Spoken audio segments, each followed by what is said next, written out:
that can restore dignity to every Ghanaian. It is only the Convention People's Party that can bring sanity, orderliness, and give Ghanaian every right to claim as a citizen of this country. Now, ladies and gentlemen, in conclusion, let me welcome my national women organizer, Aisha. In the name of great John,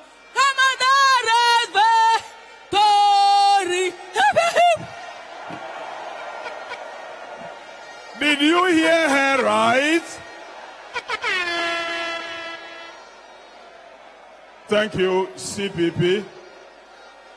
Now, the People's National Convention, which is represented by its national chairman, Bernard Ambataila Mona, we invite you to give us your solidarity message.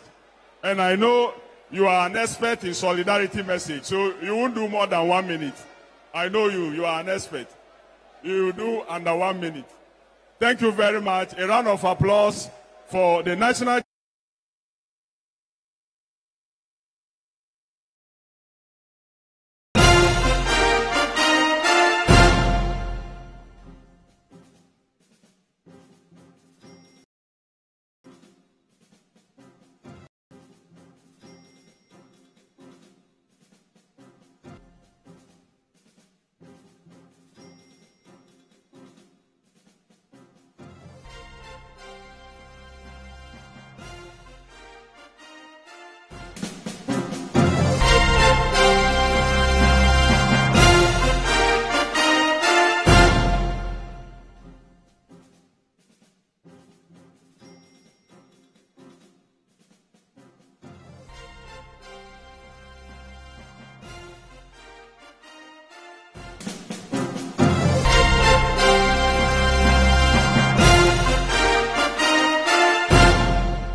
in the good side of the Republic and must certainly take blame for also the bad side of the Republic.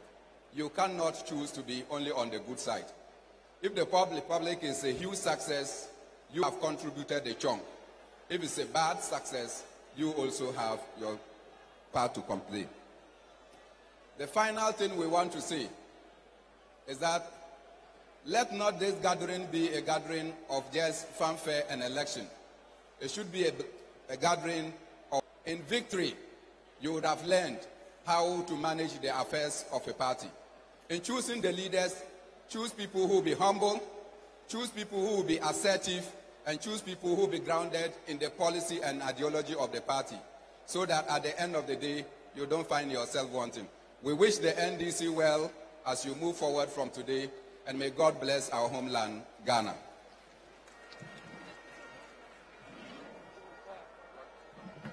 Eyezu, Eyezu, Eyeza, Eyezu, Aleba Merabosa.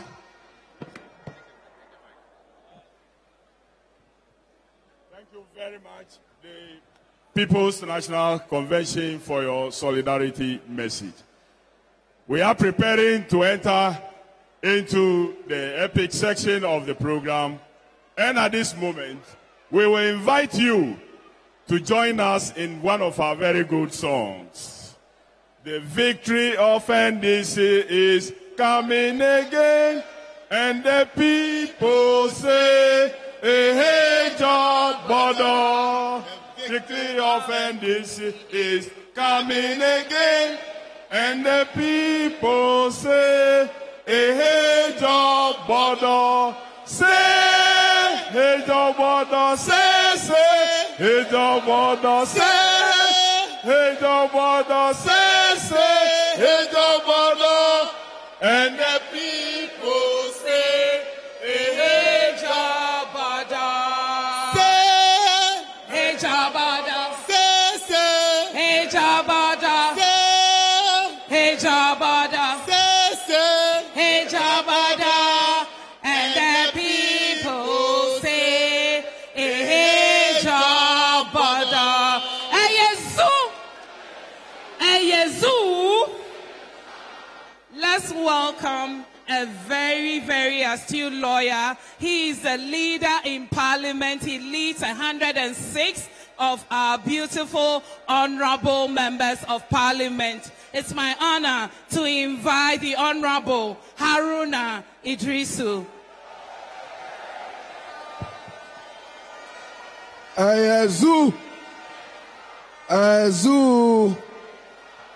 Azusa.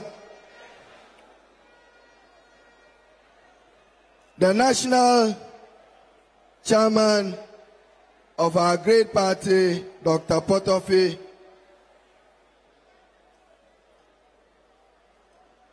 even at this stage, we want to recognize your tireless contribution to our great party and to assure you of a fitting place after today serving the party as its Council of Elders. Former President Jerry John Rawlings, founder of our party, President of our Republic, today as a country we celebrate deeper democratic values, strengthen democratic institutions. We owe it to you under the Fourth Republic for ushering in multi-party constitutional democracy in Ghana. And indeed, the most enduring multi-party constitutional democracy in our country's history. Former President John Dramani Mahama, the memories of your service to our republic as MP, Minister, Vice President, and President is still fresh in the memory of many Ghanaians and us all. You have made a remarkable contribution to the social, economic, and political development of our country. I recognize you. The Speaker of Parliament, former, he has led the party in many capacities and served as well as leader in the House, assisting at majority and minority level, and serving as the third most important gentleman of our republic. First Deputy Speaker, Honorable Bagbin, one of the longest serving members of Parliament, members of the NDC Council of Elders, colleague members of Parliament, and colleagues in leadership, very distinguished ladies and gentlemen.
To do so with opportunity as a political party.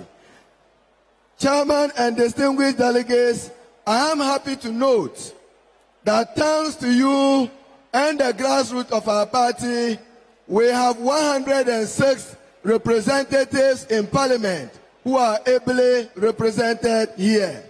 Of them, we have 13 female members of Parliament. I want to use this opportunity to appeal to the leadership of the party to preserve and protect the seats of the female MPs and to work to increase the number of women MPs in Parliament on the ticket of the National Democratic Congress. For they understand some of the issues that affect population and nutrition and can serve us all. Chairman and distinguished delegates, we have in the last 22 months at least assisted President Nana Addo Dankwa to compose in history. He has beaten the Guinness Book of Records, the largest size of government and an elephant size of government of 110 ministers. That certainly cannot be a reduction on the public purse.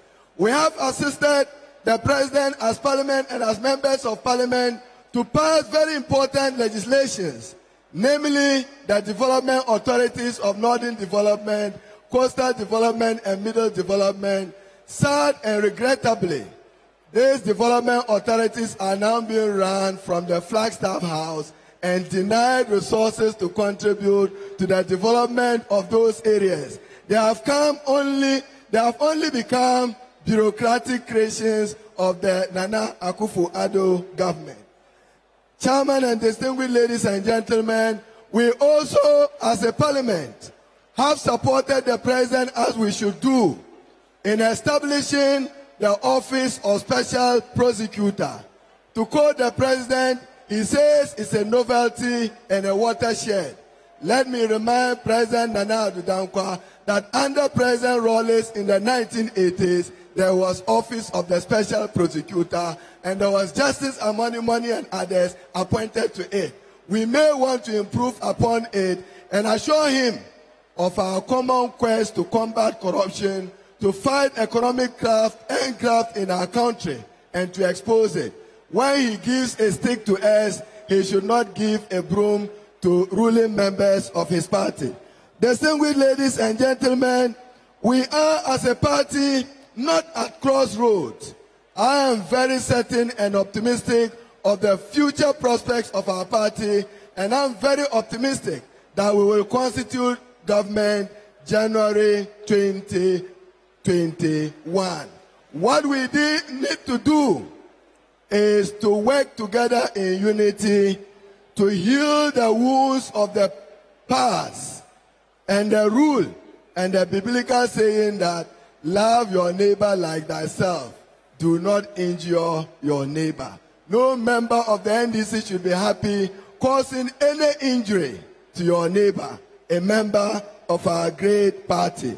We have done our utmost best. And Mr. Chairman, let me now conclude.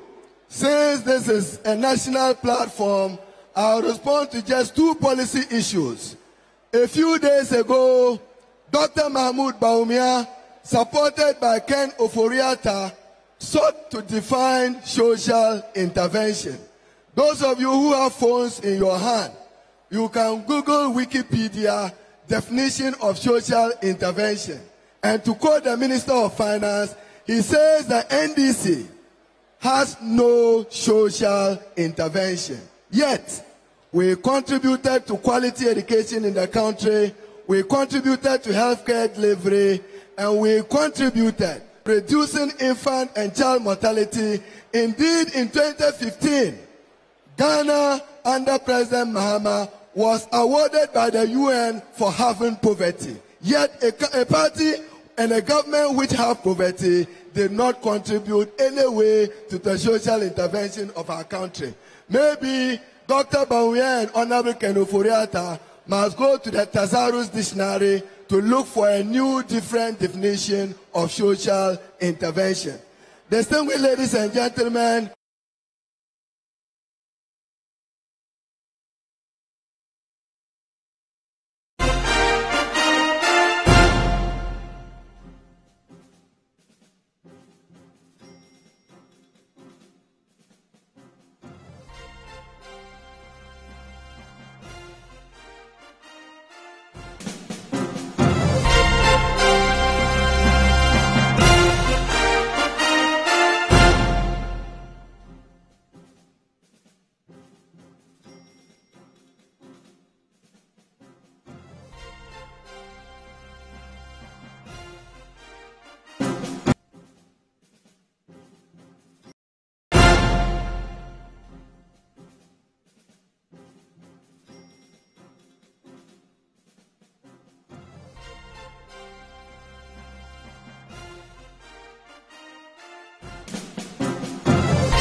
TV is a free-to-air digital channel.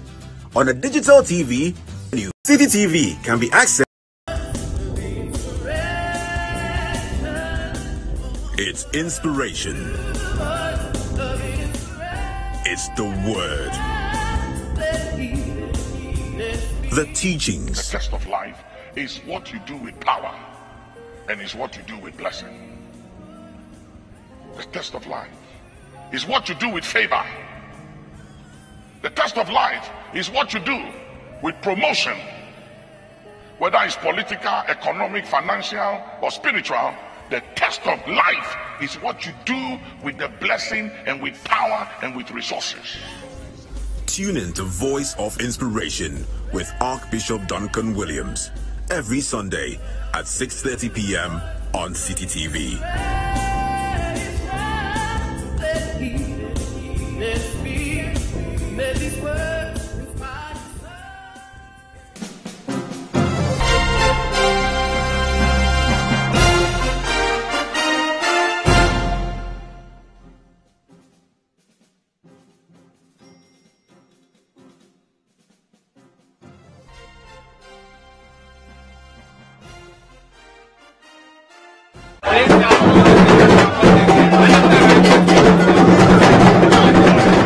Experience the culture, experience the food, experience the dancing and singing and celebration. Experience the Dumba Festival. The theme for this year's celebration is Reawakening Our Heritage. Come and witness the sacrifice of the Dumba bull, the celebration of Na Dumba and the farewell Dumba, from the 25th to the 27th of November 2018. Join the people of Tamale for the celebration of a lifetime. It's the Dumba Festival 2018.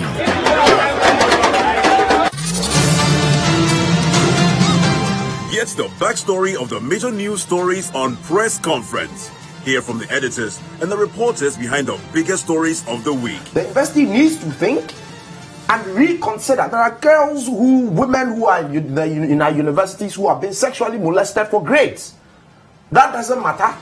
Press Conference every Sunday at 9 p.m.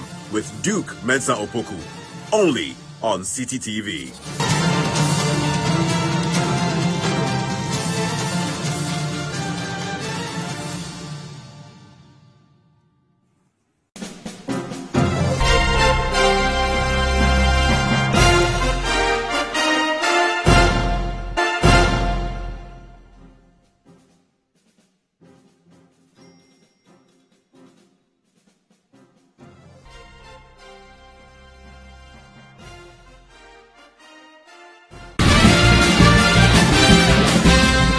For regular news checks as they unfold, 2020 news, all day, all the time. Politics, sports, entertainment, business, and more. And that's all for 2020 news on City TV. All the news in 20 minutes.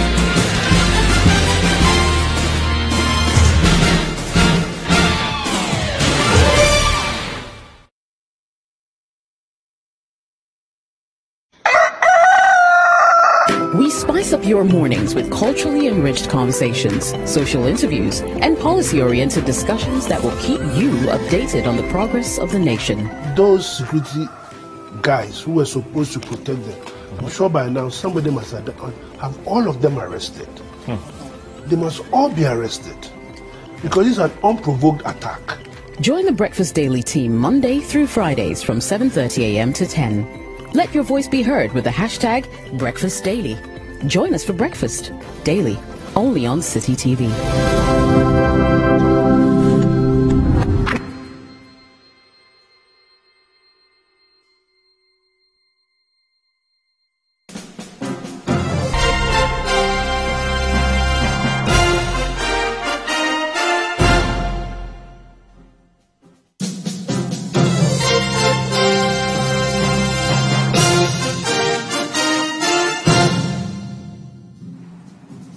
Hello, good afternoon. This is City TV and City FM, and you're welcome to our in-studio coverage of the big day of the country's biggest opposition, National Democratic Congress. National Democratic Congress, the NDC. That's the opposition party who are having their Congress today at the Trade Fair site, to be precise, the Fantasy Dome. So, my name is Duke Benson Opoku. This is City TV and City FM, our coverage, in-studio coverage of the NDC Congress Live. Now, we have to quickly introduce my guest who will be here in the studio doing the discussions with us. Godfred Akoto-Bafo is Head of Current Affairs here at City TV and City FM. You're welcome. Thank you very much. We are actually going to the Trade Fair site right now to take ex-President John Mahama's speech.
$2 billion Ghana cedis of 2016 to 170 billion cedis at the end of September 2018.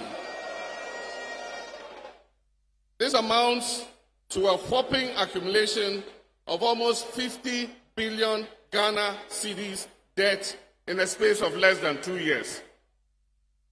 Currently, the MPP administration is only counting on a rebasing of the economy to show an artificially lower debt-to-GDP ratio, but which will still be totally out of sync with a historically low 11% revenue to GDP.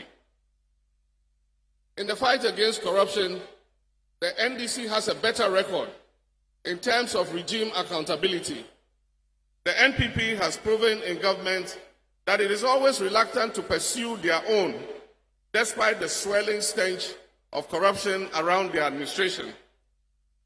All Ghanaians have received so far is lip service in the fight against corruption.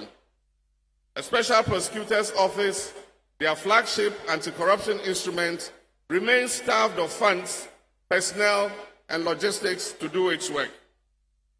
As I said in Ho last year, and I quote, "It does not take bravery to prosecute one's political opponent. The true test in the fight against corruption is holding your own people accountable when they go wrong." And so far, the president has failed this test. Most appallingly, the president has become the clearinghouse for clearing his appointees accused of corruption. He has on several occasions cleared his ministers and appointees when allegations of corruption have been made against them. Indeed, it was a very low day for Ghana when the president peddled a falsehood on a panel at the recent African Investment Forum that all allegations of corruption made against people in his administration have been investigated and cleared by independent investigative bodies. That was an obvious untruth. Even more worrying is the historic heights this administration has taken nepotism to. All comments referring to the large number of families and cronies serving in this administration have fallen on deaf ears. At the same time, insensitivity keeps manifesting in the high taxes, high port charges, high fuel prices, high transport fares, high commodity and food prices, high rent, high CD to dollar exchange rate, high national debt, and high levels of insecurity. Recently, in a barb aimed at my fellow aspirants and I, the president is quoted as saying he does not respond to presidential aspirants. What I wish to remind Mr. President is that us presidential aspirants are also citizens. We are not spectators.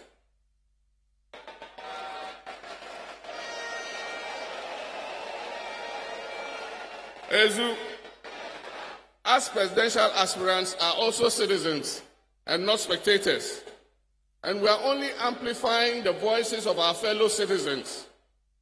Mr. President can choose not to listen or respond to us, but eventually the citizens of Ghana would demand that response and exact a verdict on the issues that we have kept raising. As this wind in our vessel, we smile at the storm. It's the honor of taking up the free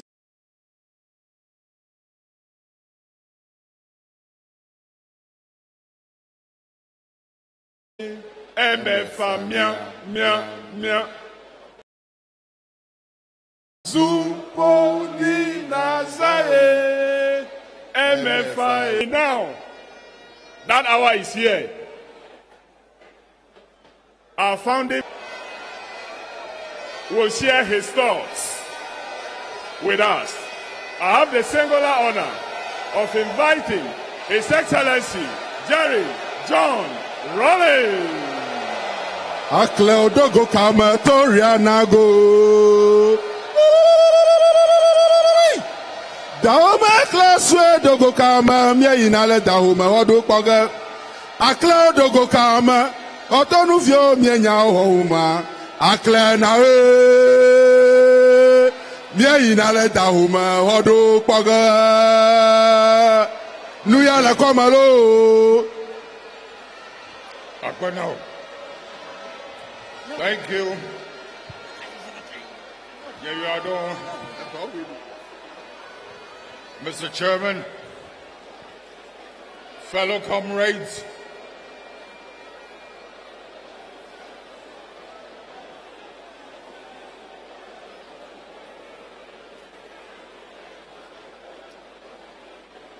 you've no doubt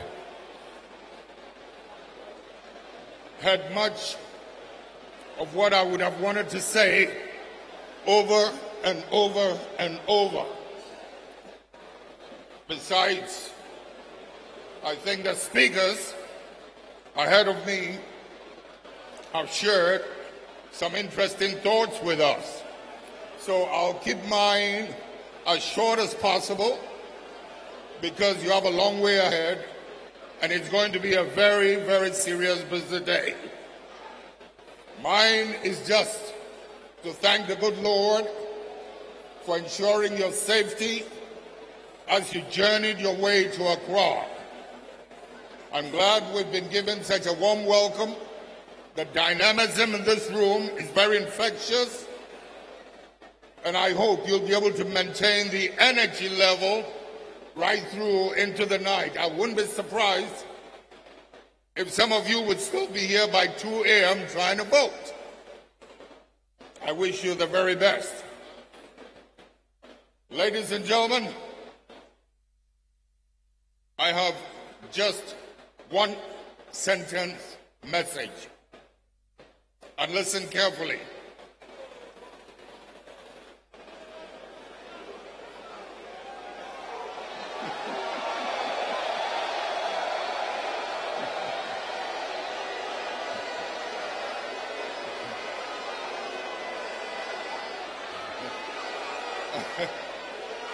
I can imagine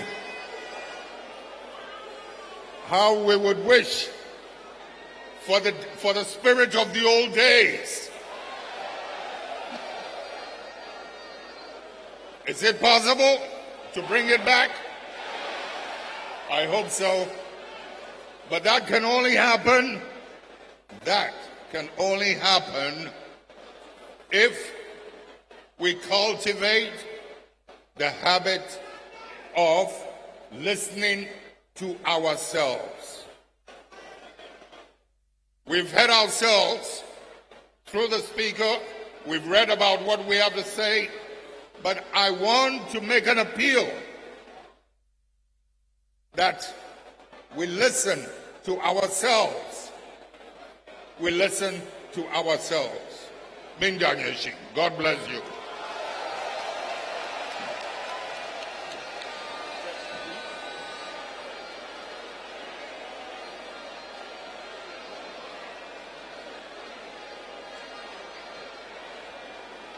Chobai! Chobai! His Excellency have another assignment that he must attend. And so, he is with us fully. He has access to listen to ourselves sometimes.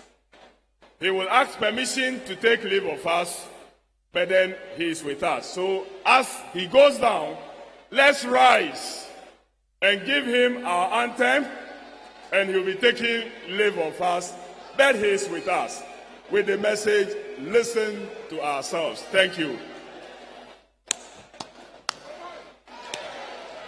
Arise, arise for God.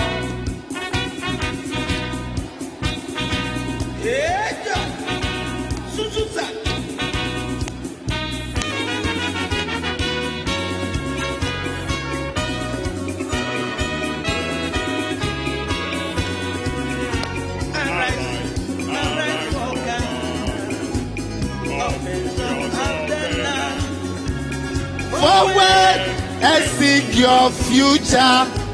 Development are good. From victory unto victory, the NDC shall lead a stable democracy. Ghana, our strength in unity. From victory unto victory, the NDC shall lead.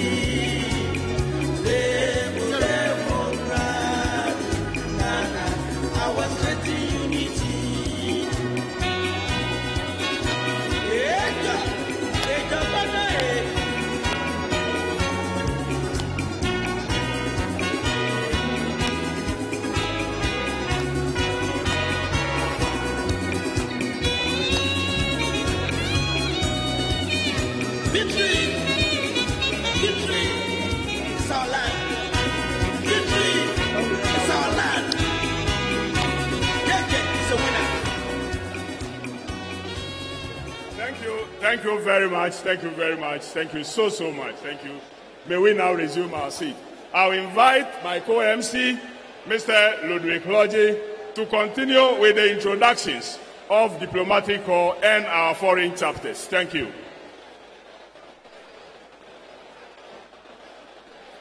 Thank you very much, National Organizer. We have some Diplomatic Corps members with here. We have the representative of the Japan Embassy here. The representative of Japan Embassy, we have them here. Shall we put our hands together for them? We also have the representative of the Islamic Republic of Iran. Shall we put our hands together for them? Our brothers from Cuba are here. Shall we put our hands together for them? And then the Republic of Angola. The Republic of Angola. If there is another group, we will introduce them later. We also have our branches from the United States of America. We have from the United Kingdom. We have from China, Nigeria, Cote d'Ivoire. All our foreign branches are here. Shall we all welcome them? Shall we clap for them? And ladies and gentlemen, on behalf of our foreign branch, shall we invite the representative of the United States of America to give a solidarity message on behalf of our foreign branches? The representative of the United States of America. Shall we put our hands together to welcome the representative from the United States of America?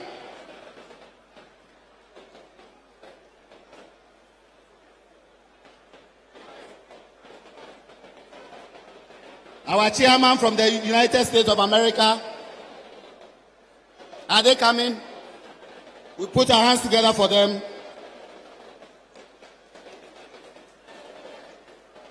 Thank you very much for the love of the party. Mr. Agbokoju. UK, China and others can join them, but they are representing. US will speak, but the UK, China, Nigeria, you can join them.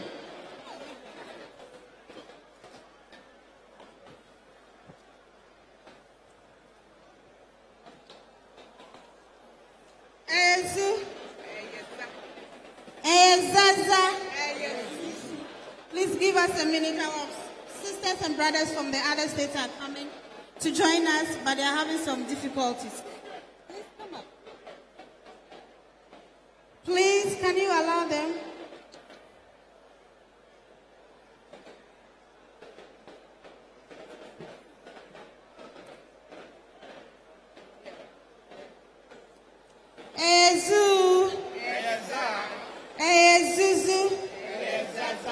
We bring you greetings from across the globe to you today. The national chairman, all national executives of our beloved party, former President Rawlings and former President Mahama, all flag bearer aspirants, members of parliament, and former members of parliament, fellow Akatamansonian, ladies and gentlemen. On behalf of the NDC family in the diaspora, I extend warm fraternal greetings and felicitations from the diaspora chapters to you all. We, the NDC fraternity in the diaspora, are happy to be part of this August gathering of the patriots of our dear country under the umbrella, and I am grateful for your invitation. We wish to warmly congratulate and commend the national executives and all organizers who work assiduously to make this Congress a reality. Many of you are aware of the challenges in the diaspora had to go through over the past few years. As an example, in the case of the USA, the road has been winding and extremely challenging. However, with your help and support, I wish to announce to the Congress that the USA has emerged united, and the state of the National Democratic Congress in the United States of America is stronger than ever before and can be said about our comrades in the UK, Ireland, Germany, China, and some people elsewhere. It is a reality that things are tough for Ghanaians. With life getting more and more difficult every day under the MPP government, either because President Nana Akufo-Addo and his 110 ministers are sitting unconcerned or do not have a clue as to how to solve Ghana's problem. Ghanaians are therefore looking up to the NDC to take up power come 2020 so we can redeem them from the predicament the country finds itself. We in the diaspora therefore pledge our unflinching support to the incoming executives and hence the entire party in ensuring that we work hand in hand with you in wresting power from the incompetent and insensitive MPP government come 2020. As we are here to choose our leaders to steer the affairs of the great Akatamanso family for the next 4 years, we are much aware of the enormous task that is facing us. I must say that everybody that offered himself or herself on behalf of the party and hence contesting in this election is competent and able, and we wish it the best for the party and hence the country. However, as is said in the great book, many are called, but few are chosen. All of us cannot be elected today, but it is a winner if we join hands together as all of us to follow the footsteps of the diaspora branches this time around. We have a great task of organizing and educating the masses at the grassroots level towards Vision 2020. It is therefore a collective effort and must not be left for the few executives who will be elected today. We therefore must emerge from the Congress stronger and united for the task ahead of us. Dear comrade, we in the diaspora are convinced that the support, solidarity, and cooperation and respect for each other post this election will strengthen our joint effort to enhance and facilitate our Agenda 2020. Though we may be separated by thousands of miles, we are fighting for the same cause. Let us therefore continue to work together in solidarity to secure the future of our people. For we believe that our collaborative efforts will be crowned with success come 2020. A new and prosperous Ghana shall be built. We therefore wish every contestant success in the election. Together, let us pull down the oppression and exploitative government that we are seeing today and make our nation great and strong again. Long live the National Democratic Congress. Long live Ghana. Eyezu, Eyeza, Emefa, Mia, Mia, Mia. Thank you all. Thank you. You did it. Give me hands. You did it. Give me hands. You did it. Thank you so much. Another round of applause for our foreign chapters. They are doing so well. So well. So well. Ezu.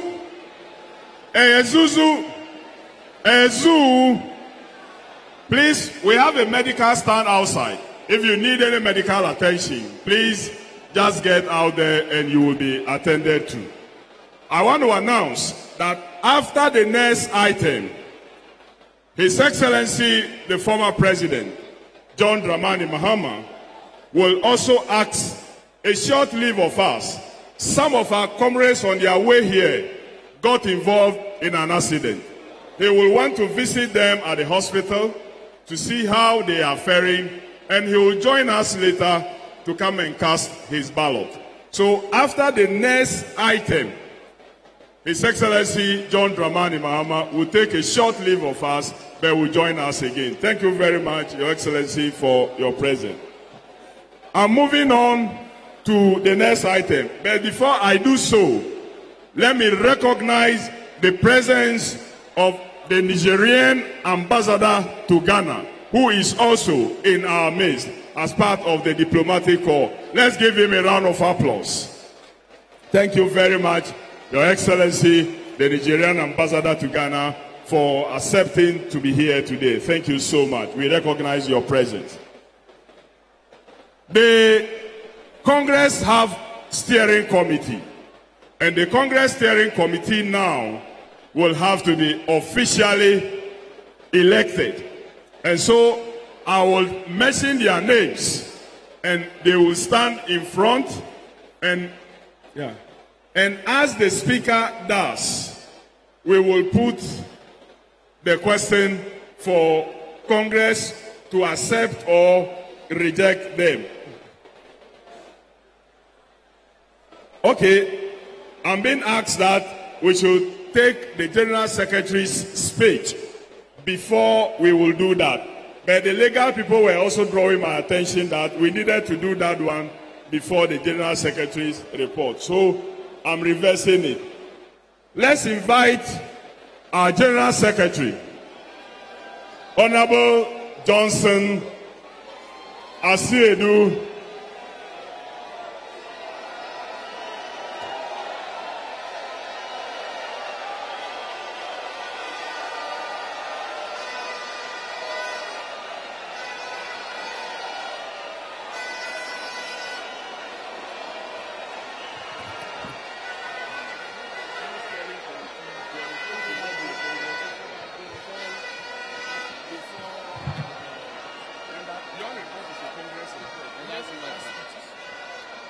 Let me finish.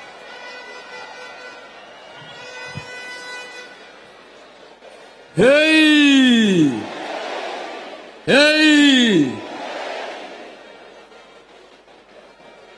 Mr. Chairman and Leader, Dr. Kofi Potofi, and Chairman of Congress, Your Excellency, former President John Dramani Mahama, members of the Council of Elders, National Executive Committee, Functional Executive Committee members, members of the Diplomatic Corps, representatives of political parties, chiefs, distinguished guests, delegates, members of the press, and members of our great parties, ladies and gentlemen.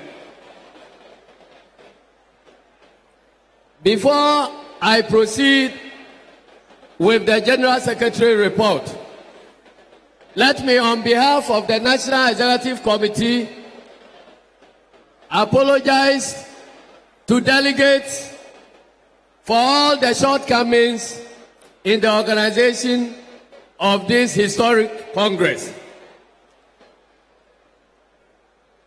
Our information was that as late as midnight, some of the delegations were finding it difficult to locate their hotels. I hope you forgive us, because this is the largest gathering of political party members anytime since the beginning of the Fourth Republic. And in the history of NDC, we used to have just about 3,000 delegates. This Congress is historic in the sense that today we are hosting more than close to 9,000 delegates and then an additional 4,000 observers.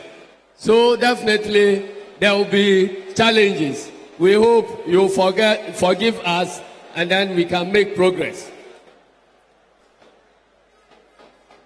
Mr. Chairman, ladies and gentlemen, following our electoral defeat in 2016, the National Executive Committee established a fact-finding committee headed by Professor Kwesi Boche, the former finance minister under President Jerry John Rawlings.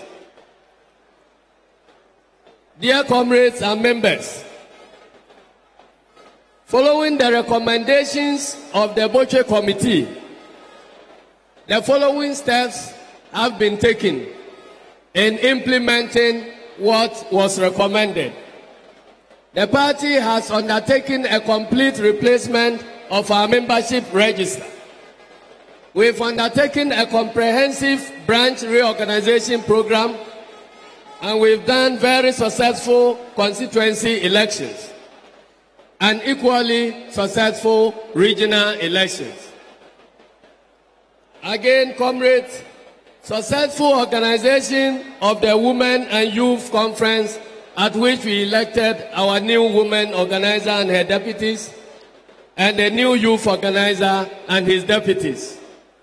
The party has since seen the formation of a forum of professionals in the NDC called the NDC Professionals. The establishment of the Progressive Intellectual Institutions, the Progressive Intellectual Group, has also seen the light of day in all our tertiary institutions.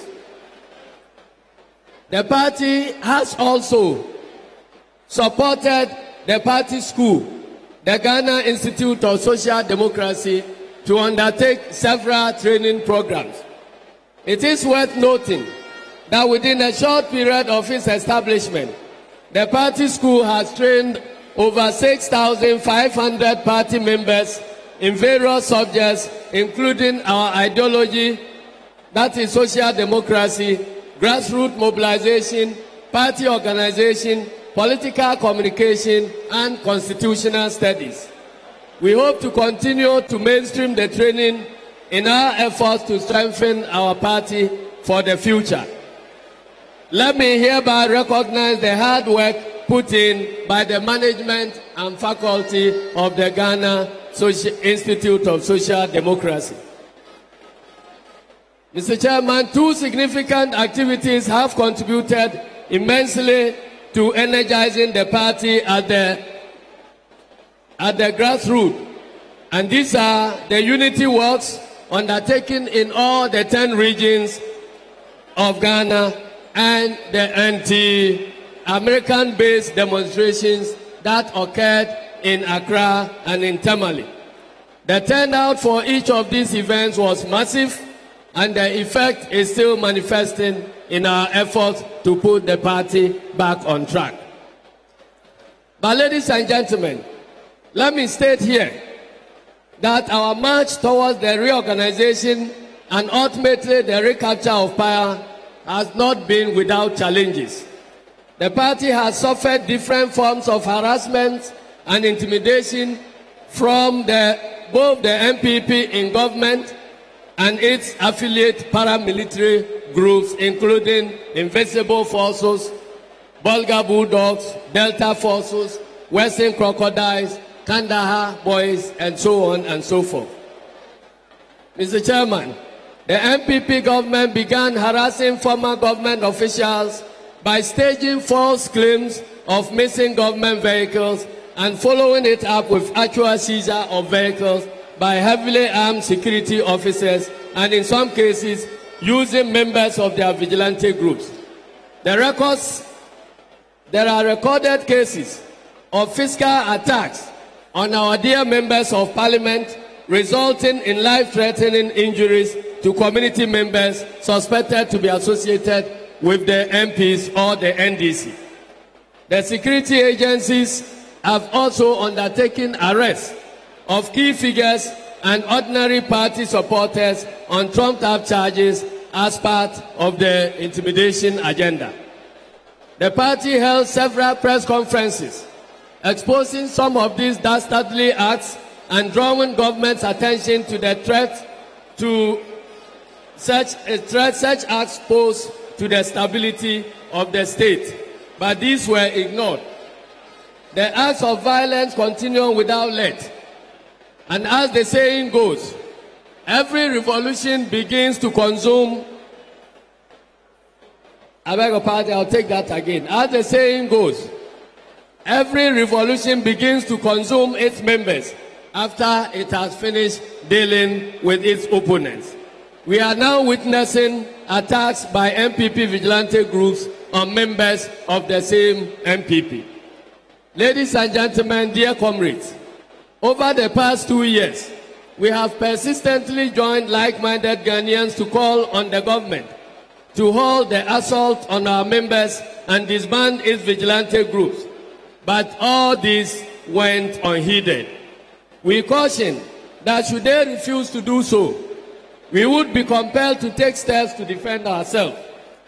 As is common knowledge now, members of our party have begun forming similar groups to protect our members and their properties. We find that as an unfortunate but legitimate outcome of the current atmosphere of intimidation from the MPP government and its vigilante group. We are, however, not shutting the door for negotiations that will end in ridding the country of party vigilante groups to allow the state security agencies to discharge their responsibilities of protecting Ghanaians from all walks of life, irrespective of their political affiliations. While we support the issuance of the national ID card to Ghanaians under the new program introduced by the MPP, we find it unacceptable that the government has embarked on a sinister plan to deny many Ghanaians their citizenship. In our view, the removal of the voter ID card from the breeder documents required for registration for the Ghana card represents clear and present danger. The previous law, which allowed Ghanaians to use any identity document, SNAIT card, voter's ID card, passport, birth certificate, driver's license, baptismal certificate, etc., was amended to deliberately restrict the document to only passport and a birth certificate. we find a proviso that those without any of these two mandatory documents should swear an oath before registration, cumbersome and potentially disruptive of a smooth registration process. Our advice to the NIA that steps should be taken to make voter ID card one of the mandatory documents for registration has been publicly ignored.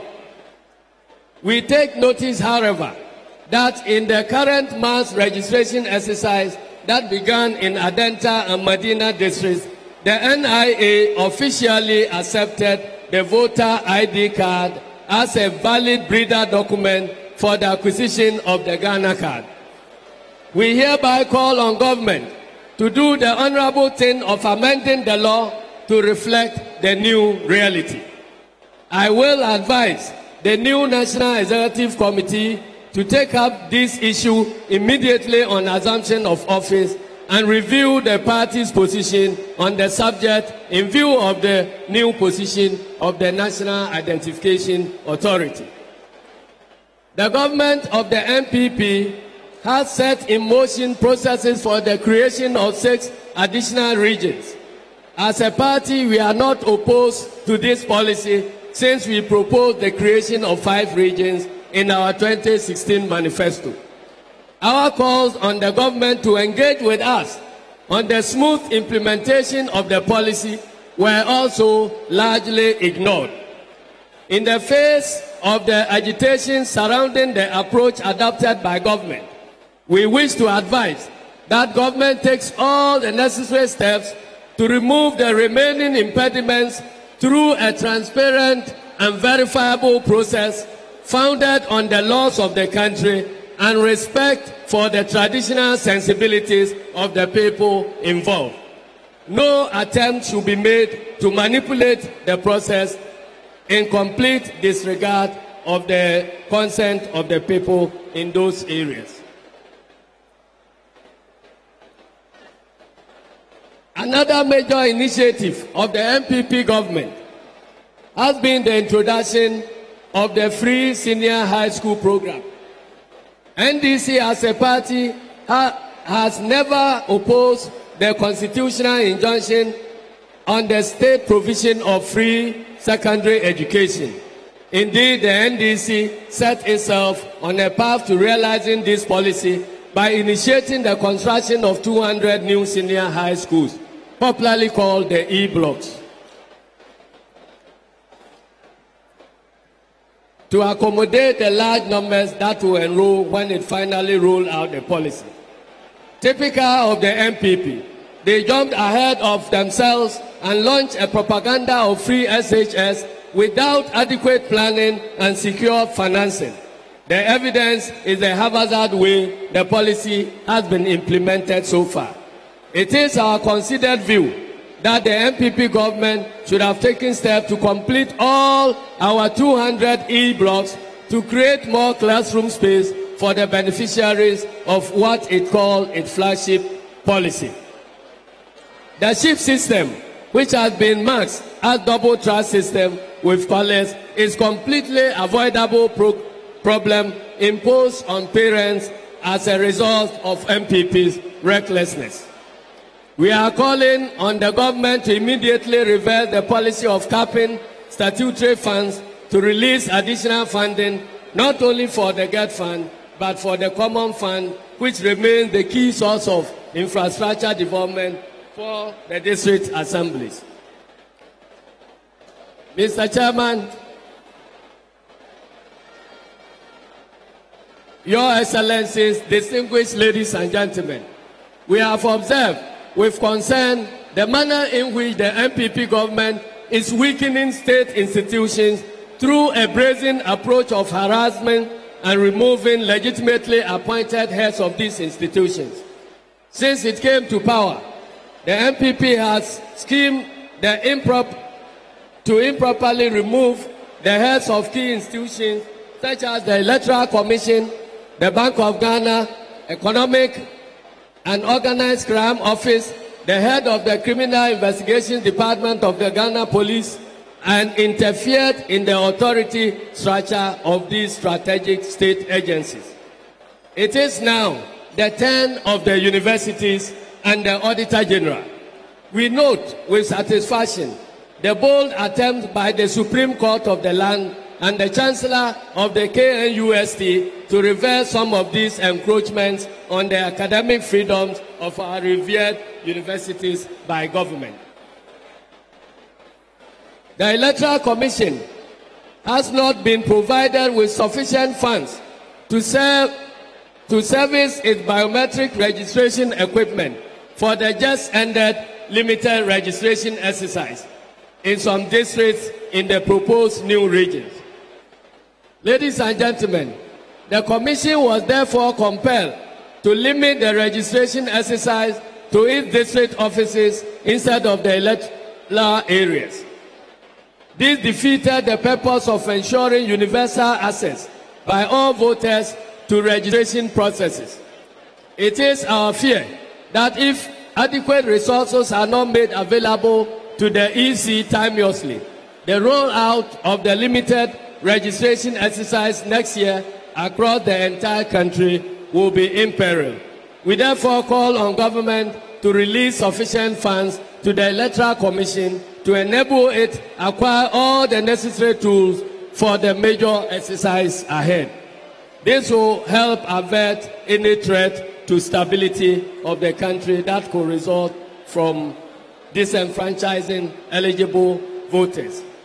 Mr. Chairman, I cannot end this report without commending our gallant members of Parliament for holding the feet of the Akufo-Addo government to the fire. But for their vigilance and active engagement, many otherwise bad government policies would have passed and would have imposed more severe hardship on Ghanaians than we are experiencing. We commend them highly and encourage them to continue along the line until we boot the MPP out of power in 2020. I wish to bring to your attention, fellow Akatamansonians, that our party continued to establish strong relations with socialist and social democratic institutions across the world. Our relationship with Socialist International has grown stronger over the years and has resulted in the election of the NDC General Secretary Johnson Asiedu Nketia in Cartagena in Colombia in 2017 as a vice president of the Socialist International for a 4-year term. Our sister party relations have also blossomed over the last 4 years. We have expanded the number of parties we relate to closely, and these include the Communist Party of China, the Labour Party of the United Kingdom, the Social Democratic Party of Germany, the Social Democratic Party of Denmark, the Front Populaire Ivoirian of Côte d'Ivoire, the MPP of Burkina Faso, the CDC of Liberia, the MPLA of Angola, the African National Congress of South Africa, the SWAPO in Namibia, the Congress Party of India, and the Labour Party of France. I extend warm felicitations to representatives of all our sister parties who are present at this Congress. I wish to bring my report to an end by thanking all members of the party for responding to our call for reorganization and actually participated actively in bringing the party to this enviable battle-ready state. I have no doubt at all that if we sustain the enthusiasm in the party's forward march, we shall hold the next Congress of the NDC as the party in government. Let us work hard to remove the MPP from power and save Ghana from the path of destruction by this clueless government. 2020 is possible together. Long live Ghana, long live the National Democratic Congress, and may God bless our homeland, Ghana. Hey! Hey! Hey! Thank you very much. Thank you very much, General Secretary. We will proceed now, but before we do so, His Excellency John Dramani Mahama has asked permission to go and visit the accident victims, our comrades who were on their way to this Congress and were involved in accident. So, as he takes leave of us, we will also give him our anthem. We will request the music people to give us the party's anthem whilst His Excellency John Dramani Mahama takes leave of us.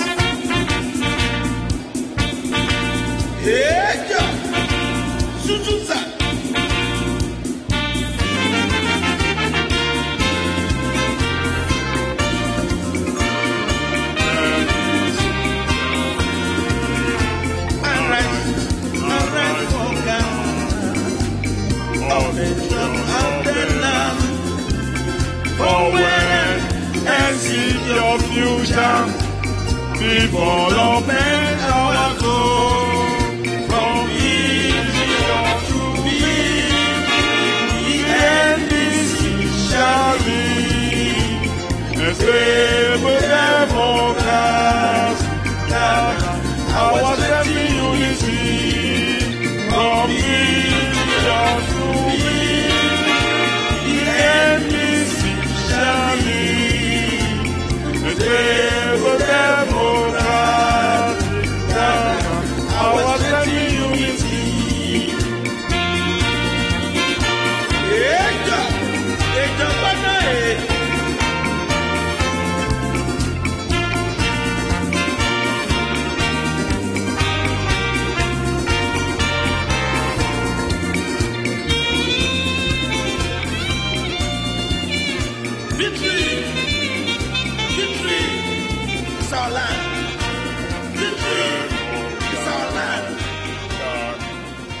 Strength in unity.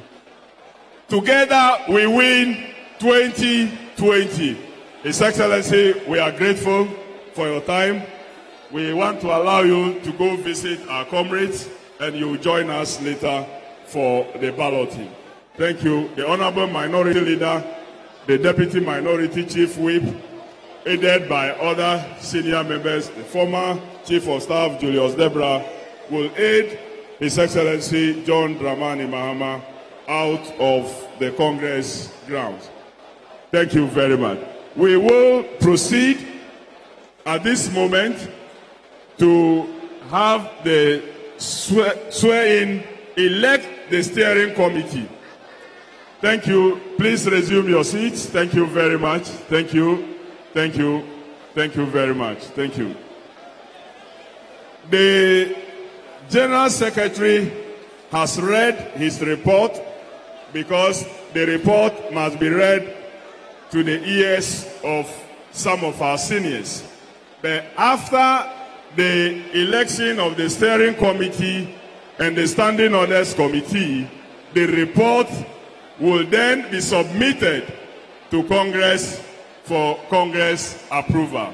So at this moment, I will invite the nominations of the party for the steering committee.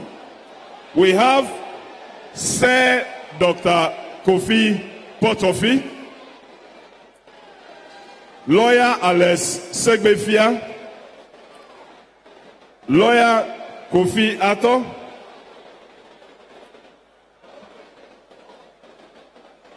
Lawyer Dr. Valerie Sawyer, Hajia Zenab Joyce Mahama, Sidi Abubakar, and Mr. Joseph Kobina Adekoka. Would these nominees line in front of the main stage? Sir Dr. Kofi Potofi, Lawyer Alex Segbefia, Lawyer Kofi Ato, Dr. Valerie Sawyer, Hajia Zainab Mahama, Sidi Abubakar, and Joseph Kobina Adekoka.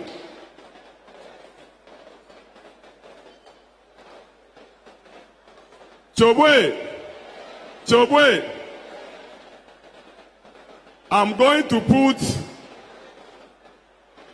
their nomination. I'm going to pose a question. As many as are in favor of the nominations of these comrades to serve as steering committee members of the 9th Delegate Congress of the National Democratic Congress will say aye. And as many as are against say no. The ayes have it. These comrades are duly elected as steering committee members of Congress, the 9th Delegate Congress of the National Democratic Congress. At this point, in the names of the remaining 3 committees, the Legal Committee, the Electoral Committee, and the Welfare Committee of Congress, and standing orders. So, and all this will then be approved by Congress for us to continue with business. Thank you very much.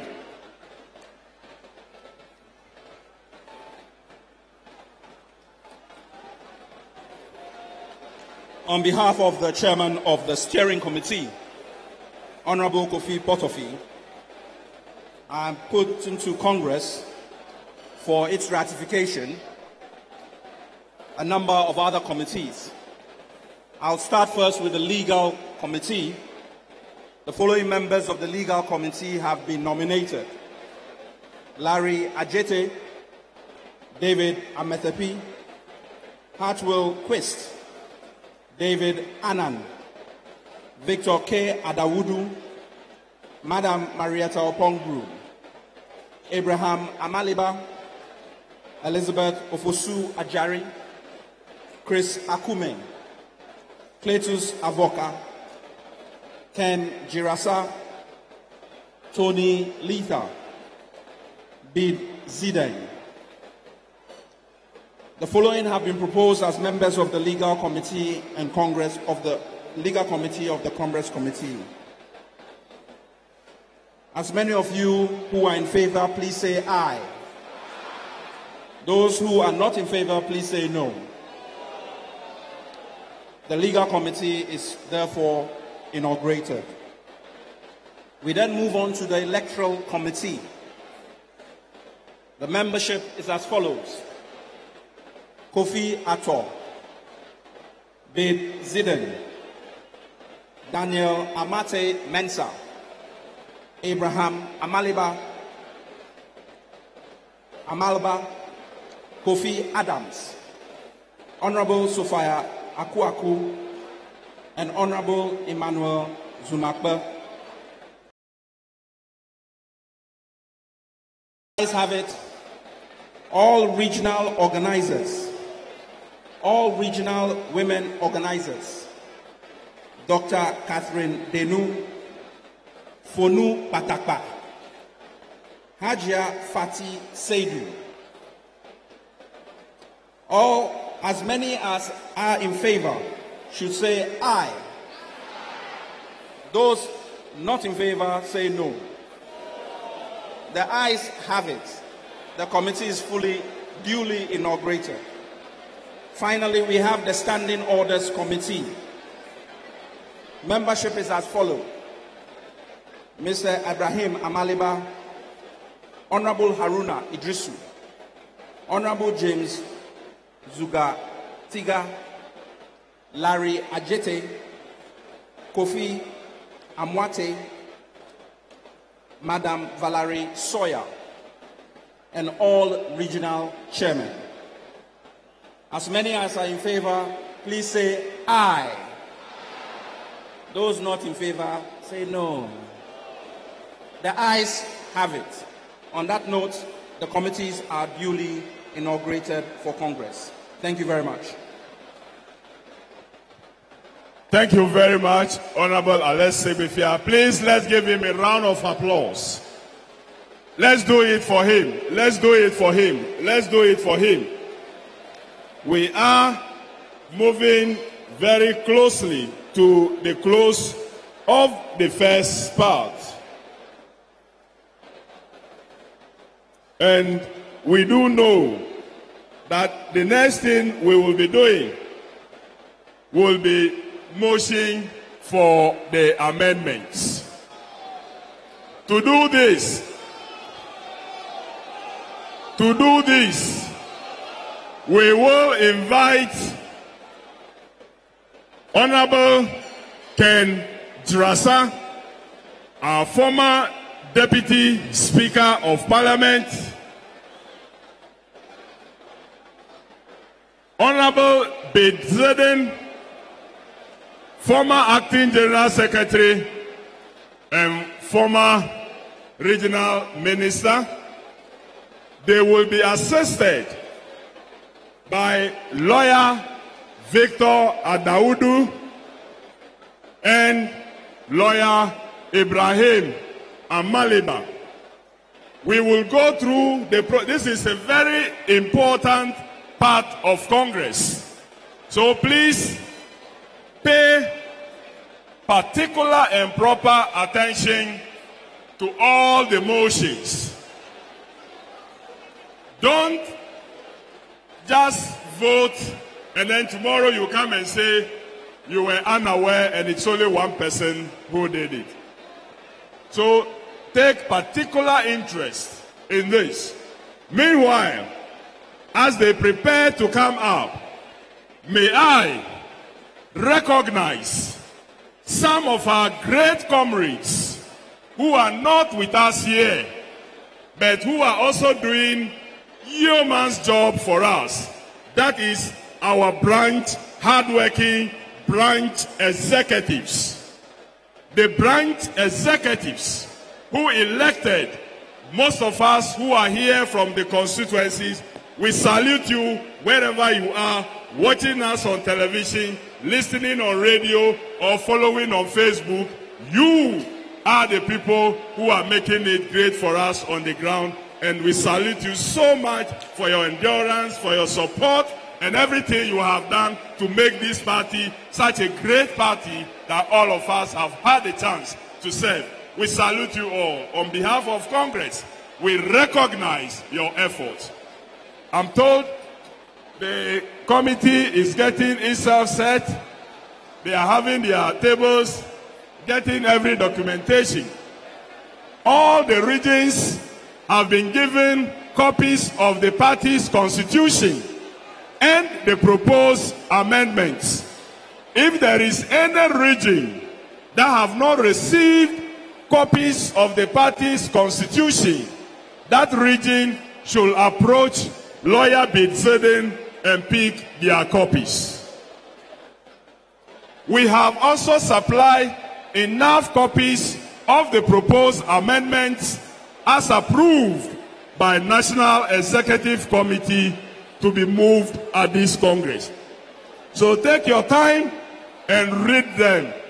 We will go through all the motions for their approval. Then, after, we will continue with the recognition of various senior persons who are in our midst today. We thank you so much for all that you have done and continue to do. Please exercise maximum restraint. Water is being distributed. All of you will get the water. Thank you so much. Communication officers, thank you. Thank you so much. These are our hardworking communication officers from the constituencies and then the regions. Thank you, thank you. Thank you so much. Thank you. Thank you so much. Thank you so much. Our very hardworking communication officers from the constituencies and then the regions. We thank you. We salute you. We recognize you. The victory of the NDC is coming again. And the people say, hey, job, The victory of NDC is coming again.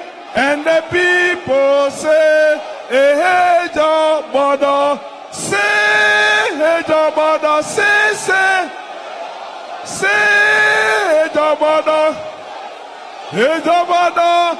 And the people say, hey, Joe Bodo, Joe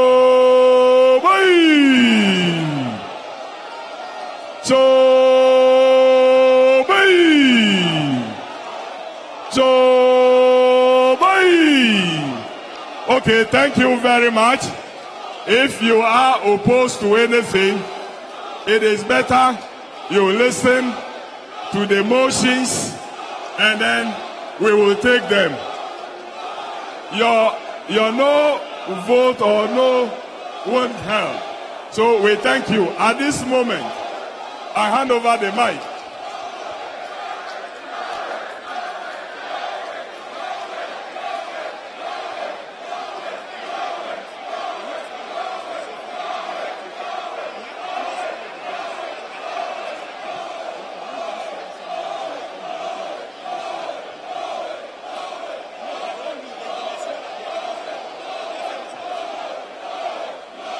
Thank you, thank you. Please, let's listen to this important announcement. Those manning the gates, Mr. DJ, do you have our party anthem? Is it ready? Is the party anthem ready? We want to use the party anthem to usher the electoral.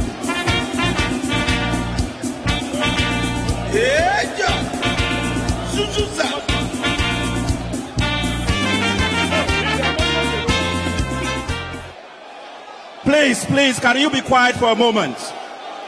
Can you be quiet for one moment? Please listen to me. It has nothing to do with the amendment. It's not the amendment. There's security at the doors. There's security at the doors. If you do not close the doors, the room will get hotter. If you do not close the doors, the room gets hotter. So the doors must be closed so that the air cons can work.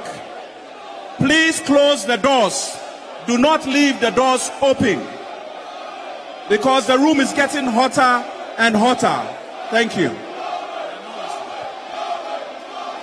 Okay, thank you very much. For the amendments process to go on, we want to hear the party anthem. Mr. DJ, if you are ready.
Welcome back. This is still the NDC Congress. We're live from the Fantasy Dome at the Trade Fair Center, where we are bringing you live coverage of the 9th National Delegates Congress of the opposition party, the National Democratic Congress.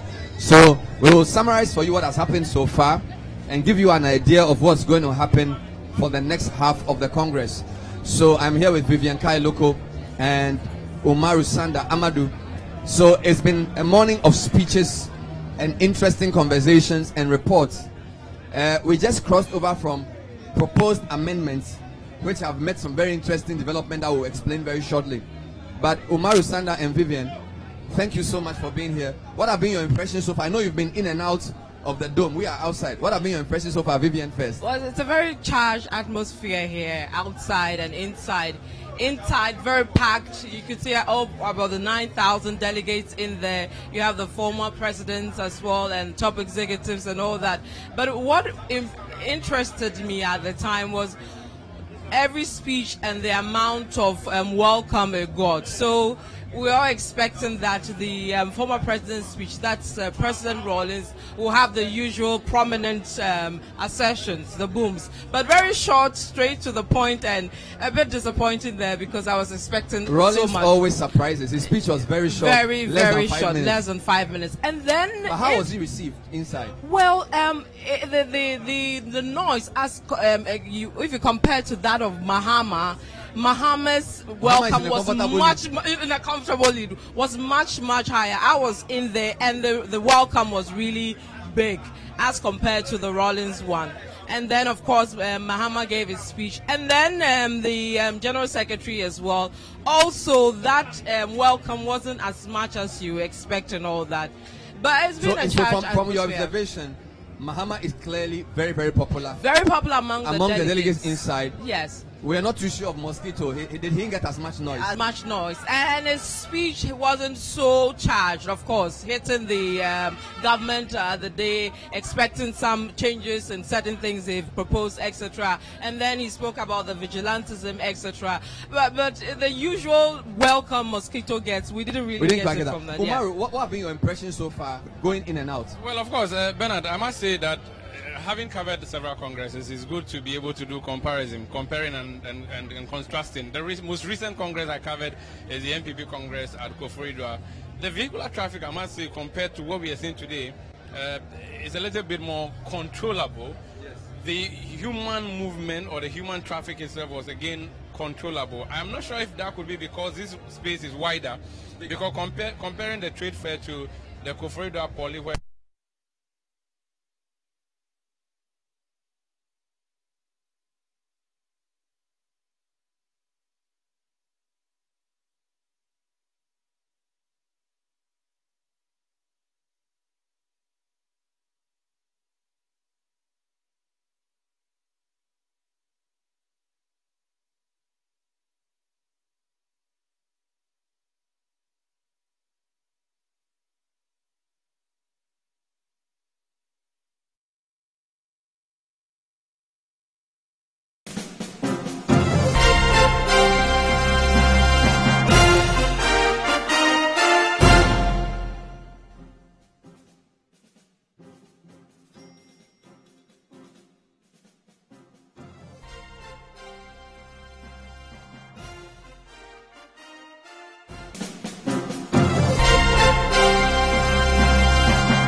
So welcome back from the Trade Fair site, Fantasy Dome to be precise, to our studios here at number 11, Dr. Martin Loop in Adabraka, Accra.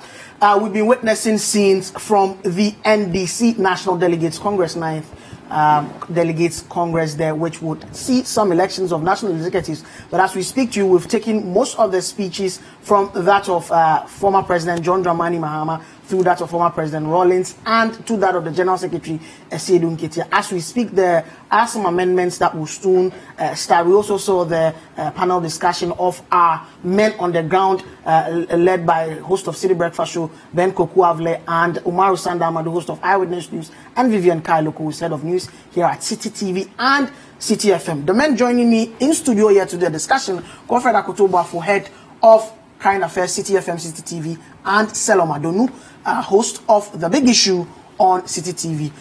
Gentlemen, you're welcome. Thank you. Let's begin with your impressions of the Congress so far. I mean, and it's been about 4 hours, getting into the 5th hour now. We've heard solidarity messages from various parties, Hassan Ayarge's APC to the CPP to PNC. I don't know if the MPP was there, but and from that we've transited into the speeches. We've heard President Mahama's speech. I mean, essentially three-pronged, spoken about, paying respect to the memories of those who've passed on, spoke about the economic situation in the country from his perspective, spoke about the issues on corruption, and most importantly, responded to President Akufo-Addo's recent comments on he going to respond only to candidates and not aspirants. Let me begin with you, Godfred. What has been your impressions of the Congress so far? Well, I think it's been very well organized. Let me give credit to the organizational committee of this particular Congress. We are the MPP Congress, and let me be honest, this is less cluttered. This looks very organized, and it's running quite quickly according to time. When we spoke to the NDC earlier on in the week, they told us that they would begin this by 10. By 10 they were on. And it's incredible to have a political party actually respect time like that. Aside that, a couple of the speeches were interesting. I was particularly enamored with the speech that was read from the PPP and the General Secretary, my good friend Mutala Mohammed, who said that, it doesn't matter how big you are, we're all in opposition. And so that's the leveler. It's a leveler. There are lessons to be learned. I also felt the speech of the rep of the CPP, who spoke about the fact that it was perhaps time for Ghanaians to give a mind perhaps to another political party other than the NPP and the NDC, because they felt they were both failing. And of course, following the tradition of the CPP and what they do at the NDC Congress, let's not forget Ivor Green Street in 2014. Yes, 2014, when he said, Blonya, we are not feeling the Blonya, the famous Blonya speech. And then finally, from the political parties, Nano Bribuahim and Chairman Wadie, who represented the NPP along with others, they delivered a message that was conciliatory in tone, and it was good to hear. They brought some lightheartedness to the place. They started with the Eyezu, Eyeza, and they went Eshi, and the crowd went away. And it was good for building atmosphere for the delegates who were there. So in that regard, it was interesting. I was also particularly surprised by the brevity of former President Rawlings' that has got to be headline grabbing, obviously. Yes, and he basically said, listen to yourselves. We have to listen to ourselves more. That was all that he said. Perhaps asking the members of the party that they know what is wrong with the party. They talk about it, but nobody seems to listen. So perhaps it's time they listen to themselves. And then finally, former President Mahama also spoke, and he used it. I think he spoke more about the NPP than he spoke about the NDC, and I found that particularly intriguing, considering where the party is.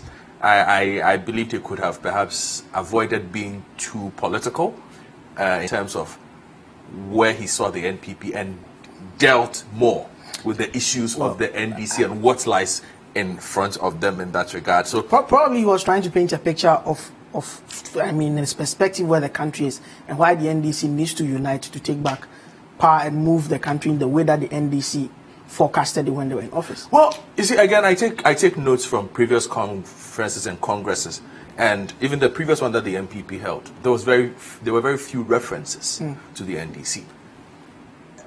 And if you listen to the people who spoke, I recall former President Kufuor when he spoke. Yes. spoke about the problems of the party in terms of leadership, in terms of he spoke about the corruption of absolute power at that point, and it was a huge takeaway. Yes, and the arrogance of power. And it was a huge takeaway from that particular National Delegates Conference. But for this, we heard basically the same thing that he's been saying over the past 2 months since he started actively campaigning. So there wasn't too much difference. And for me as a news person, there is no news here because I've been hearing him saying this the entire week in Kumasi.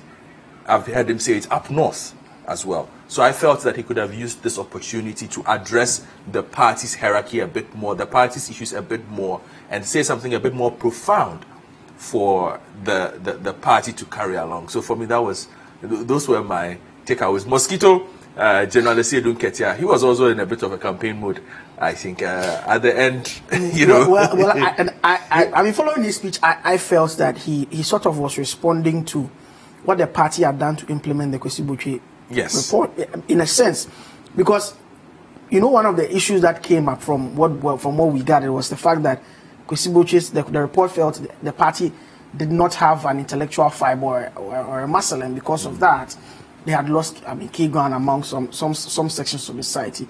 And here Esiedun Ketia was devoting a quality dose of time of his speech to what the party had addressed. That spoke about the progressive intellectuals they are forming in the various universities, spoke about the 6,000 graduates and the professional groups that they are forming and all of that. So for me, I even though it was a status report, I felt it was that well, and subliminally that probably to tell the delegates that we are taking the party in the right direction. So give us. Yeah, that's what I'm saying. Yes. He was basically in campaign mode because that line about him becoming the general secretary of the socialist, and that he has some time to go, you know, that was particularly interesting. But it was typical Esiedun Ketia. That's the hallmark of a smart politician. Yes, and you can never take that away from Esiedun Ketia. I always say that if I were a politician, I would want to be like Esiedun Ketia. In my estimation, perhaps the best politician we have in this country. Let me come to you, Selo. Very interesting comments. I mean, the last one is I said my estimation. And the fact that if you want to be a politician, you want to be like Esiedun Ketia. I mean, interesting. And of course, he's a smart politician. You don't take that away from him. I think it started quite well. It started on time, like Godfred said. The solidarity messages, well, fine. But my view about them sometimes is that the smaller parties, especially, because they don't have the opportunity to address such crowds, and then the opportunity of addressing the whole nation, because almost every media house's eyes are fixed on the Congress, so they have a lot of eyeballs, etc. So it's a good time for you to make a statement or to announce yourself. So you remember in 2014, Green Street, if you had made that comment somewhere else, it wouldn't have been, it wouldn't, have been such, a reverberating comment that eventually propelled him to become the flag bearer of the party. So my view is a lot of them use this platform to kind of sell themselves. But of course, you can't blame them. I'm happy Obri Boahin and then Mari Wadie represented the NPP. The last time we didn't see the NDC at the NPP conference, partly because I think they were protesting the removal of the chairperson of the Electoral Commission. So I'm happy that has been restored. That camaraderie is there. Speaking about the speeches, I think Mahama did what he had to do. Mahama's position now is quite interesting. He's a former president, and so you expect him to be a bit statesmanly, to talk about the party and to address certain key issues. But again, he's also a contestant. I mean, not in this election, but he's going to become flag bearer of the party. Which is just a month away. Yeah, so he has to tell the people that he still got it. He's still in touch with the people. So he's not here to kind of address the bigger party issues. And indeed, if he goes ahead to address party issues, then it would mean that the party really has a problem. And that problem would have been largely created by him, because he was the leader of the party and as the president of the nation. The issues about corruption, the issues about moneycracy in the party, a lot of those issues could be traceable or could be traced to him. So I think he did a smart thing by going straight for the NPP and making the people know that yes, he still had it. The economic activity, saying the economic activity was at a standstill, saying that Nkoye, saying that the administration handled the banking crisis poorly. They were inept in the way they handled it, which was quite interesting for me, because a lot of it started when he was president, under governors that he had appointed, Wampa and then Isaku. and they didn't do a lot around it. They gave licenses to people. They did not supervise the banking sector very well. And now he comes around to say that they've not handled it well. For me, that was quite bold and that was quite interesting, especially when we know that, prior to the 2016 election, Bawumia had predicted that 5 or 6 or 7 banks or so were going to collapse. So that was actually the Bawumia's prophecy. And so for him to come out to say they didn't handle it well, I think that was quite bold. He talked about the borrowing, 50 billion in 2 years, almost saying that there's nothing to show for it, and that they were counting on the rebasing of the economy to 256 billion or so to borrow more, which was almost the same thing they were doing. And the fact that, they had a better record at dealing with corruption than the MPP, amongst other things. And called out the president for what was as a clearinghouse person, and the fact that he felt the president had brought the level of his office down by the comments he made in South Africa at the investment summit, that almost all corruption claims had been. That comment particularly was interesting because if there are serious issues of corruption, and of course we are not discussing the presidency, there are serious issues of corruption, we don't really see, how they've been dealt with. So, for example, we know, several thousands or so barrels of oil evaporated at Bust. We don't know what's happened to that. We know about the GMA matter. You can't particularly say it's corruption. You have to be investigated, but clearly conflict of interest situations. We are told the board, which supervise that is to investigate. I mean, all these are interesting matters, and a number of other things which have come up. The Gold Coast, the Australia Gold Coast matter. We don't know what is happening. Still not seen the report. We just saw people cleared. We've not seen the report. Nobody's held accountable, and all these things. I think it was also an interesting comment he made.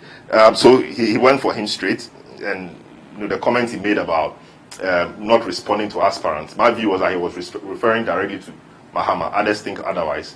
And now it's like the coin is being tossed or is being turned. Mahama saying that Nanado has not been president before, prior to 2016, and Bawumia. I thought he was going to make reference to that. So they couldn't criticize what they did. Now, now the tables have turned, and now you go around that. I mean, that's the politics we see. But I particularly like his call for unity and the fact that they have to recapture power, and in doing so, they have to remain united. And this is important. Sometimes parties go to congresses or conferences and they come out divided. We saw that in the NPP. And NDC itself, in 2006, where Samoa and Francis Essiendems and co, had to break away and go from the DFP after DFP, the Democratic Freedom Party. I mean, there's a whole debate around that, whether it's good or not, because they moved away. NDC called them the cancerous cells. They later on went ahead to win the election. MPP also saw off Afoko and co, and they went ahead to win the election. So I think the jury is still out on whether that is a good thing or not. But the issue about unity is so important. And I particularly liked how he emphasized the fact that if they want to win 2020, which was possible in his view, they had to remain united. They had to change the narrative from what he calls, one of hardship to one of shared prosperity. Former President Rawlings is an enigma. I mean,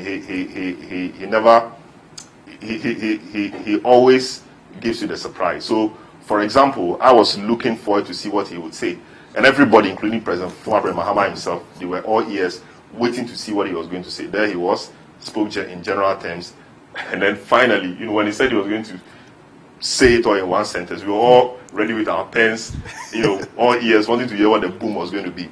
Only for him to say that, or to ask whether it was possible to restore the spirit of the old. I mean, old obviously referring to when he was the revolutionary era into the first NDC values of the party.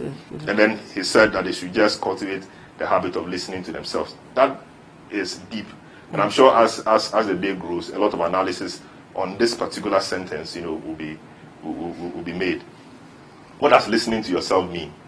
Does it mean that you listen to, yourself, as in who should take the party to the promised land and who should those people be? A lot of other things. That is interesting.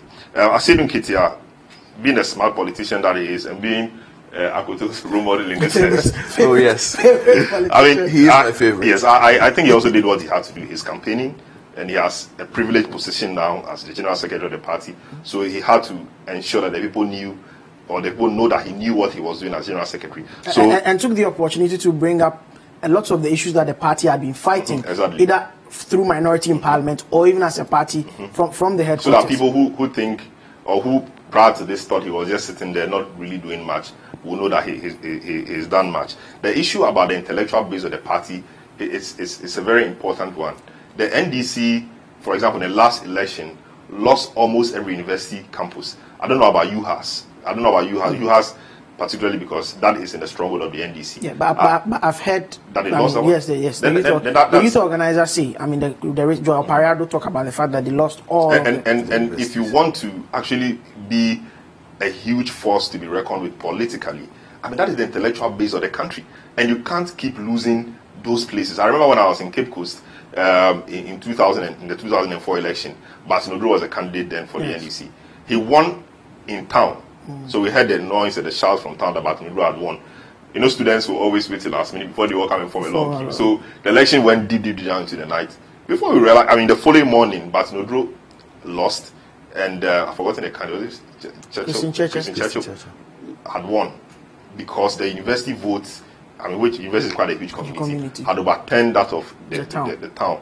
Legon, similar things have happened. Tech itself, stronghold of the NPP. So I think if the NDC wants to be taken really seriously, they have to start redefining their core base. Maybe they will say their core base is the masses, but you need the intellectual strength to galvanize the masses, because the masses may not necessarily have the ability to lead a government or to take you to the promised land in terms of breaking down the core economic issues and taking the party where it has to be.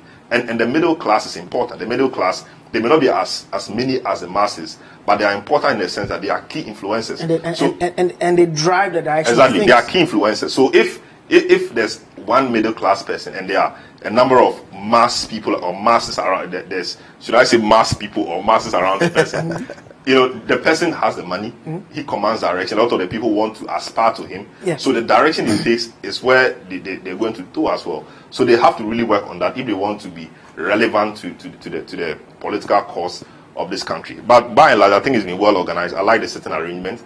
I like how they have a huge aisle and how the stage is cleared. I like the sitting arrangements, how the guys are seated. And I think the colors, everything looks quite nice. So we hope it continues like that. We hope that the vote is done early so that they don't eat into the night so much, so that latest by 9, 10 thereabouts, we will know who the leaders or the new executives of the party will be. So currently, as we speak, various amendments have been proposed and they are going on. But we would have to cross back to the trade fair site, that's the Dome to be precise, where our team on the ground, led by Ben Kokuavle, Journalist of the Year, host of the City Breakfast Show, would bring the discussions. We'll be back here sometime later after things have taken shape over there. So we'll cross over back to the trade fair site at La Fantasy Dome, to be precise, where the NDC Congress is going on. Over to the team there.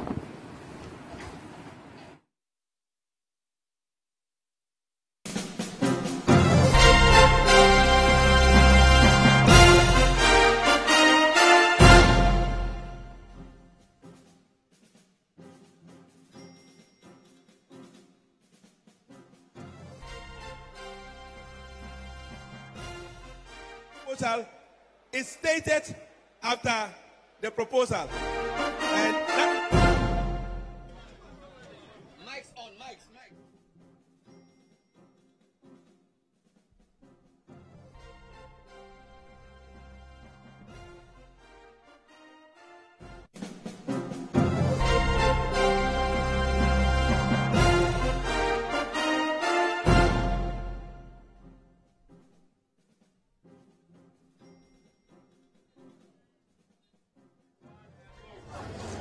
Welcome back. This is our live coverage of the 9th Delegates Congress of the NDC, coming to you from the Fantasy Dome. So in the interregnum, when Godfred and his team were having a discussion, some very significant things happened in the Dome. So they were supposed to propose certain amendments which Congress was supposed to adopt or reject. There was a bit of, I don't know whether to call it confusion, but it's more kerfuffle, as the whites would call it, where treasurers and communicators rejected some proposed amendments. So Samuel George, we've pulled Samuel George back from the dome to come and explain to us what was going on, what was all that racket about, and what has been agreed. So Samuel, we were watching on the video, it appeared a group of people were demonstrating during the proposed amendments. What was that? Well, Bernard, the NDC is a party that celebrates democracy. In fact, it's in our name, the National Democratic Congress. We had a list of proposals for amendments to the NDC constitution, some having to do with appointing our treasurers at all levels of the party, from the national all the way to the branch, where the proposal was to have people with a certain accounting qualification and background to be the treasurers at the branch level, constituency level, regional level, and national level. And this position was supposed to be by appointment and not by election. The same was to happen with the communications officers. Again, across all the levels. Okay. Again, we're going to change the name from communication officer to communication director. Again, to be appointed, and people had to have a certain communication background. Application and interview. Absolutely. Okay. Now, when those proposals were put forward, it appears that there had been a certain underground movement by some interested parties, especially the treasurers. I know that the treasurers had put in a spirited fight at the last NEC meeting, which happened last Tuesday at the national office. And well, the amendment came to Congress and they rallied massive support. It's beautiful to see what happened in it. So the beauty of democracy. Said they don't agree that they should be appointed. All the constituency treasurers who came here said they are speaking for their branch treasurers, who they represent at the constituency level, who cannot be here, but they would resist that amendment from being carried. As a party, the legal committee is sitting there. And so looking at some of the other recommendations, we have not even gotten to the communication officers. We've also not gotten to the youth organizers, where we're going to be introducing an age cap. The party has decided, the steering committee has decided to step down all the proposals for amendment, save 3, that we will consider at Congress. The first one is a special national conference. Right now, you realize that for the NDC to take any decision, we need to have a vote. And it means we need to bring together all the 9,000 delegates, the cost and all of that, the logistical nightmare of it.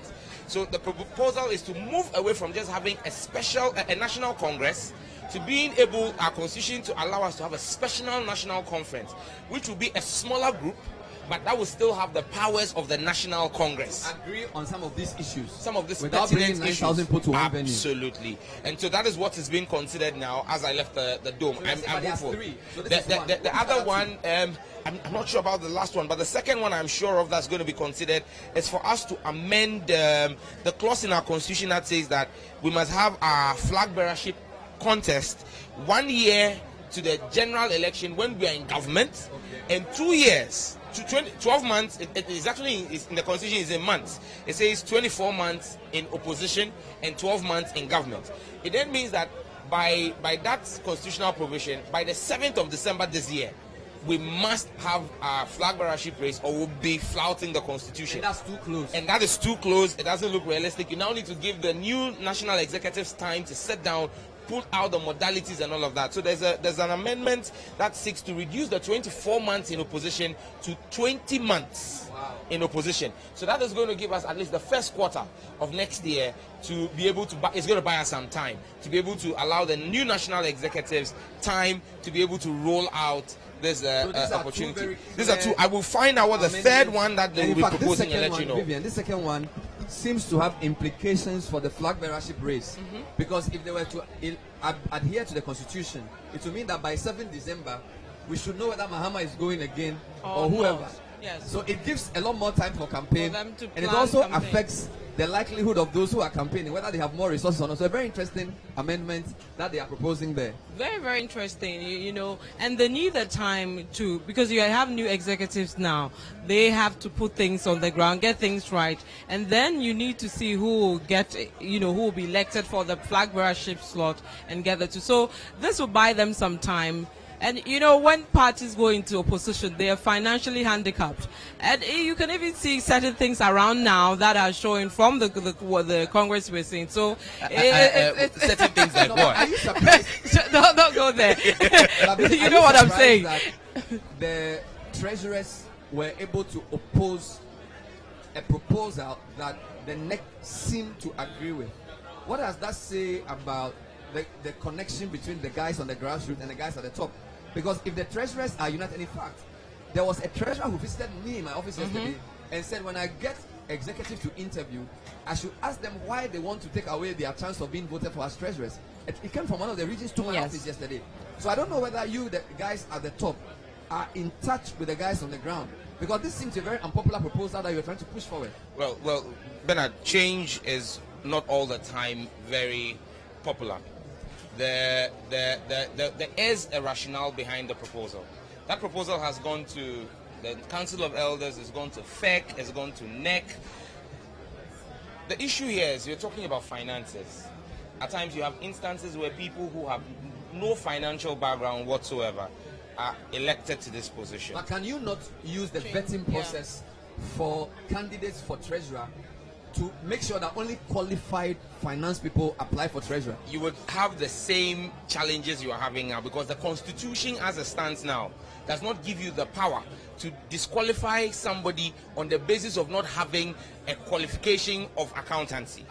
So you'll be opening a party up to a plethora of lawsuits for the legality of disqualifying somebody, not because he is not qualified as a member of the party, but because of an educational background. So you were thinking of an easier route of making it an appointment.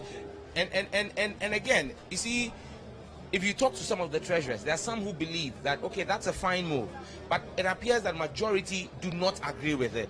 Now, you see, the party is looking to be progressive. It is not to suggest that those who do not want the change are not progressive, but it just means that a lot more consultation may need to go in. I mean, this proposal of 40 years for youth organizers, for example, if that had come, it would have been even a bigger uproar in the room. Because if you look across the board, there are several youth organizers who are over 40 years. So you automatically render their positions or untenable. Now, the question somebody like myself and Honorable Doyo have asked, who is from the MP for Adan, we are from rural constituencies. We say to them that if you want to mobilize the youth, the rationale behind having the age cap of 40 is using the UN standard in our constitution of 40 defining the youth. In fact, the constitution used 35. We are trying to be liberal and say 40. The rationale why some of us are against the cap of 40, because I would have joined the youth organizers to say no in the room if that had gone through, is that in some communities, if you have a 30-year-old call a meeting of all the youth, you won't have anybody show up. But when you have a 60-year-old who is respected in that constituency, who is your youth organizer, he would organize the youth. When they say Nene so and so calls a meeting, everybody, all the youth will show up. So for grassroots mobilization, some of these things may look proactive and progressive, but they will be counterproductive on the ground when it comes to political mobilization. Politics is not just an art, it's not just a science, it's a mixed bag. And so you must find that fine thread. I'm sure the third proposal that will come up is going to be the one on the relationship between the party and the presidency when we eventually come to office. One of the major things that came out from the Kwesi Botwe report was the seeming disconnect between the presidency and the party. Whilst you are in office. Whilst we are in office. And I mean, the NDC is preparing ourselves to come back to office in 2021. And so this is a critical thing for us. We do not want to get to that bridge before we start thinking of how to build a raft or a canoe. We are building a yacht for ourselves now before we get to that bridge so that we can cross it. Now, we are suggesting there's a proposal that at the beginning of the president's tenure, there shall be established a body to be known as the Presidential Advisory Committee, hereinafter called the Committee, of not more than 13 members, at least 3 of whom shall be women. The committee shall be composed as follows: the president-elect, the vice president-elect, so you realize that this is even before he's sworn into office during the transition, chairman of the Council of State, who will most likely be a member of the NDC, the leader of the party in parliament, that's the majority leader, the chief whip of the party in parliament, the chairman of the Council of Elders, the vice chairman of the Council of Elders, the chairman of the party, the general secretary of the party, one representative of regional chairman, one presidential appointee, a national organizer, a national youth organizer, the national women organizer, and one woman nominated by the party. So these are some of the proposals that we are looking at. I mean, it is extremely important that we have all of this go on. There are other proposals that you may find that may come up also, which has to do with party discipline, where if you contest as a parliamentary candidate or a presidential candidate and you lose and you choose to defect and go independent, strict punitive measures that automatically strip you of your membership of the party. So these are the things I will see. But I mean, you see democracy at its finest at this Congress today. We'll come and talk about democracy and chances. And we'll talk also about the response to the various people who came to speak today. Because viewers and listeners, if you are a follower of Congresses, you can predict support on the basis of the rousing welcome you receive. Yeah. But I want to bring in Dr. Clement Park. He's an MP for Bulsa South. And what are his general impressions about what happened? And for those who are viewing the TV, we are showing you how the treasurers vehemently opposed the proposal to make their position appointed. Were you surprised, Dr. Park, about that united rejection of this proposal, which seems reasonable in terms of having a properly run party, but seems to fly in the face of what the popular people think? Well, first of all, let me say good afternoon to you, my colleague, delegates, and all those watching us and listening. And I think it is only fair that I congratulate you on the historic achievement that you chalked, as a, media man of the year. Thank you. Thank you. And I must quickly add that you are a product of Radio Universe, which I got the opportunity to manage when I was lecturing. I think that in all of this narrative, people forget to mention the fact that you are a creation of the wonderful program that we have at the University of Ghana.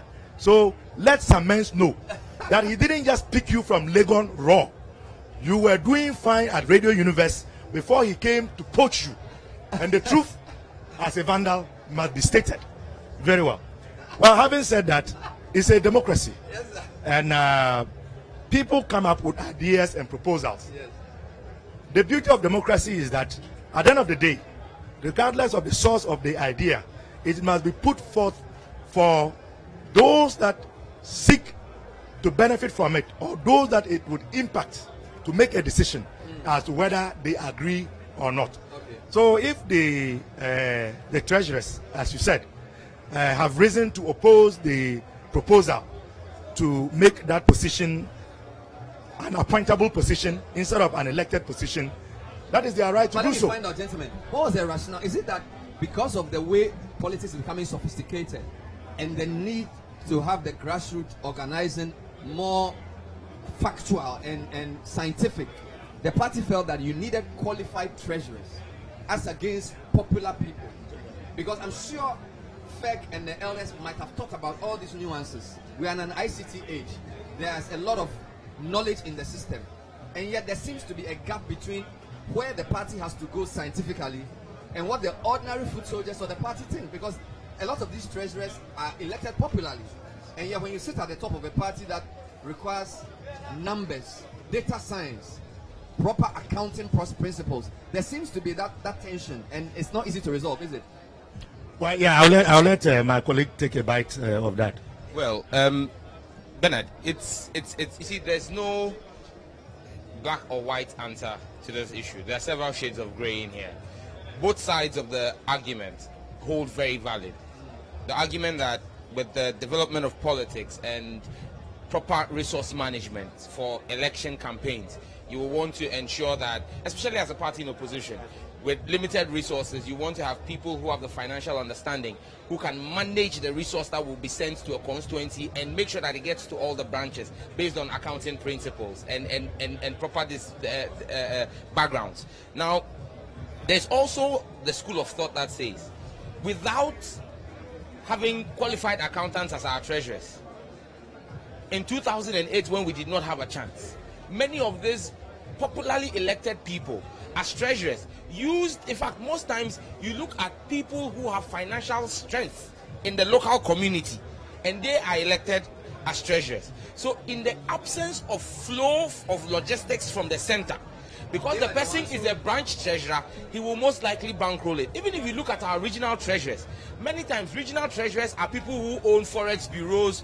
who are well-to-do people, who many times when the party needs cash, can readily on their own donate and support the party.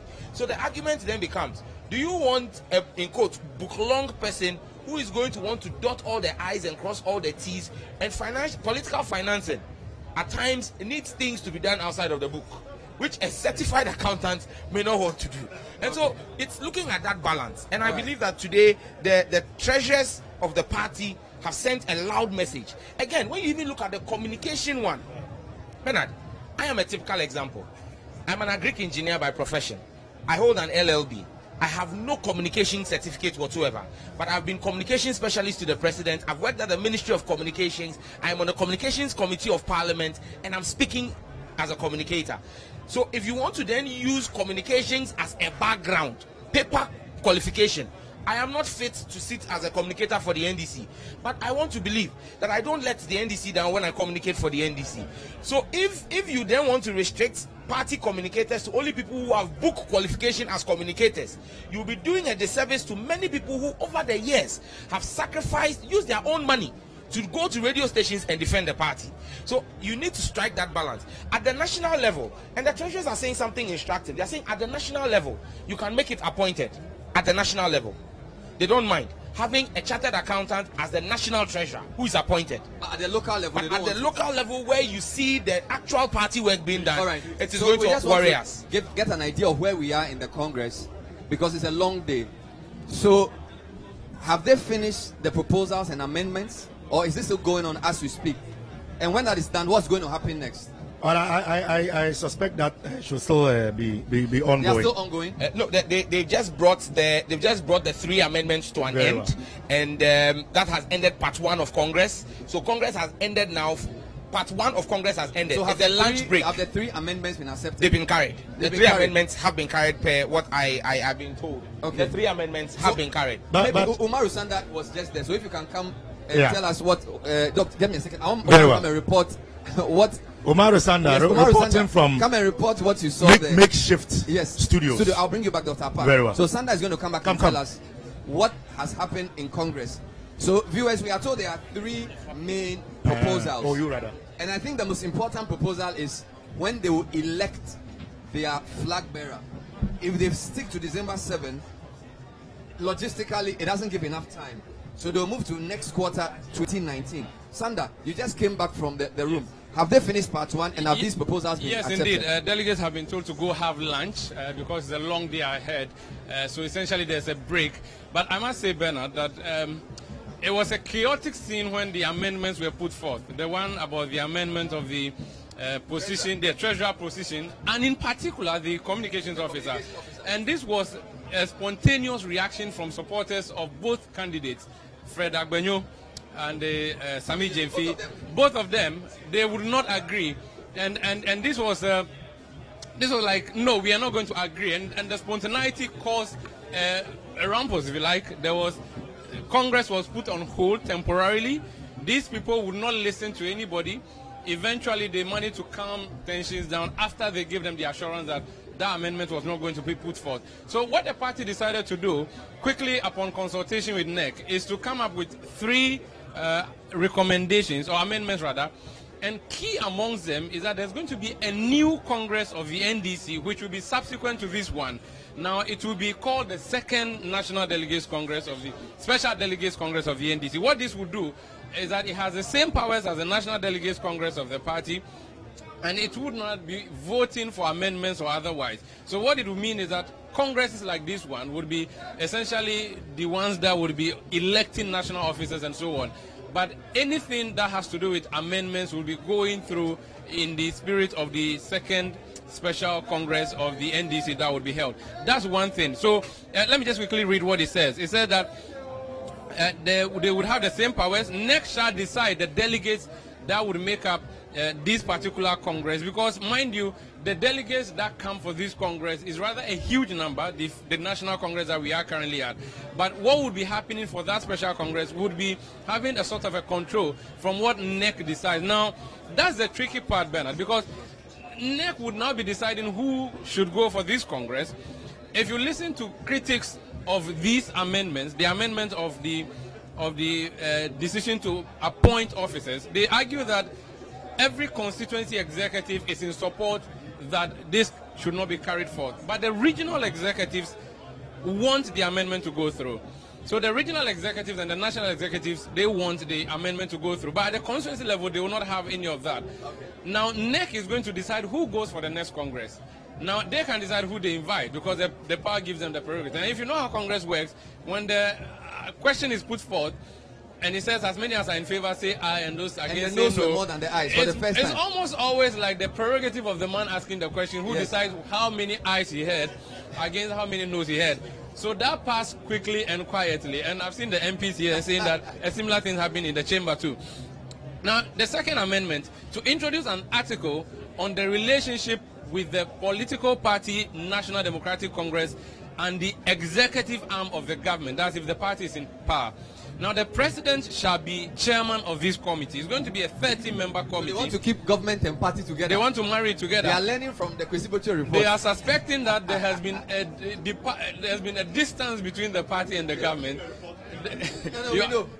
So what they have done now, they will set up a 30-member committee to be chaired by the president, and it will meet, guess what, every 3 months. Every 3 months. That's how seriously it is. So to keep government and party together. To be in sync.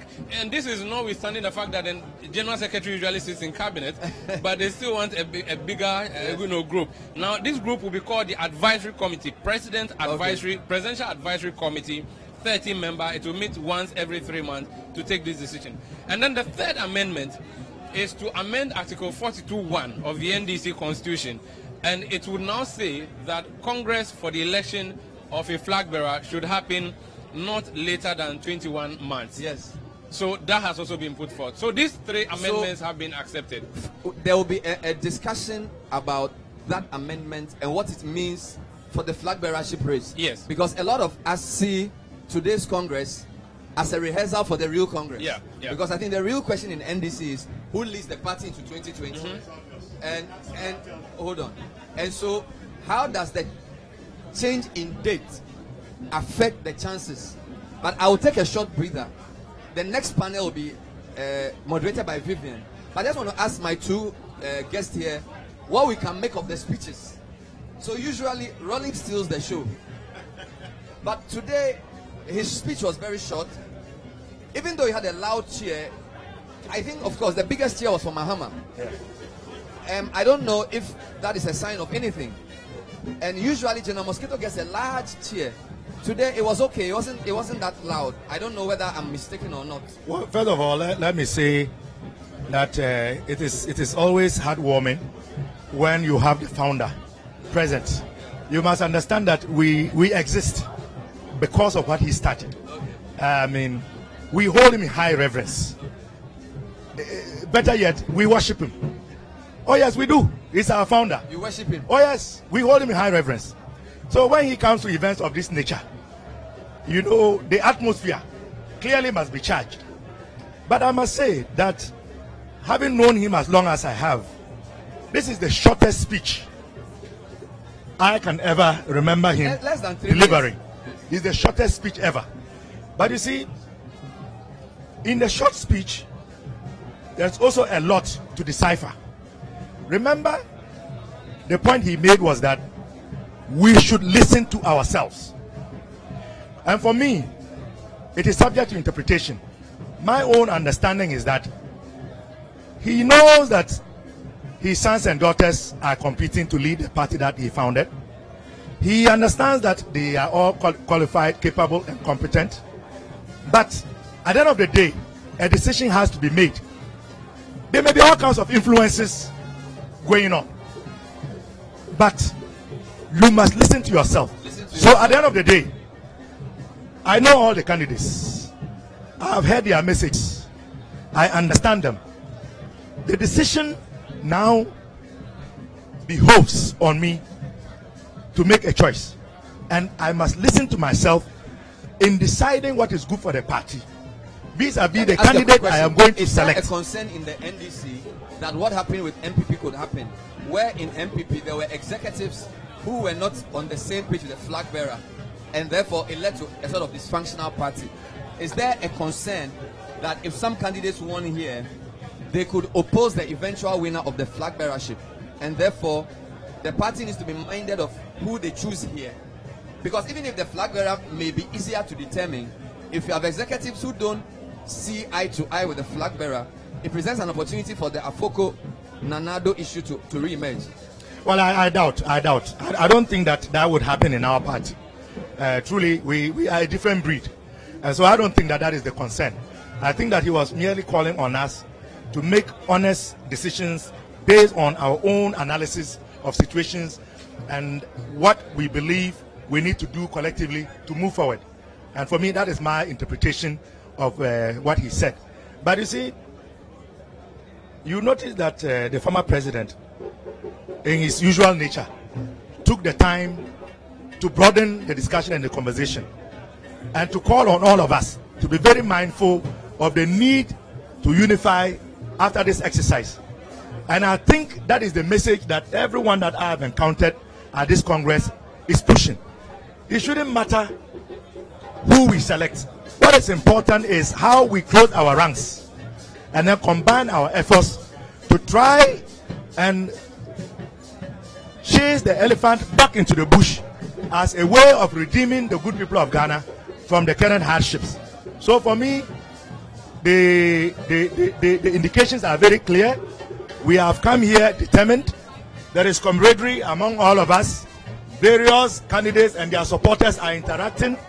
I'm yet to see anyone take offense to anybody, and that is the beginning of the redemption. What is your quick comment about what I asked, whether if you don't take and you choose wrong, it could affect party's unity as per the MPP? Bernard, I believe you've done this business for a long time, and I'm a very frank and straight person. Yeah. In every political race, you look at all of these permutations. You look at who is going to be your likely flag bearer and who are the people who are going to support him. So in my early morning submissions, you heard me say that this Congress was to elect a crop of national executives that will partner John Dramani Mahama in executing the 2020 campaign. Now, if that be the case, it then means that we are mindful of who it is that we are electing, because you don't want to elect somebody who is going to become a problem for the candidature of John Dramani Mahama, which we have concluded will be the flag bearership candidature of the NDC. All right, so I'm going to bring in one of the flag bearer aspirants, Guzitano, who made a very interesting entry into the premises. But Umaru Sanda Amadou is going to do that interview. So Umaru, please come and join me. Guzitano is going to join us here, and then stay. Yes. No, let Guzi sit here. So we are doing a few permutations. Guzi will sit here. Sanda, you'll be there. And so we are trying to bring in Guzitano, who just walked in. You are welcome to the program. It's good to see you. How are you doing? Very well. And yourself? I'm very well, thank you. I saw you come in about half an hour or an hour ago. Yes. Is there any special reason why you were not inside when the speeches were being given at the beginning? No, actually, I was there. I left just about the completion of the voting for the steering committee. Yeah. Okay. But there's an interlude in the program. Yeah. Okay. But is it fair for one of the proposed candidates to give a speech while the rest of you didn't have a chance at all? Well, I think he was. Let's be fair to the former president. I think he was given that slot because he's a former president. None of us are former presidents. We are going to be president in 2020 December. I'm sure at the next Congress I'll also be given the same accord. So there were a couple of proposals that were opposed by treasurers and communicators. Yes. Were you aware of these proposals for amendment? And were you surprised that the treasurers opposed this so vehemently, that the position of treasurer and the position of communicator be appointed? They were so unhappy with it. They didn't come to I think that's a correct position. I mean, you can't have a public institution such as the NDC have a treasurer that is appointed and is not accountable to an electorate. I think it's important to have a treasurer who's accountable to an electorate, and that is something that I hope some deeper thought will be given to. I'm not seeing too many Guzi T-shirts here. Usually these campaigns and these congresses are a prelude to the main congress. Any special reason why? Well, first of all, you have to understand that the people who are going to vote for the presidential candidates, 270,000 of them are not here.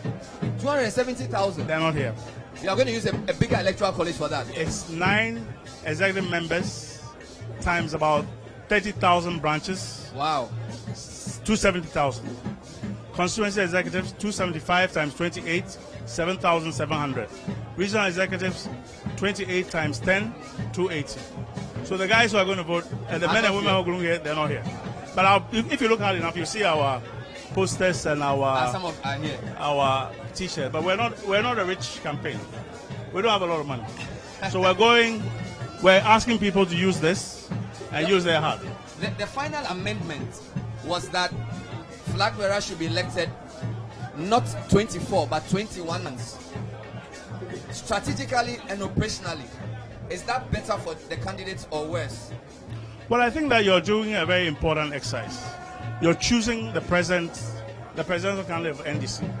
And ultimately, hopefully, if it's be the wish of the author of all things, the president of Ghana in 2020, you must give time for people to basically engage the electorate, show them their policies, what they have for the party in terms of restructuring and reorganization, and also bring a program that will unify people.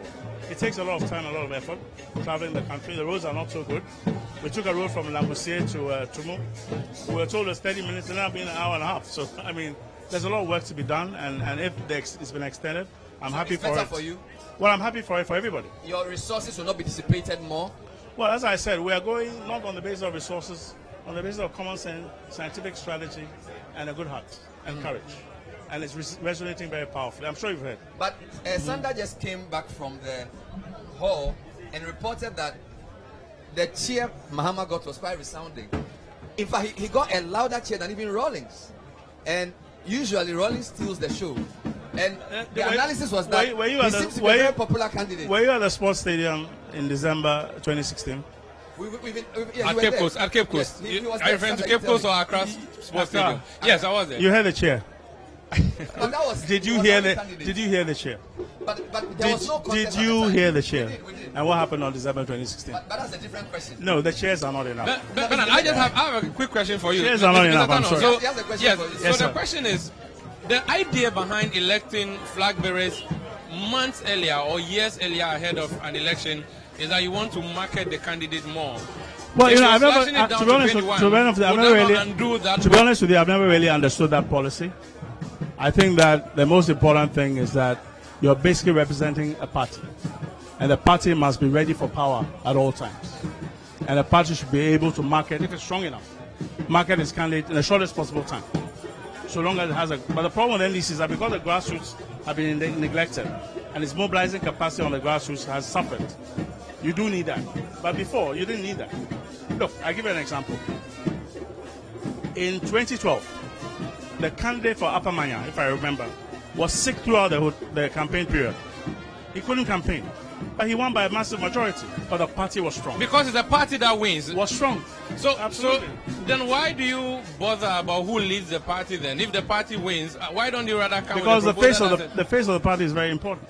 In 2012, I recall that because it would be difficult for you to elect a candidate going through all the processes after Mills's death, you agreed at Congress that you allow John Mahama go unopposed and uncontested. Well, I think that those decisions are made depending on the circumstances. We had a death. That death rocked the party substantially and rocked the country. And I thought it was a wise position to be able to say, yes, we have somebody who's ready-made. He's there. He's a vice president. He's shown some capacity. Let's go for him. And we did. Unfortunately, that candidate lost very miserably in 2016 by 1 million votes. So the chairs don't matter for you? I mean, me, I'm an organizer. I'm a cadre. All right? We operate on science, not on perception. The actual. I'm sure Sam George will have. Thank you very much. We wish you well. we know it's a busy day for you, so we'll allow you to go. Later on, when voting starts, we'll talk to you again if you're around. Thank you very much. We just want to wrap up this segment. I'm sure you're very proud of our party. No, no. I mean, we've been to many congresses, I'm so sure it's a great party. we've been to many congresses, so this will not be an exception. Thank you. Thank you very so, much. Samuel George, before we It's take okay, a break thanks. from this round, Ciao. what is going to happen after lunch? Because you seem to have finished part 1. So walk us through part 2 before we take leave of our viewers. All right. Part 2 of Congress is going to basically be the Electoral Committee taking over. The Electoral Committee is going to commence the processes towards election. I think that has already begun in the room. You're going to have the introduction of all the contestants by the Elections Committee, which is headed by Honorable Kofi Atto. And then you're going to have the Electoral Committee hand over to the Electoral Commission of Ghana, and they will conduct the elections. The elections are going to be conducted by the Electoral Commission, region by region. Constituencies will be called out, and then they will come and cast their ballot for the various positions that are up for election. After the conduct of the election, after the casting of the ballots, I mean, that is where the program begins to draw out, because you're having over 9,000 people coming to cast their ballot. After that is done, there's going to be the sorting out of the ballots, the counting of the ballots, and then the official declaration.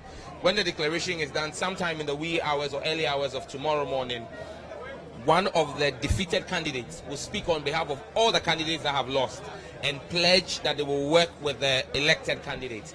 Now, the newly elected chairman, the chairman-elect of the NDC, would speak on behalf of all the newly elected national executives. Then we'll have our closing ceremony and departure back to base. Thank you very much. Thank you very much. So we'll take a break and cross over back to Godfred and the team in the studio. When we come back to the trade fair, Vivian Kailoko will lead the coverage with Umaru Sanda concerning the electoral part of the Congress. So we're going to cross over to number 11 Dr. Martin Street, where Godfred, Akotopoafo, Duke Mensa, Opoko, and Selom Adono will take over with our coverage to do some analysis. When we come back, voting and the processes would have begun, and Vivian and Sanda will take us through. This is City. We are bringing you live coverage of the 9th NDC National Delegates Congress from the Fantasy Dome at the Trade Fair. Don't go away.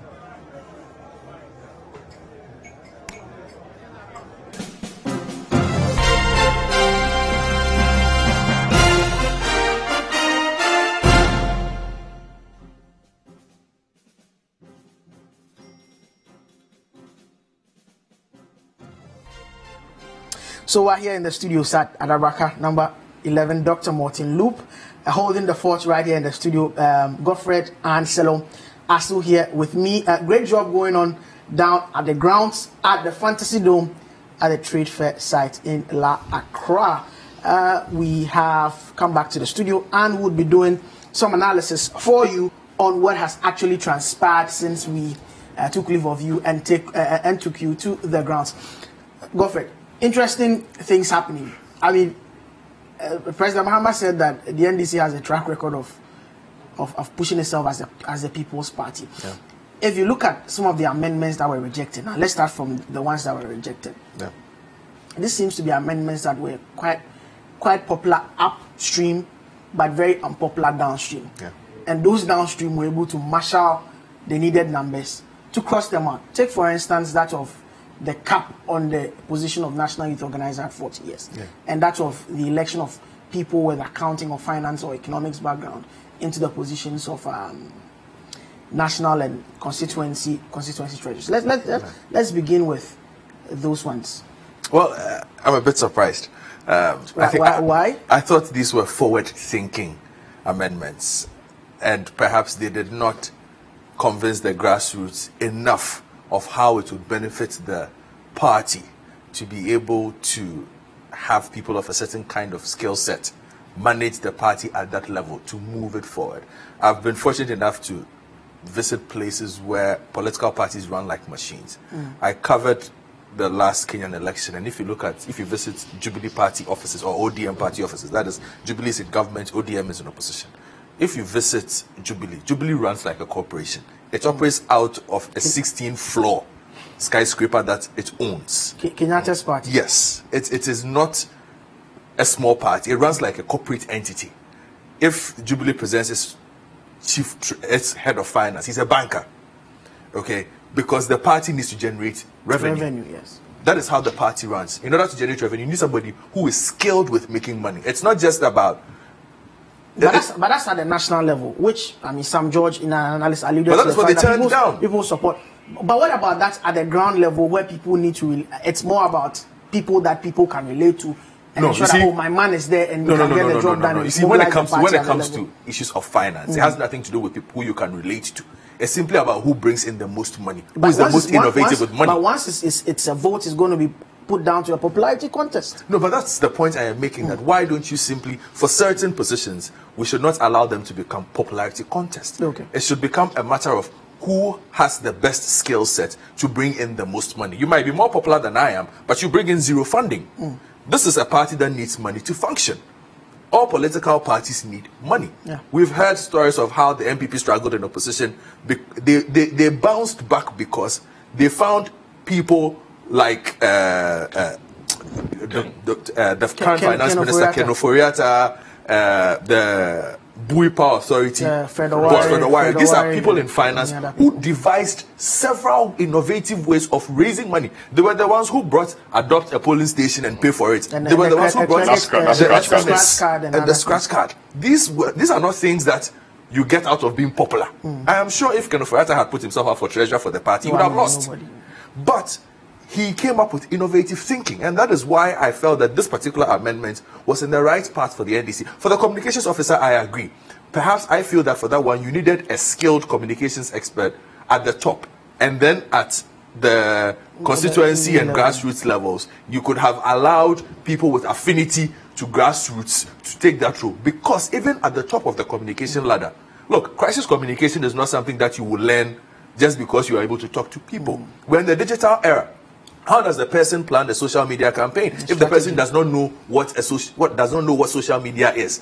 How do you elect a communications officer who doesn't even have a Twitter account or a Facebook account, or doesn't know what LinkedIn is?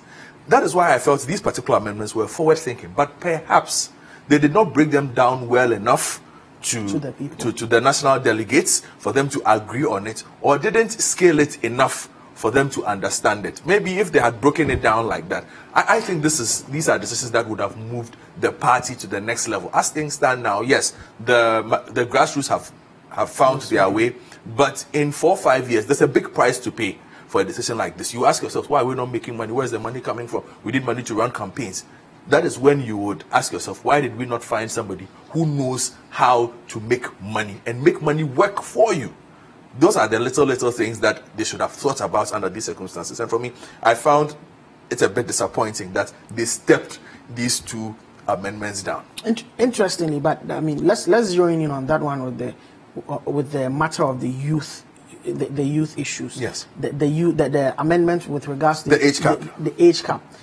NDC, I mean, from popular conversation and popular parlance, NDC is a party that is seen to be the one that gives many opportunities to the young people, to young people, whether in government or even in opposition. Yeah. And for us to have heard that in some places the youth cannot mobilize them, the youth in some constituencies cannot mobilize the youth there. It's a huge challenge, and that amendment could not carry the day. I was also a bit surprised, and that this amendment could not be carried forward, and that it was also stepped down. But is the traditional conservative question not? I mean, is that not up there enough for the fact that in some places, people who are a bit, I mean, age is synonymous to maturity and experience, and because of that, they can galvanize those who are a bit below them. Not necessarily. There can be a young person who can seek assistance from that experienced popular person to galvanize. It does not, the fact that I am the national youth leader of Adabraka does not mean that I have to necessarily go out there. My gift in organizing means that I can also identify the people who are able to make connections and are able to bring people together. When credit is given, it will come to me. So for this particular amendment on the age cap, that if you were above 40, you could not contest. Imagine voting for a 60-year-old as a national youth organizer. Come on. Imagine. A day will come. I hear there are some constituencies where there are over 50-year-olds who are youth organizers. We need to accept that leadership is going to the younger people. If you look at data at the moment, in terms of leadership between the West and Africa, Africa has the oldest leadership pair on the average. Whilst Europe is getting younger, Africa is getting older. And it looks like that has just seeped through in this particular instance on getting young people to represent young people. I am disappointed. I understand why it was stepped down, but again, I am disappointed. I feel that it would have been a huge vote for young people and their ability by saying that, look, if you are above a certain age, so you don't, if you are under 40, does that mean that you cannot be considered for a higher role in the party? This is a party that gave a 28-year-old a ministerial position yes. straight out of school. It wasn't like he was working somewhere. Straight out of school, a 28-year-old was made a deputy minister. So why then are you afraid to place a cap on a national youth role? And this is a party that has a track record of harnessing leadership talents right from school. Yes. I mean, you can mention the likes of Harry Naidusu or Manebo Ama, Blackwine, and the rest. People even thought that traditionally some of them were to the center right of politics, but were able to be brought in and groomed to come into that. That's a bit worrying. If this were the MPP, I would not have been surprised. But for the NDC to step down this amendment, I am very surprised. Selom, let's begin from the finance question, the treasurer positions, which has been rejected flatly, and then we'll move to the youth dynamics. It's quite interesting. The finance position, you may argue, is a technical one, and it's not a popularity contest. You may end up voting for somebody who is popular but does not have the ability to bring in the money. It's the money you want. So my view is that they should have allowed the executives they would have voted for or they would vote for to deliberate amongst themselves and choose somebody with the requisite skills to be able to bring in the money. Even to go by national politics and what we see, the Attorney General by Constitution is the only minister who should be a lawyer or must have a legal background. You may say that is discrimination, but that is not. It is because it's seen as a technical role, and there are specific requirements of that role. So it has to be like that. I remember some time ago I saw a post or a tweet from Gabi Asaro-Chidakun suggesting that the MPP should start looking at things like that. I think it's a very viable, proposition. Unfortunately, it's been turned down. It's a technical position. What you want is that the guy should be able to bring in the money, and not necessarily a popularity contest. It's a great disappointment for me that it's been rejected. But again, it's a protection of interest. So when you throw this out there to people who have been elected, you tell them that we are not taking this power away from you. Okay. It's not going to work. So we're taking live pictures from the dome, the Fantasy Dome right now, and currently the elections committee of the NDC Congress has started introducing the various aspirants for the various positions. So that's what is actually going on currently.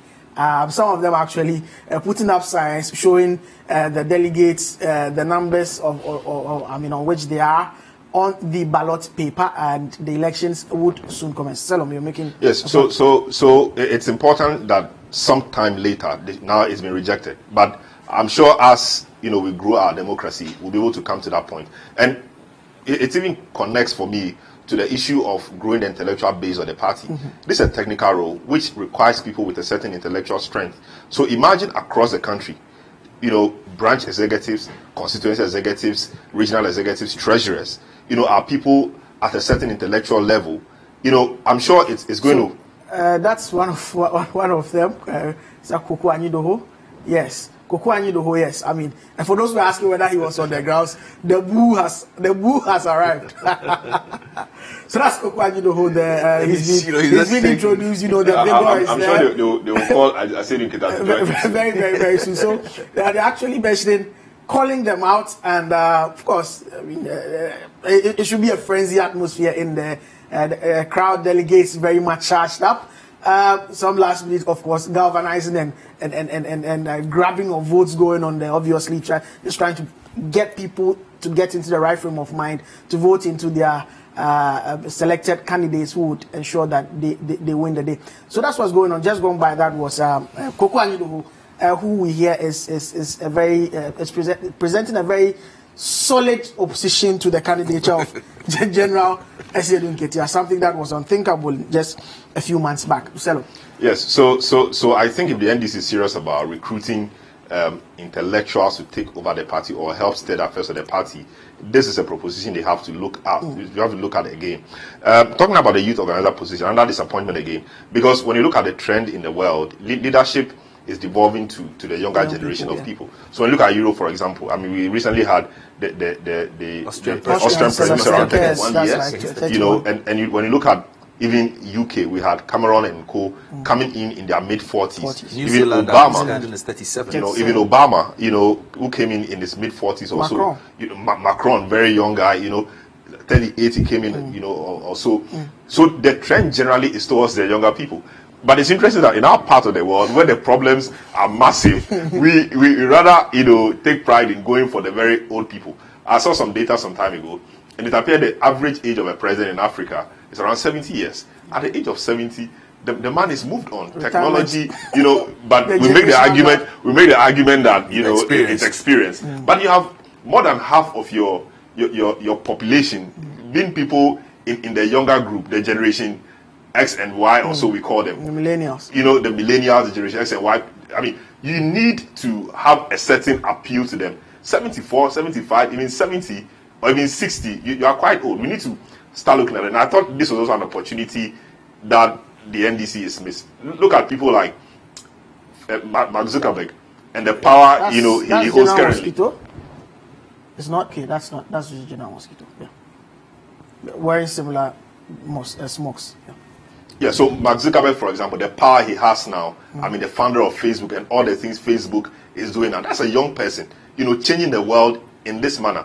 You know, you have people like Jared Kushner, senior advisor to Trump, and all the things Trump is making him do, and all the things he's doing in the Middle East. And the key role he played in the Trump campaign. These are young people. The examples, you know, are there for everybody to see. So I think it's also another opportunity the NDC missed. In even Obama himself, at a very young age, he was a community organizer. In Chicago, and we saw how those skills he garnered as a community organizer helped in his campaign. Yeah. So making a very old person a youth organizer, for me, it's a paradox, and I thought it's an opportunity the NDC once again missed.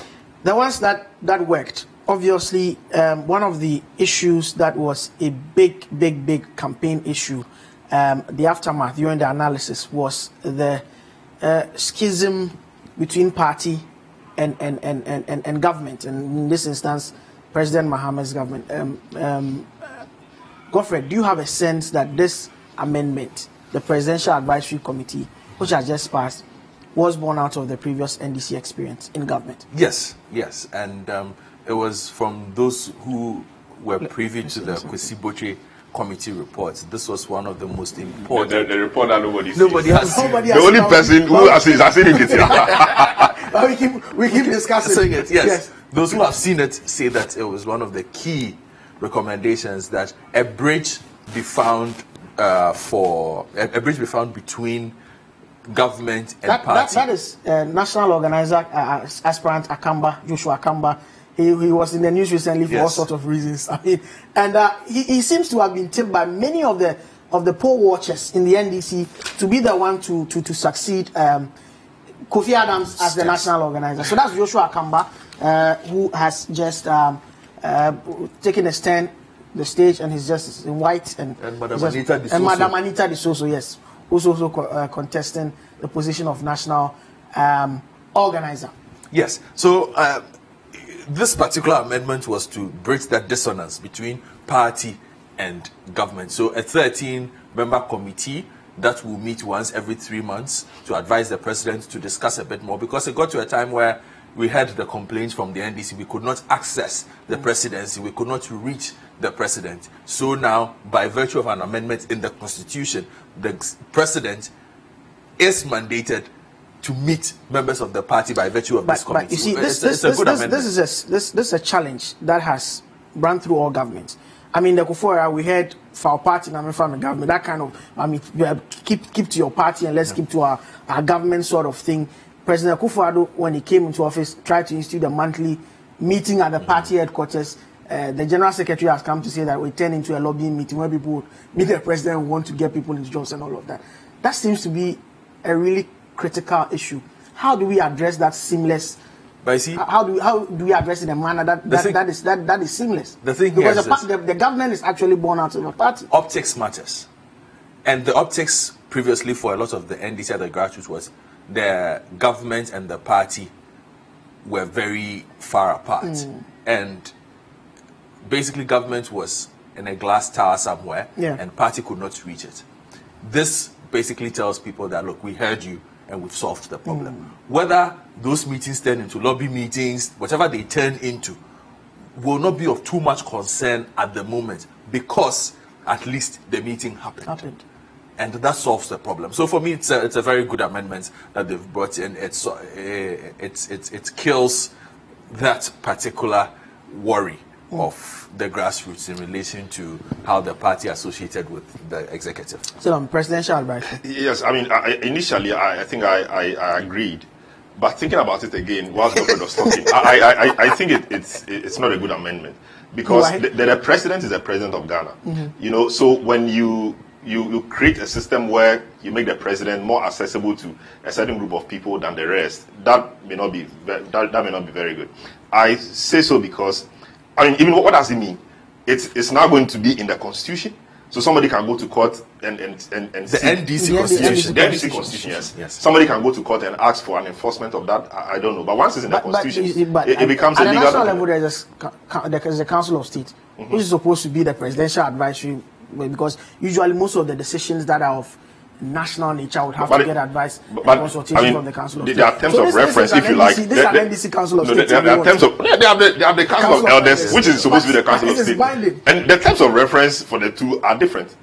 The Council of State, we know what they do per the Constitution. This one, we are told that they will be to bridge the gap between the party and the president. What does that mean? What I think they should do is to put in structures that will make sure that the party people are taken care of. That is the role of the party. That is why the General Secretary sits in cabinet. That is why the General Secretary usually has unfettered access to the president. I don't think it makes sense to legislate that or to say that let's put this in our constitution. Once in 3 months, the president will meet with a certain group of people. What will they be doing? Okay, put this person here, put this person here. Favoritism and nepotism will grow. It will turn into just like what the MPP meetings turn into. It's exactly the point. Because why would I be in that meeting? I will go to that meeting to push a certain agenda. This person is in my constituency. He is doing well. Mr. President, give him this contract. But at the end of the day, that would mean that the president is listening to the party, even though it may be at but you see, it is not everything. To the detriment of the state. Yes, the president doesn't have to listen to the party every time. He has to listen to Ghanaians. So if Ghanaians say this is what we want, president has to look at it, amidst a lot of things, based on advice of the Council of State, and do what is right. Once he becomes president, not only NDC or MPP people elect Nanado or John Mahama, it is Ghanaians. People are not aligned. Some people are not aligned, and they voted for them. So it must be treated with that national character. So I think, upon a second thought, I don't think it's a good amendment. Let's move to the 20 months. Yes. I personally feel that the amendment has been done due to the exigencies of the current moment, and may not necessarily be forward looking towards future issues that may come up, because the 24 months is due to the peculiar issues in the life of a party in opposition. So there are issues of resource mobilization. There's an issue of candidate marketability or marketing, especially if it's a new candidate, and the issues of being able to, because usually parties in government, mobilization is easier, of course, resources and all of those things based on what we've seen. But this is, I feel this is an amendment that has been fashioned to solve a current problem, because these new executives will be voted in. What if this Congress had taken place, say in June, where there would have been enough time for them to move on up until December and hold the elections? So now it's less than 20 months instead of the 24 months which was there. I agree with you on this. I think this could just have been by popular agreement and say that let's do this once. Just like it was done in the Mahama instance. Yes, let's agree to this here and move it on and then watch what happens after. But to, put it in stone and set it in your constitution as an amendment, it's a bit hurried in my estimation, because politics is very fluid. Yeah. Okay, and like you rightly said, the exigencies might be different in 4 years when they will meet again to decide on these things. So for this particular one, based on the fact that we just elected, we need a few months to plan and do other things. Yes, I don't think they needed a special amendment for this. They could have even dealt with this at NEC level without it necessarily even descending here. So that is an administrative guideline without it necessarily of some sort. Descending here. Yeah, so now you move to 20 months. Yes. I think at least 20 months. The next time something happens again, it moves to 15 months. Another time something happens again, 12 months. So and that would be easier considering the fact that now there's a special delegation, so it's just a smaller number. No, we'll look at that anyway. Special delegation. So I think it's an interesting one. But again, the question arises: the 24 months for what? Marketability, resource mobilization. John Mahama was very marketable. He lost the election. Resources were not an issue. He lost the election. Nana Addo was quite marketable. They were in government. Yes. So resources. But the dynamics are different when you are in opposition. This amendment specifically talks about when the party is in opposition. When you are in government, still 1 year. No problem. Nana Addo was in opposition. He was elected in 20. He tried in 2007. When we were in government, he lost. In 2008 to Professor Mills. 2012, he was elected in 2010. All the 24 months argument, he still lost. So I don't think it's neither here nor there. Like Mahama said before, if the horse is strong and healthy, no matter who you put there, the person will win. So next time they'll move it to 15 months. And I don't know what they've been doing all along. Maybe they were waiting for Kosibochu's report. I don't know what they were doing all along to wait till this time for them to be moving the date forward or backwards. I think they should have done this way before than to be amending constitution. If that is the case, every time something like this happens, they will have to meet and amend constitution. I don't think it's very forward-looking, in that respect. It may be a good one, but looking at the future of it, I don't think it's very forward-looking. Let's move to the smaller delegates. The special delegates. National Congress that will be held. That will be held for amendments. Yes, after the main Congress has been held.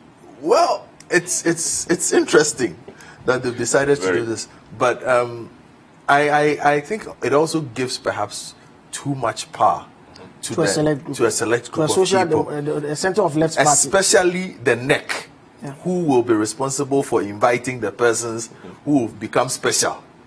But there should be a criteria. But it will still be set by NEC. You see, and amendments as we saw today. And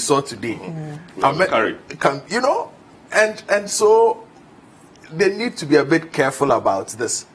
It's for me an interesting way of reducing cost or of reducing bureaucracy, but there is a danger to this if they do not handle it well, because amendments are controversial, and sometimes if you don't have the broader spectrum of Congress to debate the amendments, at least to have a feel of what is happening there, because there are those who will tell you that this has been formed to see through quickly amendments that might not generally be popular, but maybe in the interest of the party. But which is fair. Who determines the interest of the party? Again, so it's an interesting addition to the NDC setup, and did it pass? It passed. It passed. Yes, its viability will be tested very soon, and we will see how they operate this. But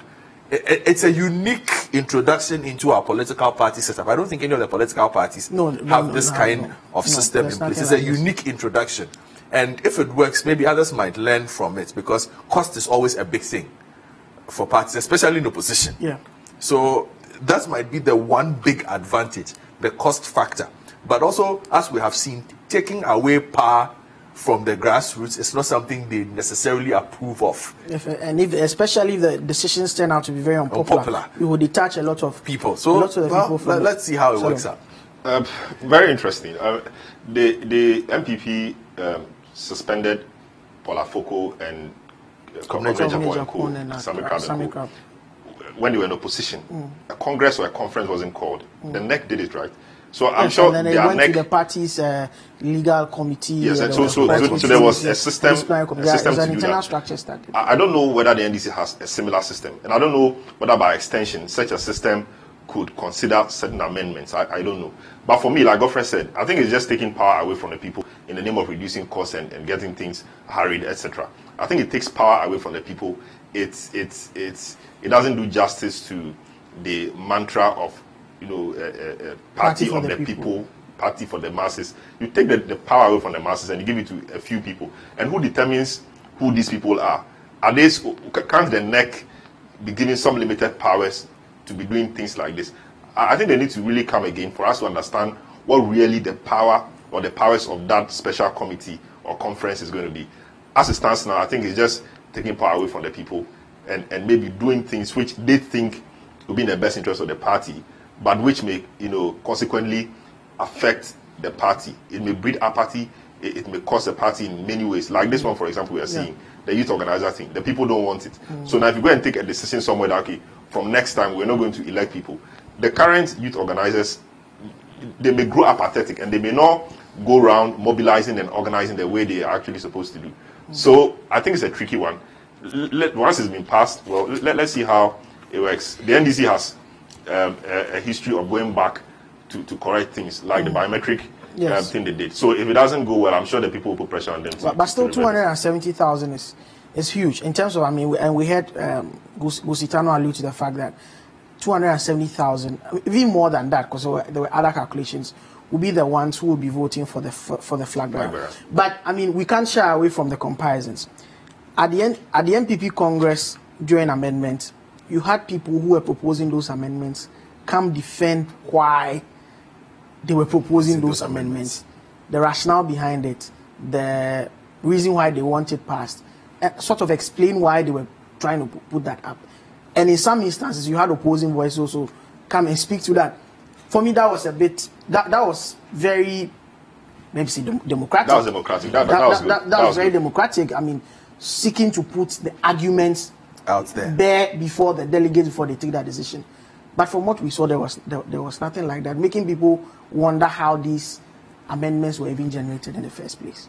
Well, again, I know that on Tuesday, for instance, the NEC met and they used the powers they have to even... So again, the up-bottom approach.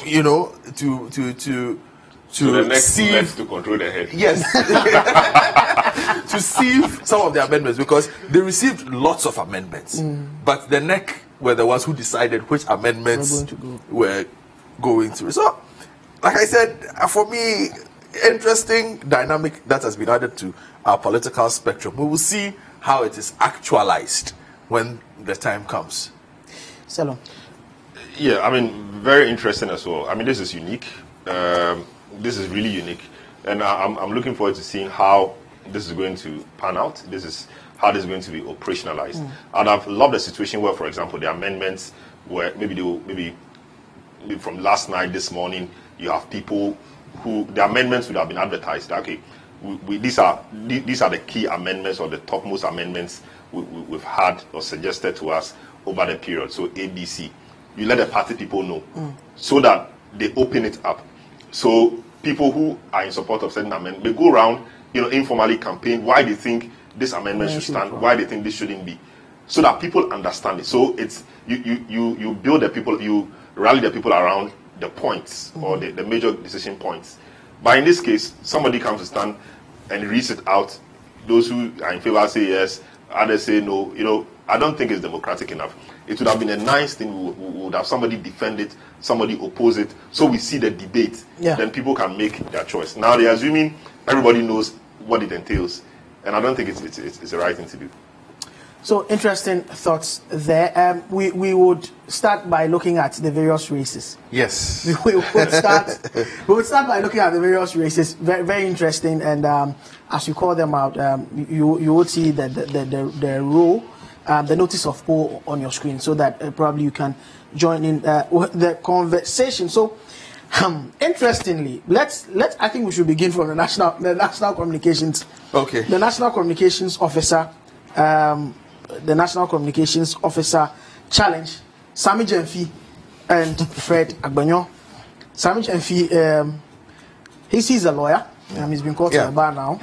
I have personally seen him develop as a person. from communications officer for the Sunyani Municipal Assembly to be Kojo Bonsu's spokesperson in Kumasi, PRO, and he's developed to the extent where he's seen as the face of the communication of the NDC, almost taking on taking on all the quote and unquote the big communicators from government side, which has sort of, pushed him up in the limelight. Fred Agbonyo's growth has also been very steady. It's always been around the national executives of the parties, communicated for them for a number of years. People say this is one of the most interesting races to watch. Oh, it is. It is. It's a race between two very different personalities, two very different styles of communication. Sammy Gyamfi is abrasive, very grassroots based in his communication. Sammy Gyamfi is not afraid to pick a fight.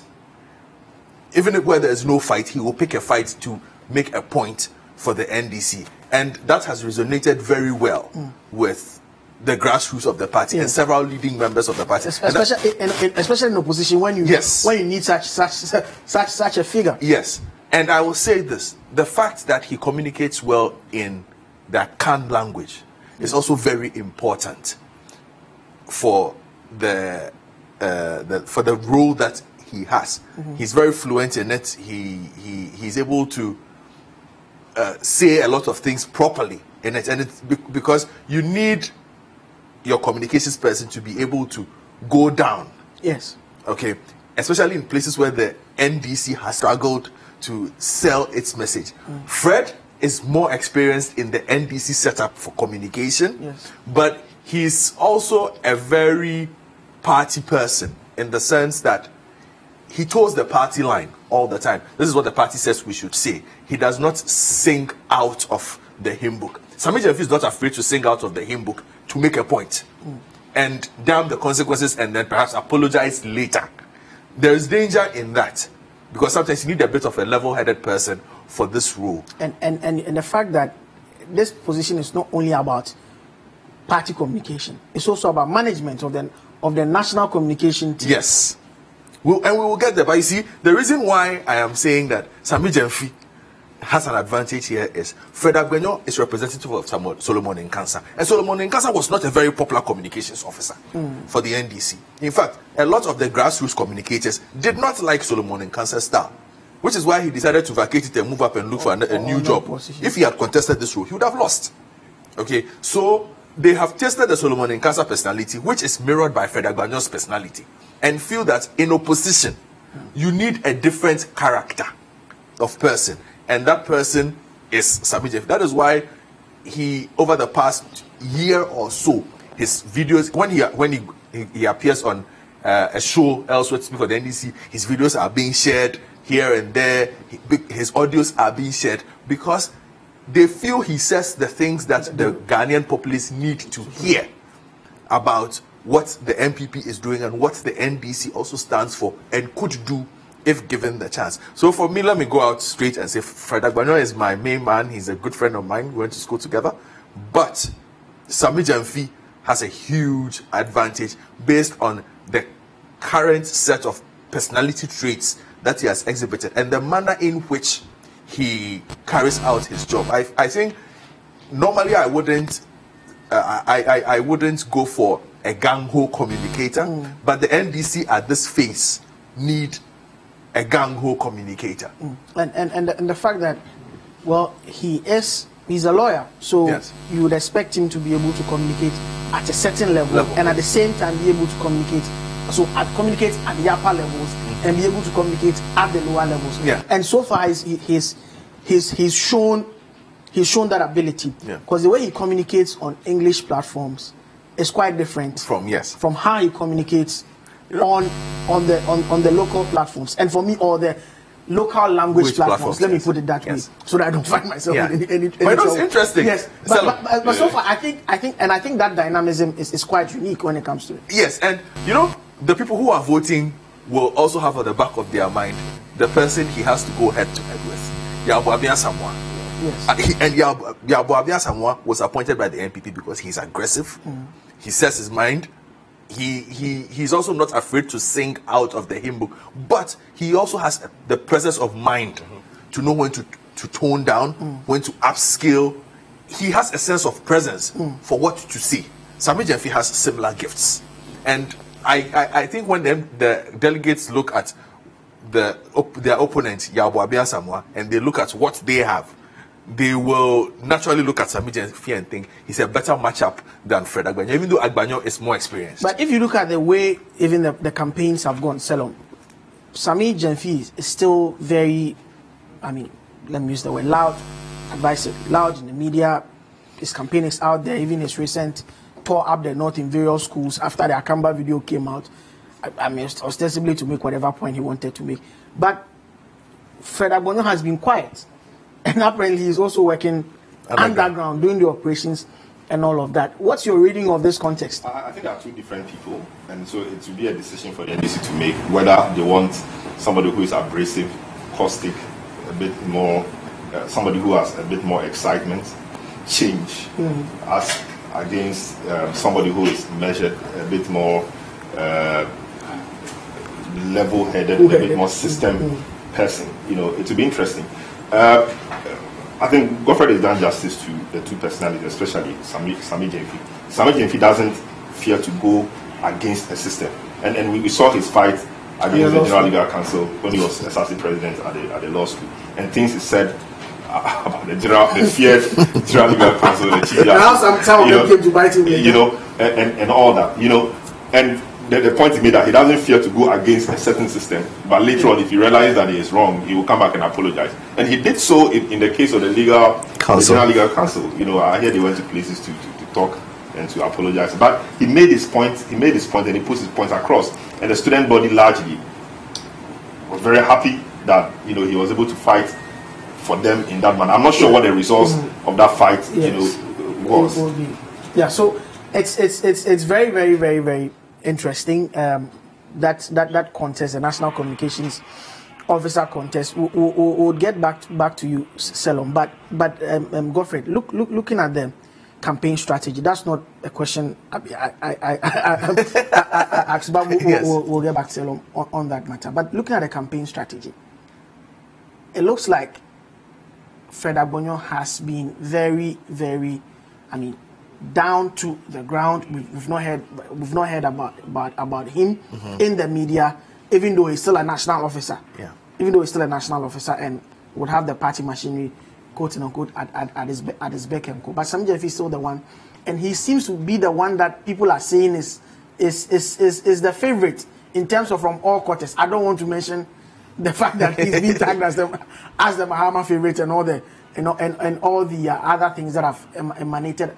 But let's take a look at and try to break down the strategy and what's going on in the minds of these two guys in terms of the campaign strategy. Sammy Gyamfi, this would be his first grassroots campaign, for the NDC. And what better way to sell yourself than to be the go-to voice? Even though he was not a national communications officer, look at the platforms he was put on. And these are not platforms where he drives his car and says, I'm going by myself. He's assigned from party head office. Yes. And look at where Fred Agbanyo is also sent. Even though he's the deputy national communications officer of the party, the number 2 man in the system. Every difficult scenario that the NDC has been in the past 8 months or so, when they've needed a voice to go out there, it has been Sammy Gyamfi that they have sent to address those issues, because they feel he can say it best and leave a lasting impression on them. And that has, so basically that has been the party campaigning for him indirectly. You see, because that has grown, he's not in the national executive, it has grown his national fame. Sammy Gyamfi a year ago, who knew Sammy Gyamfi? But Sammy Gyamfi of 2018 in the NDC, everybody knows him. When you go on Facebook, they are talking about him. We like this guy. He says the things that are on our mind. He speaks for us, and he's taking on the MPP, and he's taking on Kennedy Japan here. He's doing this, he's doing that. That has he's campaigned by virtue of the work he's done. But he had some challenges in the party. Looking at the fact that even before, right after the vetting, there were issues about the fact that he he did which not qualify. The party denied. No, you see, but here is and the fact that you are not held any position before. But the party made sure this was never official, because when it emerged that he had been disqualified, Kofi Adams came out to say immediately that it was not true and that he had sailed through. So they never officially confirmed that he had been disqualified. So all we were told was that he had passed through. It's interesting Kofi Adams will come and say so, given where Kofi Adams stands now in the bigger race, you know, and where Sami Jemfi's alliances also lie. Okay. You know, so it's I think that Sami Jemfi's campaign strategy has been sit in front of the TV, sit behind the microphone on radio, and do your thing. Fred Agbenyo has felt the need to go down to the delegates and speak to them as to why he is the more viable option. Like I said, he's selling his experience, which he does have. He's selling his level-headedness. He's selling his loyalty to the party. He's selling his longevity in the party to the delegates. But as to whether that is what the delegates want at this point in time, at any other moment, perhaps these would be the best traits they are looking for. But as to whether that is what they are looking for now, is the big question. And from where I sit, I don't think that is what delegates will look for. I'll be very surprised if Fred Agbenyo wins this contest. I think the momentum is with Sami Jemfi. He has excitement. He's a new kid on the block. He says all the right things, quote unquote, the NDC people want to hear. Mind you, they are in the position, so they need somebody to ginger their base, and Sami Jemfi appears to be that guy. Fred Agbenyo will suffer from the system thing, so he has to first explain himself. He's been part of the system which lost the election. He has to first explain his role. So I've heard him on many occasions saying he was a deputy, he was taking instruction from his boss, etc. But it's a difficult explanation to make and do. And given how Sami Jemfi in the last couple of months is being used, and the fact that he's not even a national officer, I think it's commendable. So for me, the momentum lies with him, and I'll also be surprised if he doesn't win. And looking at who the other person is on the other side, Yawabena Samoa, also very good with the local language. He's a lawyer as well. Sami Jemfi, I'm yet to actually see him on very fine English-speaking radio stations. A lot of the times I've seen him, he's been on local language speaking radio stations. It's been interesting to see how his outlook will be and how he will choose his words and do the kinds of things. And for me, one of the issues that really gave him the opportunity to communicate very well on most of the English platforms was when the Extinct Cubic matter came up. Remember, he was the spokesperson for Extinct Cubic. Yes. And this is... And I think he killed it. Yes. He actually, I mean, as for that one, you must give it to him. Let's move on from who would be the main man to who would support the person. So, from National Communications Officer to the Deputy National Communications Officer. The lineup is interesting. Mohammed Nurullah Idrisu, Kweku Buahin, who is also... I think he's a Deputy Communications Officer. There's Mahama Samuel, there's Adongo Atule Jacob, there's Godwin Akogan, and there's Alhaj Mohammed Naziru. So for me, three names stand out. Only one name stands out for me.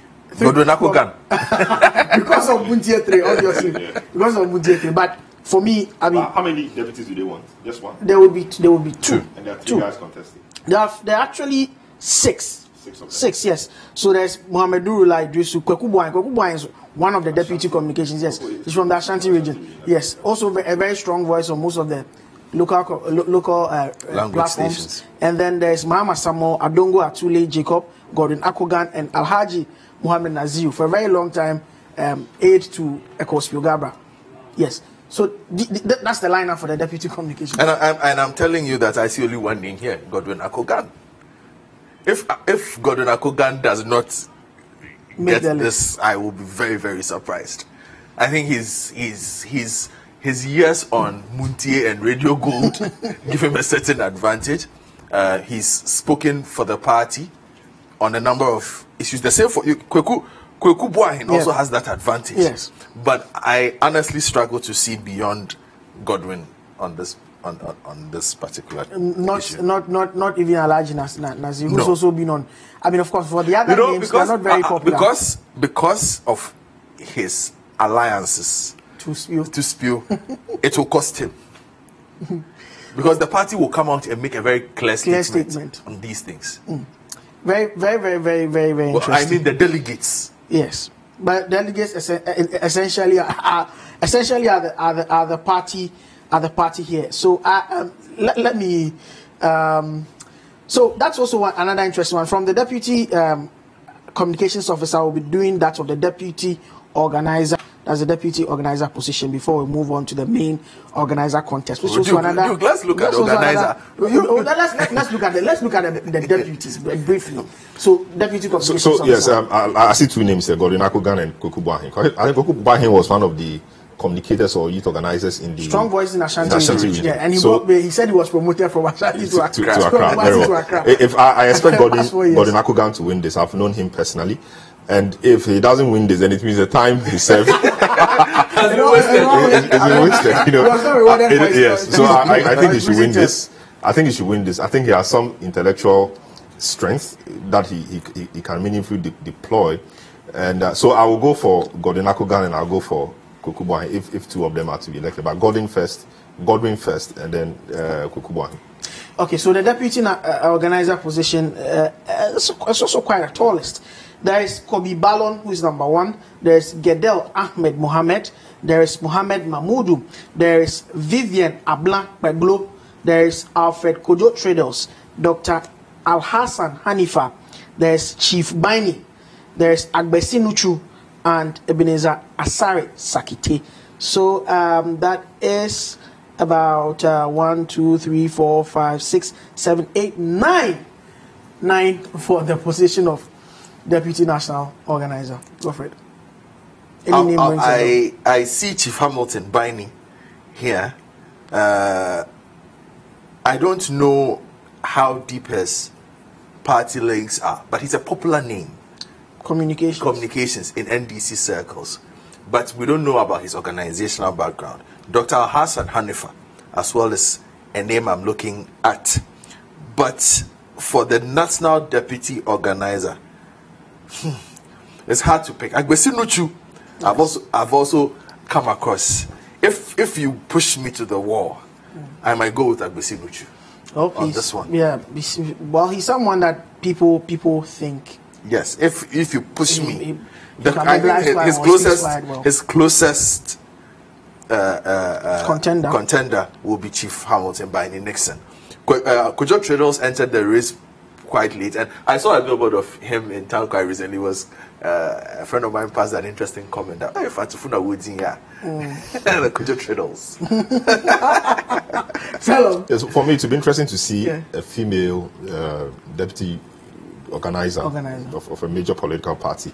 So it would be interesting for me to have a female. And I want to give that a test or a try. Alfred Tridos, I mean, I've known him on radio, I mean, for years. They used to form a very strong network of serial callers who helped the NDC so much prior to 2008. And if that's anything to go by, I'm thinking that he should be able to garner the support of his serial callers and the network they have on the ground, which makes them get information, makes them influence people, to be able to get this. Agbesi Nuchu, these are, I mean, they've contributed. Chief Baini, very popular name on radio. Yeah. But I really relish a female deputy organizer of the party, of a major political party, in this case the NDC. And I think Alfred Tridos, I would love to see the lady and perhaps Alfred Tridos there. Okay, so that's I mean quite different and it's justified. I mean, looking at the kind of analysis Selom has put in. Let us go to the main one. In terms of the organization department of the party. Yes. We're looking for someone to succeed Kofi Adams. So there is Madi Jibril, there's Enoch Amakunsian, there is Yawati Njan, the popular of Yawati Njan, there is Joshua Hamidu Akamba, there is Anita Disoso, there is Solomon Kansa, and there is Baba Jamal. This is one of those contests. It has a lot of heavyweights. Comes to the plate with a certain level of party recognition and loyalty. Yes, and loyalty. Let me start with Madi Jibril. Now, a lot of people might say this is the least known public name. He's deputy. Yes, but he's the current deputy. He's a current deputy. And I've spoken to a lot of party insiders who will tell you that Madi knows the job. A lot of the things that Kofi does, actually done by Madi. So system grounds person. Yes, he's the systems person, the grounds person, the one who does. He's the one who gets his hands dirty. So Mahdi Jibril within the party setup has a very good reputation, even though publicly he doesn't put himself out there. He's more focused on the work. He's not the most eloquent person you will meet. He's not the most outgoing person you will meet, but he knows how to get the job done. And there are lots of people who will be happy to see him succeed his boss, Kofi Adams. So even though there are a lot more popular names, on this paper, for me, he's the most formidable candidate by virtue of the fact that he's already in the system, and a lot of people respect the work that he's done. Then I come to Joshua Kamba Hamidu, also has been deputy organizer before. Very popular. And became even more popular. He became more infamous, let me put it that way, by virtue of his SHS kerfuffle recently. A lot of people in the party would also want to see Joshua Kamba come in. Jemima Anita Disoso, everybody calls her Madam Anita Disoso, has served, Rollins' daughter. Yes, has served as a national vice chair. Yes. And now wants to become national organizer. Very formidable person in the NDC. She has lost a bit of steam, in my estimation, and that will cost her. Yabua Tinjan 2 times has held this job, lost to Kofi Adams at the last elections, will not make a return. I think there's a Yabua Tinjan exhaustion in the NDC. He's a spent force. Yes, he is a spent force. There are a lot of people who are looking forward, and Yabua Tinjan will not be one of the names that they will be looking at. Baba Jamal Ahmed, he's a party boy, has grown from the grassroots right up to becoming a deputy minister for information and also for the eastern region. And then Labour, he was. Yes, and Labour. Excuse me, sorry. Known for his organizational skills. He did very well for the NDC in the eastern region at a time when the NDC had nothing in the eastern region. And to even be able to take the Akwitia seat is indicative of how popular he is and how hard he works at this. He will be a formidable opponent. I think Baba Jamal provides a sterner test for Mahdi than Akamba Joshua Hamidu. I am looking at a straight race between Baba Jamal and Mahdi for the national organizer. You are taking Solomon Nkasa out. Solomon Nkasa, I told you, a lot of people were not happy with the work he did as a national communications officer.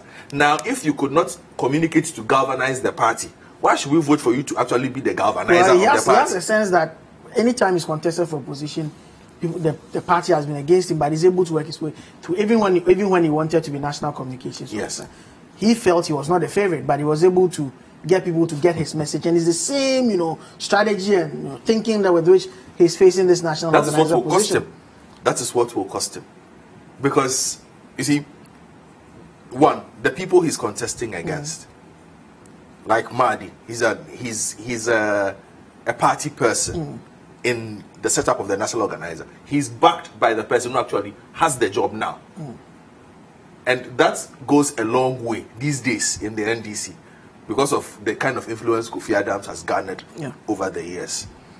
Okay, buys him currency with the delegates. So for me, I just feel on the back of the NDC losing the last election, on what he did as national communication officer, he will be punished for it.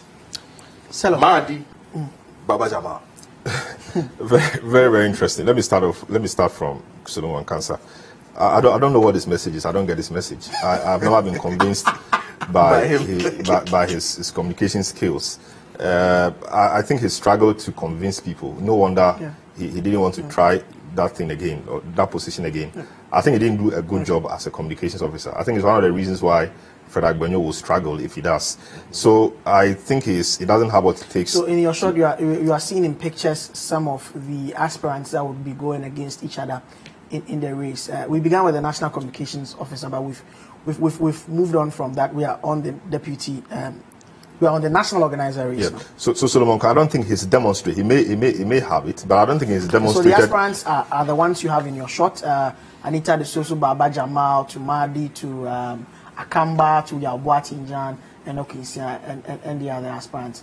There in your shot on the screen. Yeah. So I don't think what's the name, Solomon Kansa has demonstrated that he has what it takes to be the national organizer of a party in opposition. Who would be facing the MPP? Samuel Oku. So we'll get there. Akamba is interesting. He's been at the deputy before. He appears to know how to cause a frenzy if what he did at Timpani is anything to go by. He's a former military man. He's a former military man too, I see. So he'll be interesting, but I don't think he's waged a campaign good enough to make him get that position. And it's at the Sosos, wanting to contest his position is actually surprising to me. Strange. Because he's been national vice chair, he's been women's organizer, and coming down to organizer, I don't know what else he has. Maybe it's about time the death touch of a female personality. Yes, I made a point for a deputy, so they might as well hold for the main position. So if the same person is making a case against a female national organizer, it's no bias against the female candidate of anybody. But I don't think he now has what it takes to lead an opposition party to power as a national organizer. I don't think she's in touch with technology enough. I don't think she has what it takes to mobilize the younger people in the party and the country to win an election. I may be wrong, but that's what I think. Yabuatin Jan, I think he's past his best times. I think he should have he was very bitter when he lost to. Yes, and he doesn't appear to have recovered from that. If you remember, he made some allegations against the former chief of staff, former ambassador plenipotentiary, and a former interior minister. Yeah. What's his name? Prosper Bani.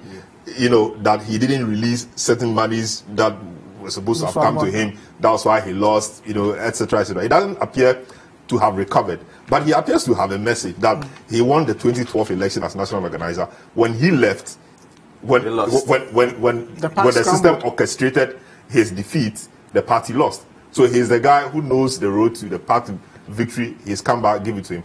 But I think we need, as a country and as a political system, we need more vibrant people in roles like national organizer. Jibril is a good guy, but I think he also suffer from the system thing. What did Kofi Adams achieve? Did Kofi Adams achieve? If he did, why did he lose the election? So he will have to explain his role in the Kofi Adams administration or in the current administration. If he's able to do that well, coupled with other things he's done, then he'll be a good guy. So that is a difficult thing for him. So he holds or he bears that baggage like the other people we've mentioned. Baba Jamal, former deputy Labour minister, former deputy local government minister, I think. Former deputy information minister, and his infamous or famous talk about turning red to white. Or the white cow. What is a white cow? You can say it's a red cow or something. He appears to be in touch with the grassroots. I think he's a grassroots guy. I think he served in national leadership positions like, Deputy Minister of State. I think he is mature. He's a lawyer. He has some intellectual strength, but he can also get dirty if he wants to.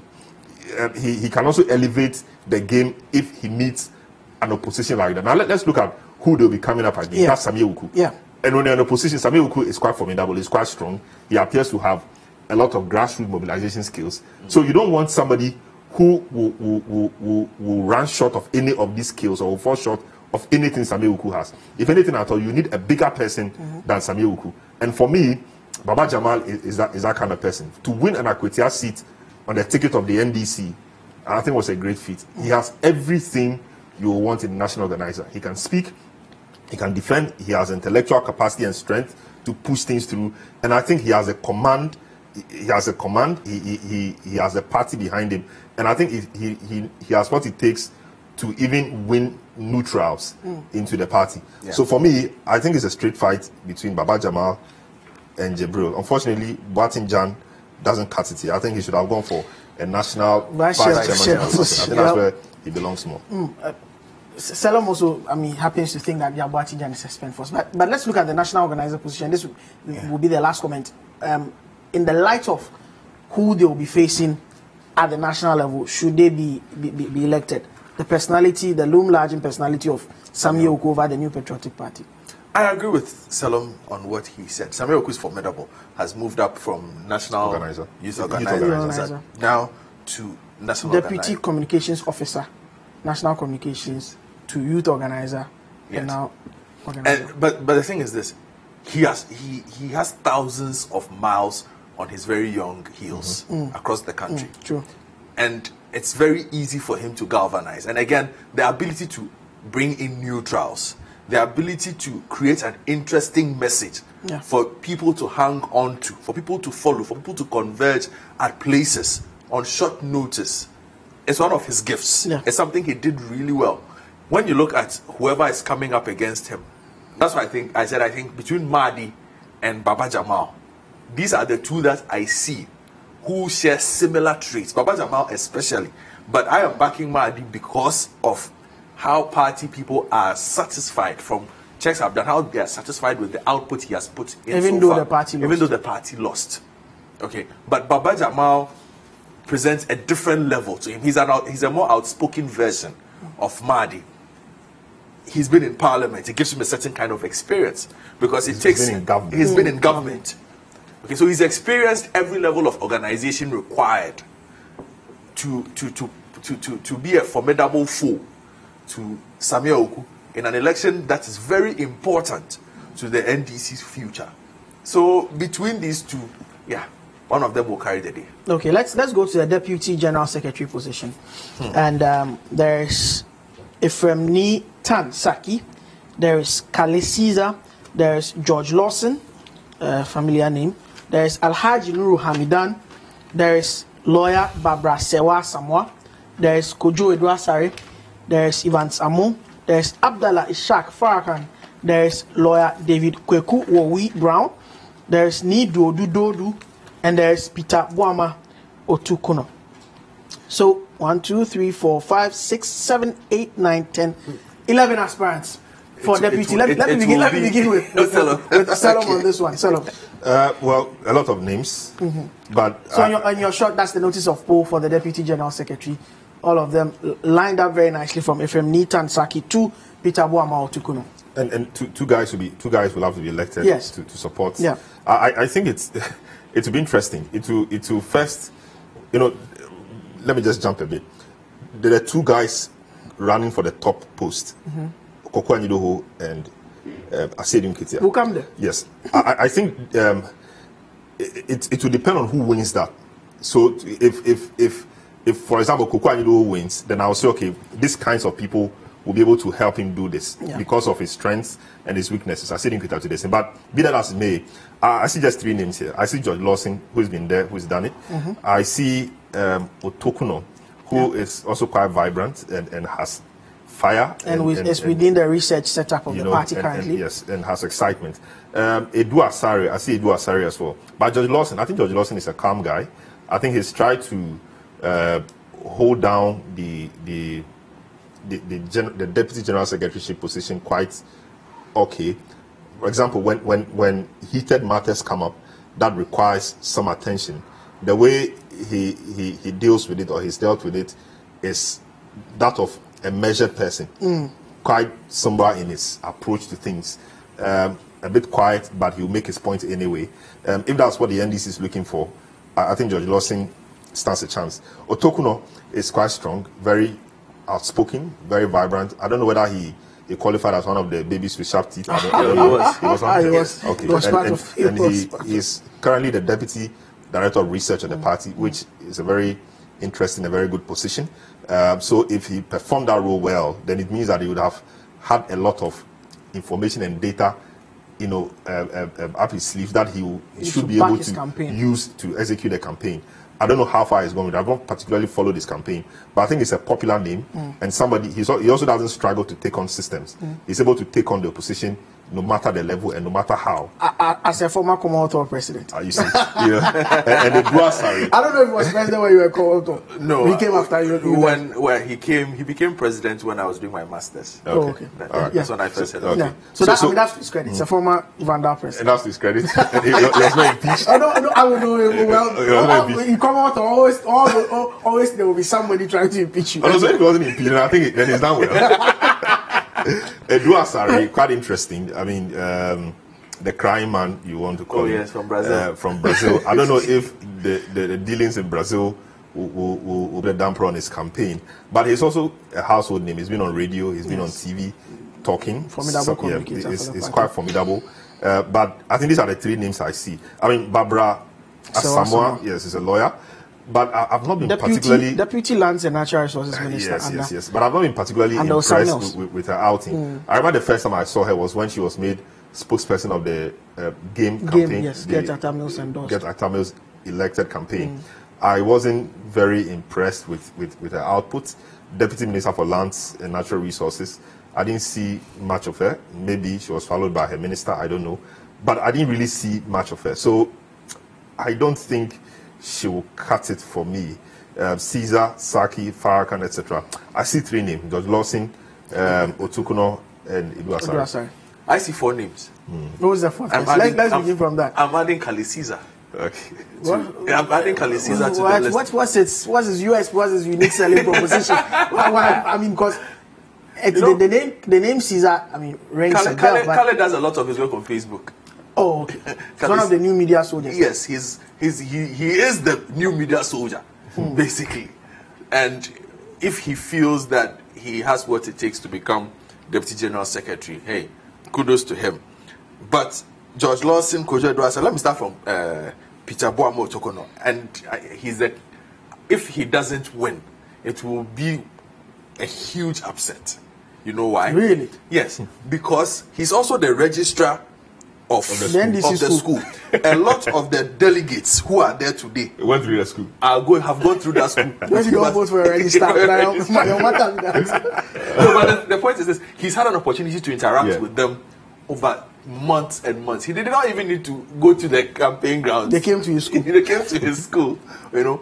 And besides that, he's built himself up well in the party administrative system. And Deputy General Secretary looks like a natural calling for him. It's a natural step up from where he's been. You've spoken about his background from the student politics. You know, from student politics right to the. But in NDC politics, I think he's come a long way. Yeah. And by virtue of the work that we could even say that he's been doing this Deputy General Secretary job. He's been training for it. By virtue of what he's been doing over the past 2 or 3 years, he's been training for it. So he stands out for me.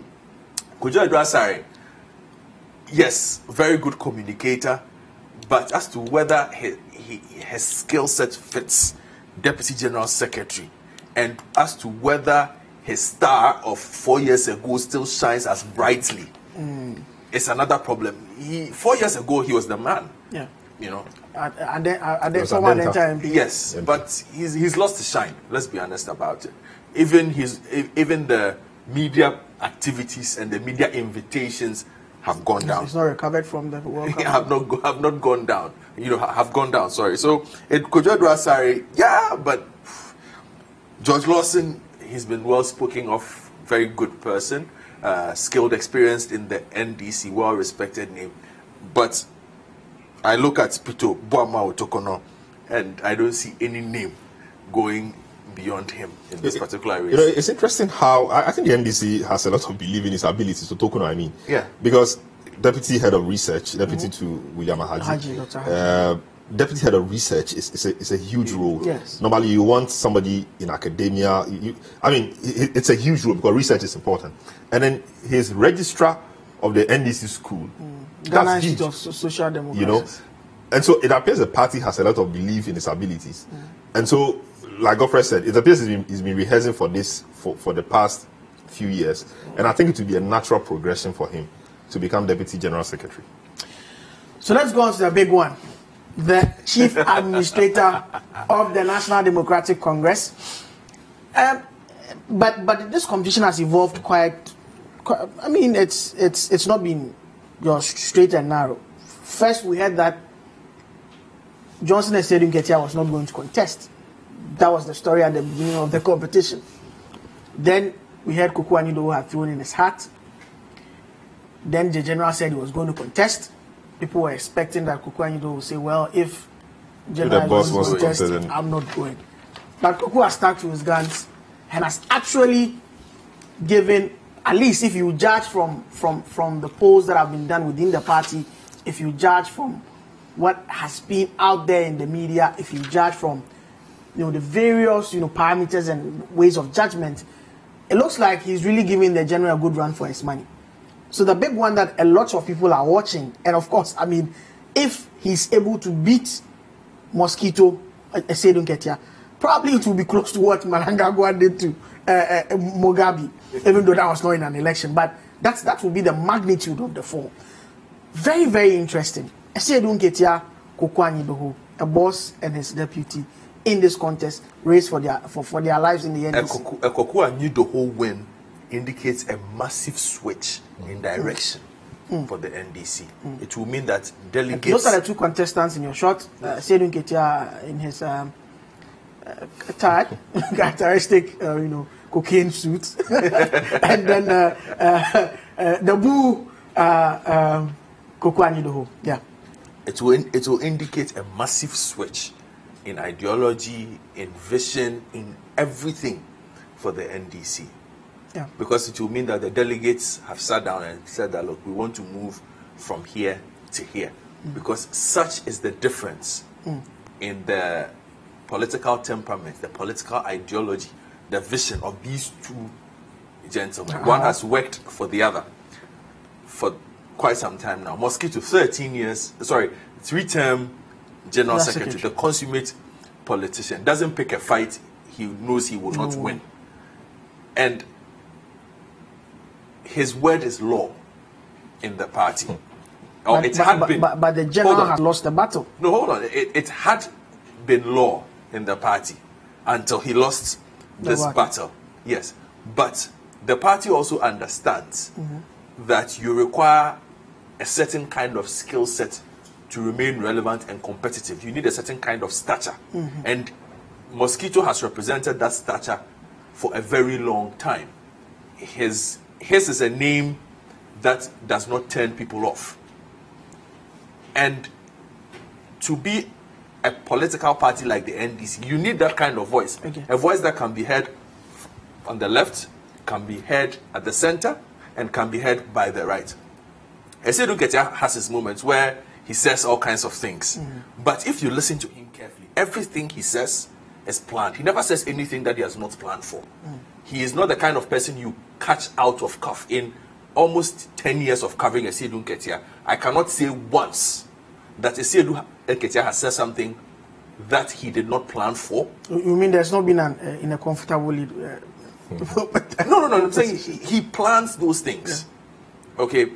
And for a general secretary of a party that has that kind of base, he ticks all those boxes. But you made the crucial point. The general lost a battle. A very important battle.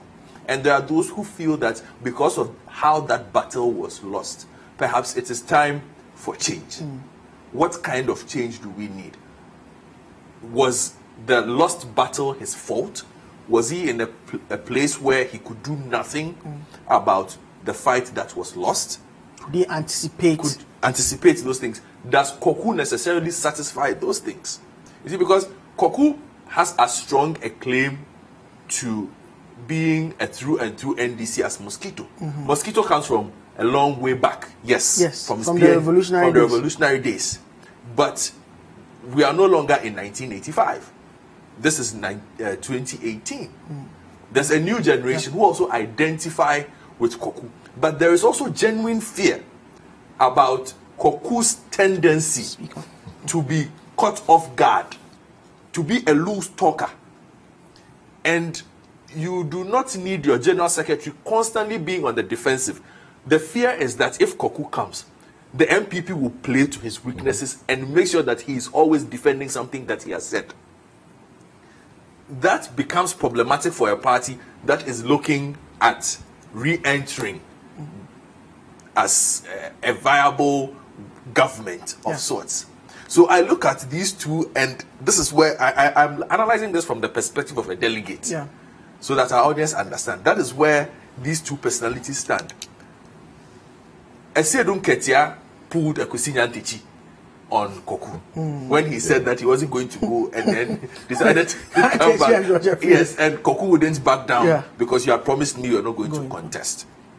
But I feel Mosquito came back once he realized Koku had thrown his hat in, because he felt that he needed to. He feels he's in the position where he has to defend the party from Koku's tendencies, and Koku's tendencies are dangerous.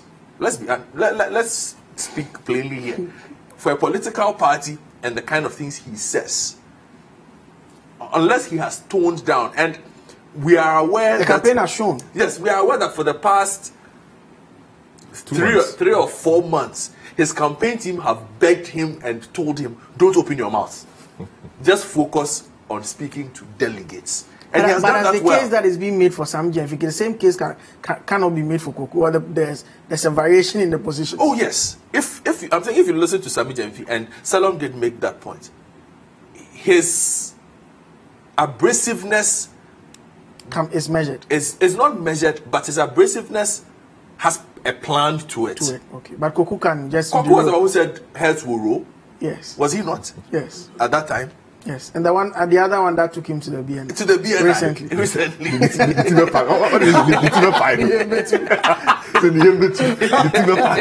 You know, he has a history, but what you cannot take away from Koku is his ability to show physical passion for the party. And there are lots of people in the NDC who also feel that perhaps we need that somebody who shows. Gerald Mosquito is a very hard man to read. Yes. Koku is not. So perhaps there are those who feel that, hey, let's get the one who has passion to come in. It's a fantastic race, too close to call. I'm not even going to try and predict. Briefly, I think we'll be crossing over. Go is injustice. That's why I didn't talk much. I've met two different people. One very witty and very calculative, and one very like he's a bull. You know, he goes for it. He doesn't care about anything. He just goes for it, and that's what he believes in. I think Koku's entry into the race was born out of a certain, would I say, deception. I mean, he was deceived in a sense by General Mosquito that he wouldn't run again. So I remember one of the interviews, he said General Mosquito will not run again, and then at the end of the interview, he announced his own candidature. You know, so he said he had spoken to General Mosquito and had assured him that he was not going to run.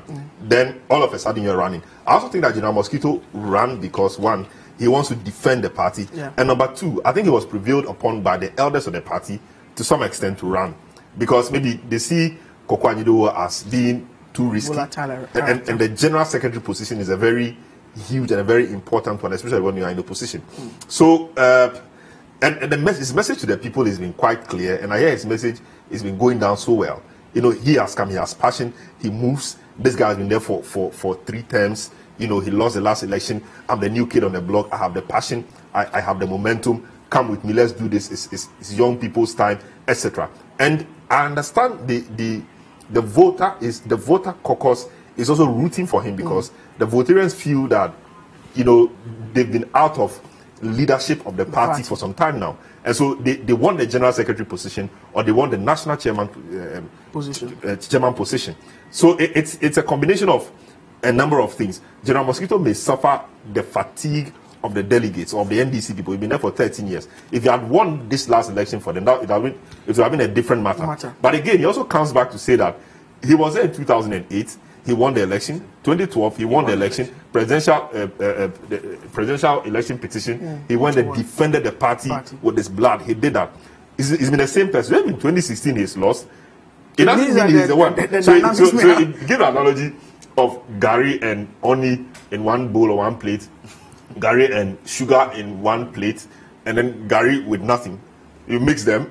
If you taste this one is sweet, you taste this one is sweet, You take this one as not sweet. It's the same Gary. So check the accompaniment or the additions. So he has been the constant factor. Then if you check the other people you elected together with him to execute the agenda. So it is not his fault, but maybe the fault of the other people. But we have to cross over. But national chairman, just in a single sentence. Chairman, single sentence. There is Danyanan, there is Abu Dhabi, there is Betty Modi Drusu, there is Huduyaya, one sentence. Either Huduyaya wins or Abu Dhabi wins.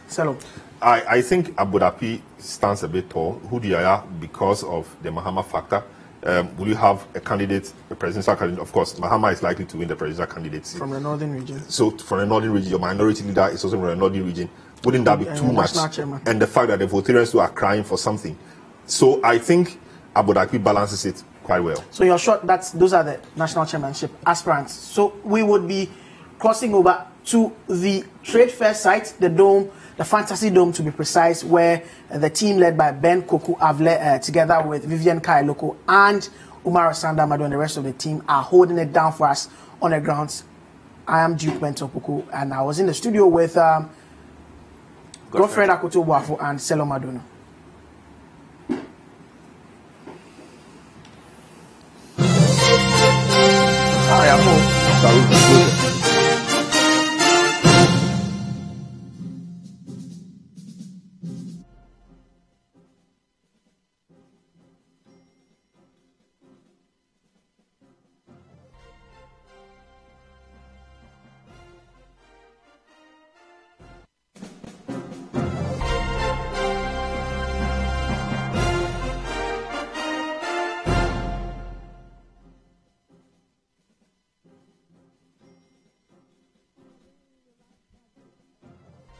The NDC's national executive elections were coming to you from the Fantasy Dome at Trade Fair Center. My name is Vivian Kai Loco. We've been bringing you some interviews with some of the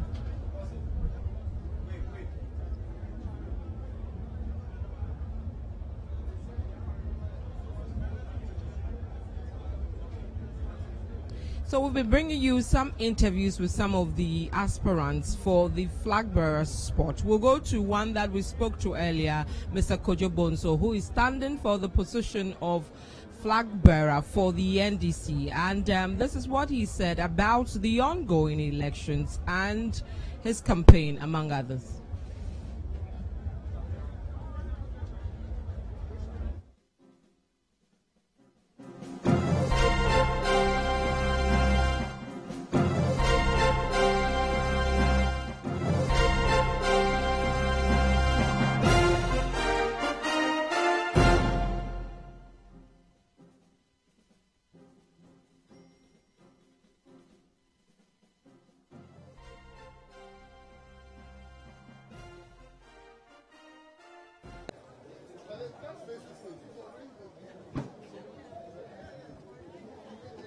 When you're ready, let me know.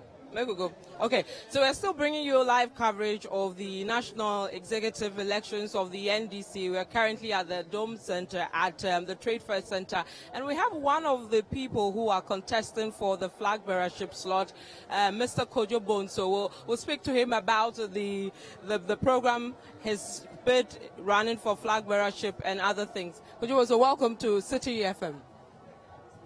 Thank you for having me in your studios. I appreciate it. What's your impression so far about what is going on here now?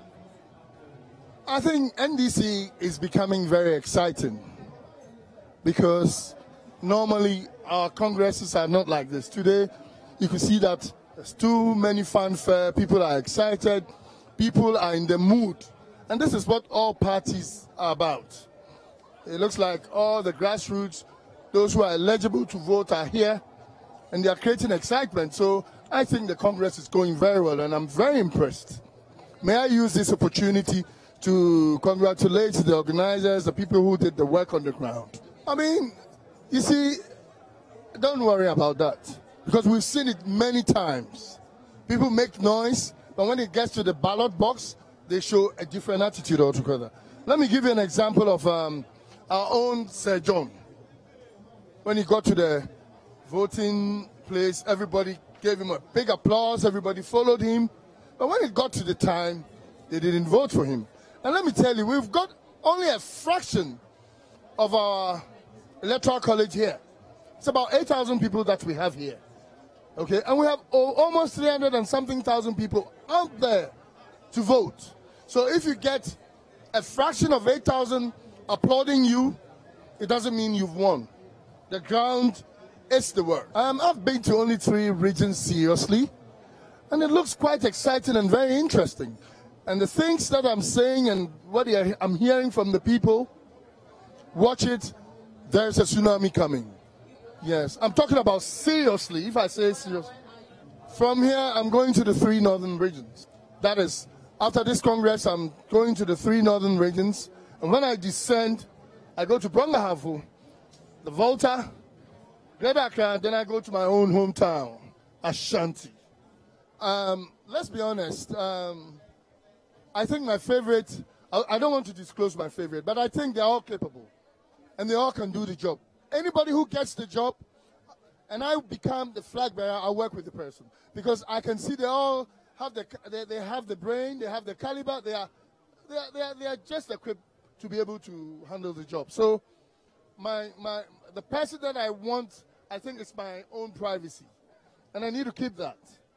But I can assure you that all of them are capable of becoming the chairman of the party. With the communication director, I support that we should appoint. But with the treasurer, I think the party needs a treasurer. Because a whole business, a conglomerate, cannot run without having a treasurer or without having a party, someone who looks after our money, our exchequer. So we need somebody to look after our money. So I support the treasury, that we should have a treasurer. If you look at the dates, okay, it depends on the constitutional and status and the timings. You need 10 days, you need 17 days to do that, you need 1 month to do that. If that is in place, then let's follow what the Constitution says. I wouldn't want a situation where I would say that I want December, I want January, or I want November. Whatever the Constitution says, let's go for it. I have looked at the timeline. Every serious person should know your timelines. I've looked at the timelines, and whatever happens, I know what I'm about.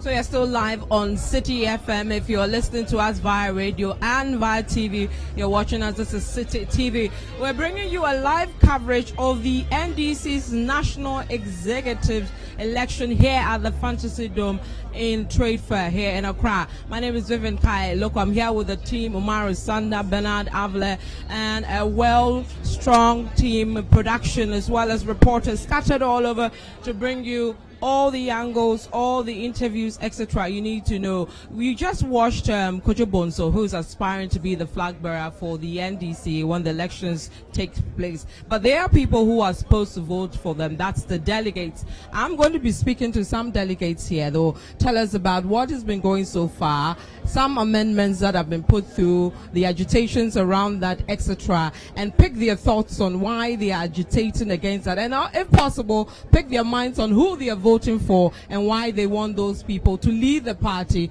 for the next general elections. Let's welcome Al Hassan Hudu. He's with the Damango constituency in the northern region. Also Amidu Abdallah, Damango constituency as well in the northern region. Gentlemen, welcome to City TV and City FM.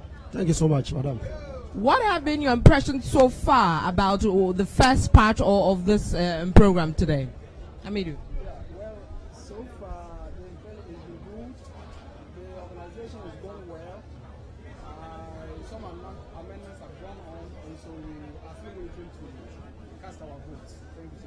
Right.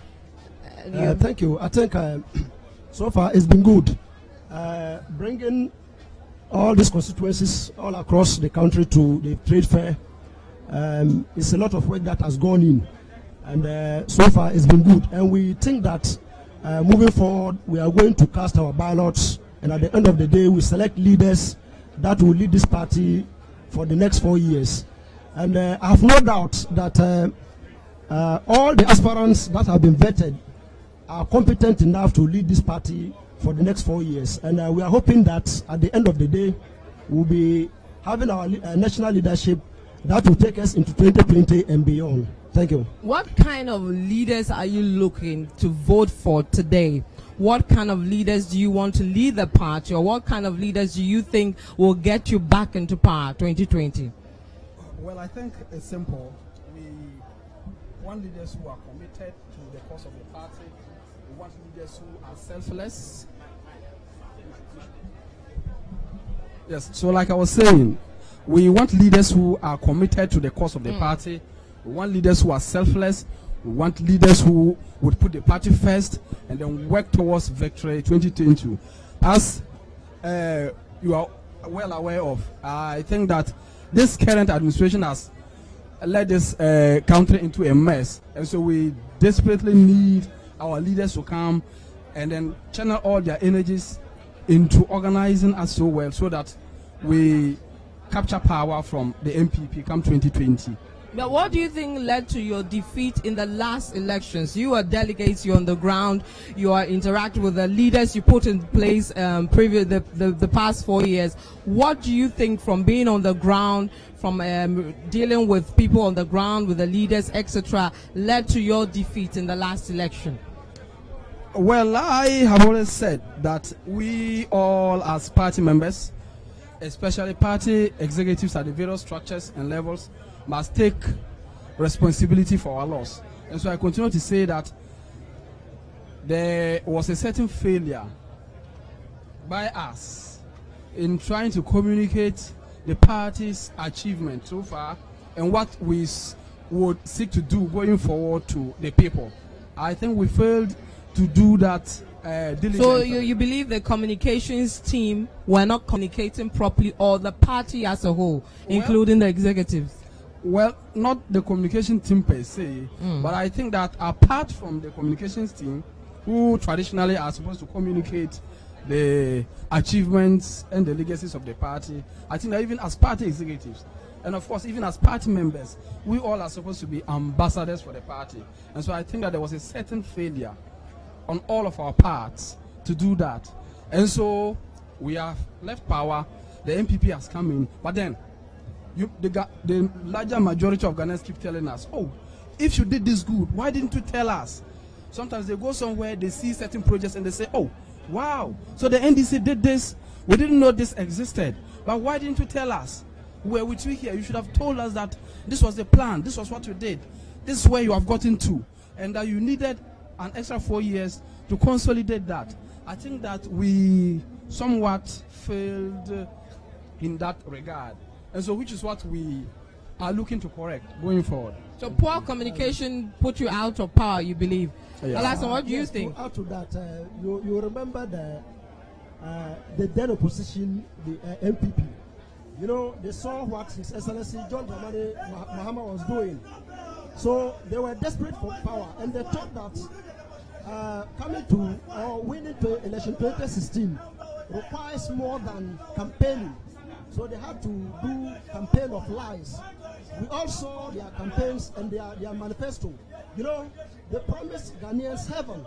And today we all experiencing we are all seeing what we are going through as a country. They promised us one district, one factory, $1 million per constituency. They are going to build a rail line from the south all the way to Paga. All these things convinced Ghanaians. We fell for their lies and voted for them. Today we can all attest to the hardship, the poor economic management. Today they were making fun of NDC, not even knowing who the leader of their economic management team is. Today the vice president, who doubles as the head of their economic management team, is missing.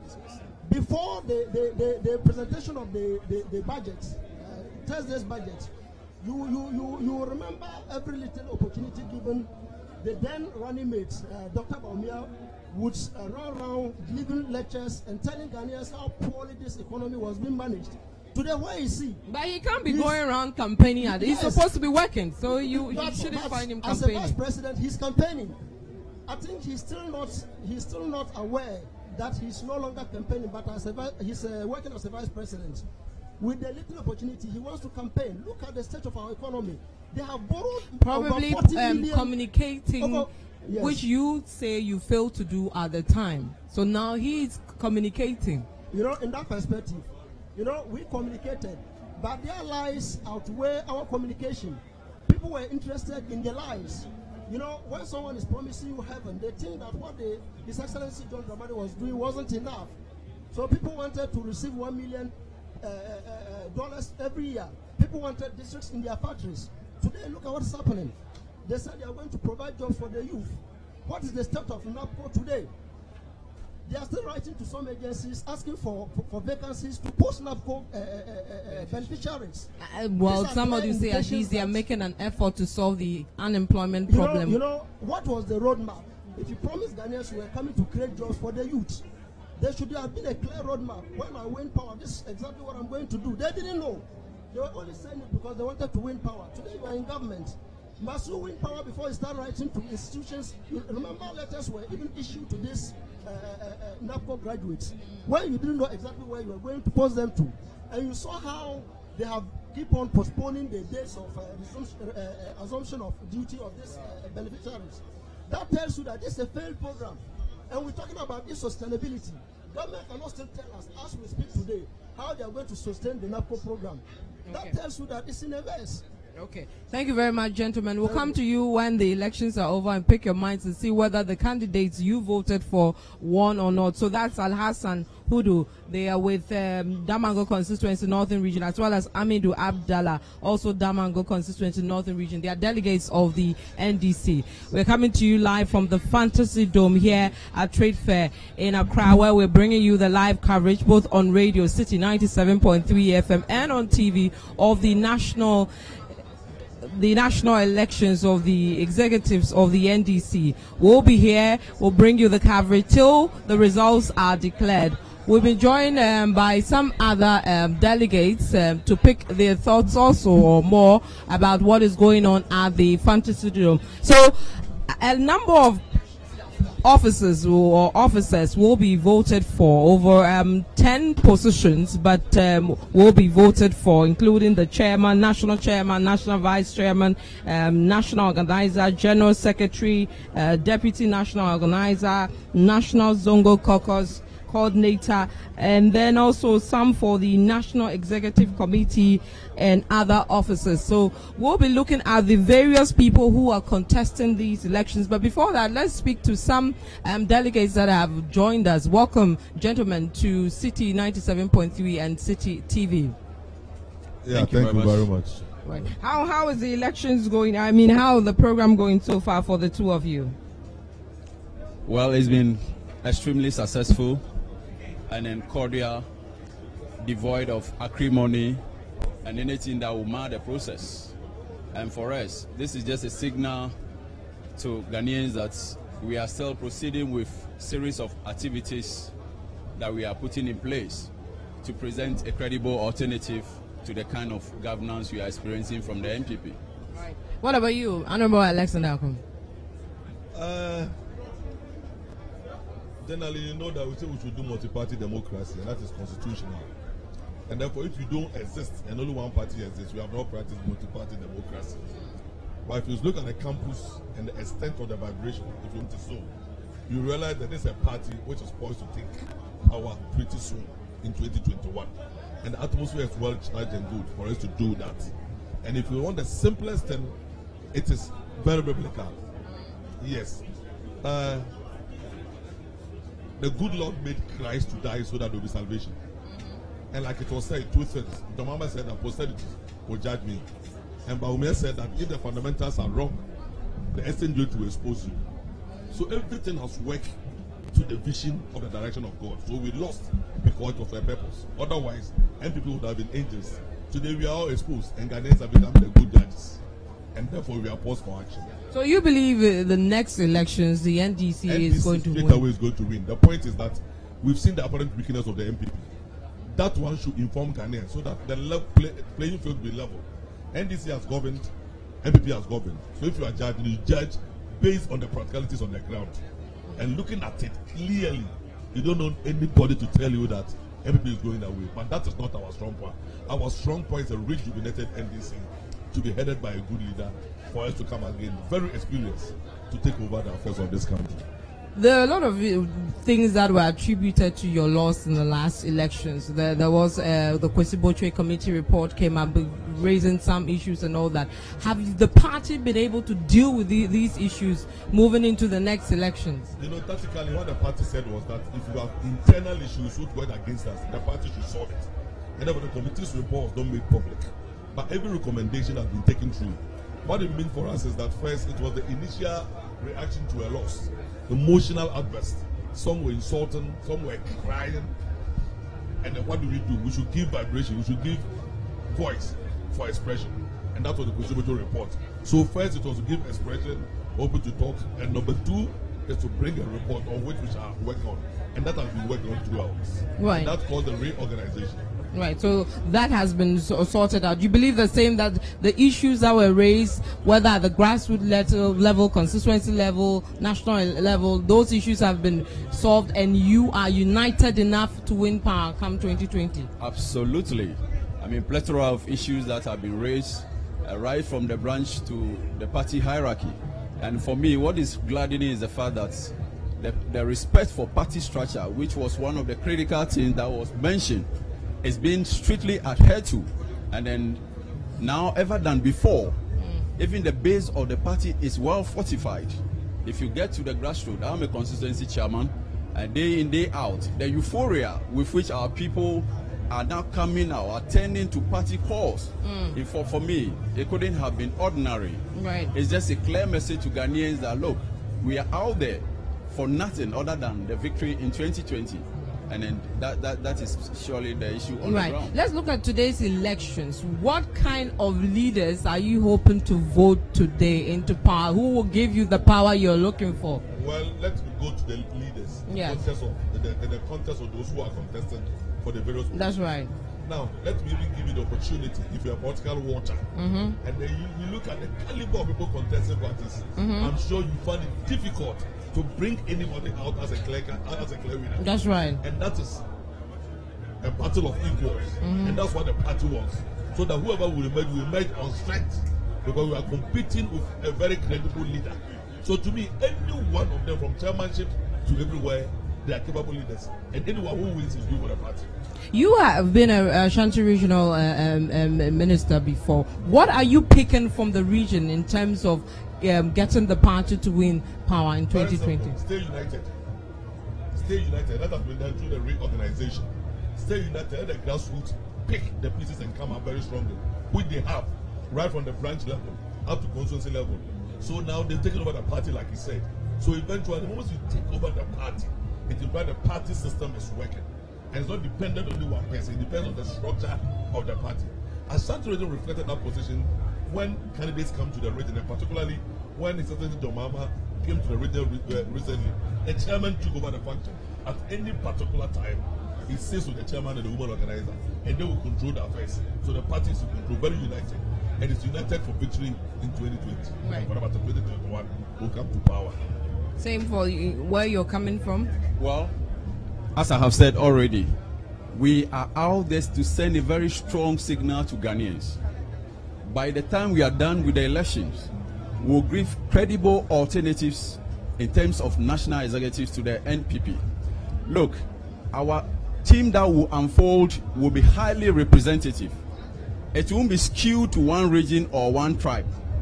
By the time that the results come out, you see right from national chairman to the list, the NPP will not be in a position to match up with the NDC. And for us, those are the kind of leaders we are looking for, to craft very credible policy alternatives that will resonate well with Ghanaians.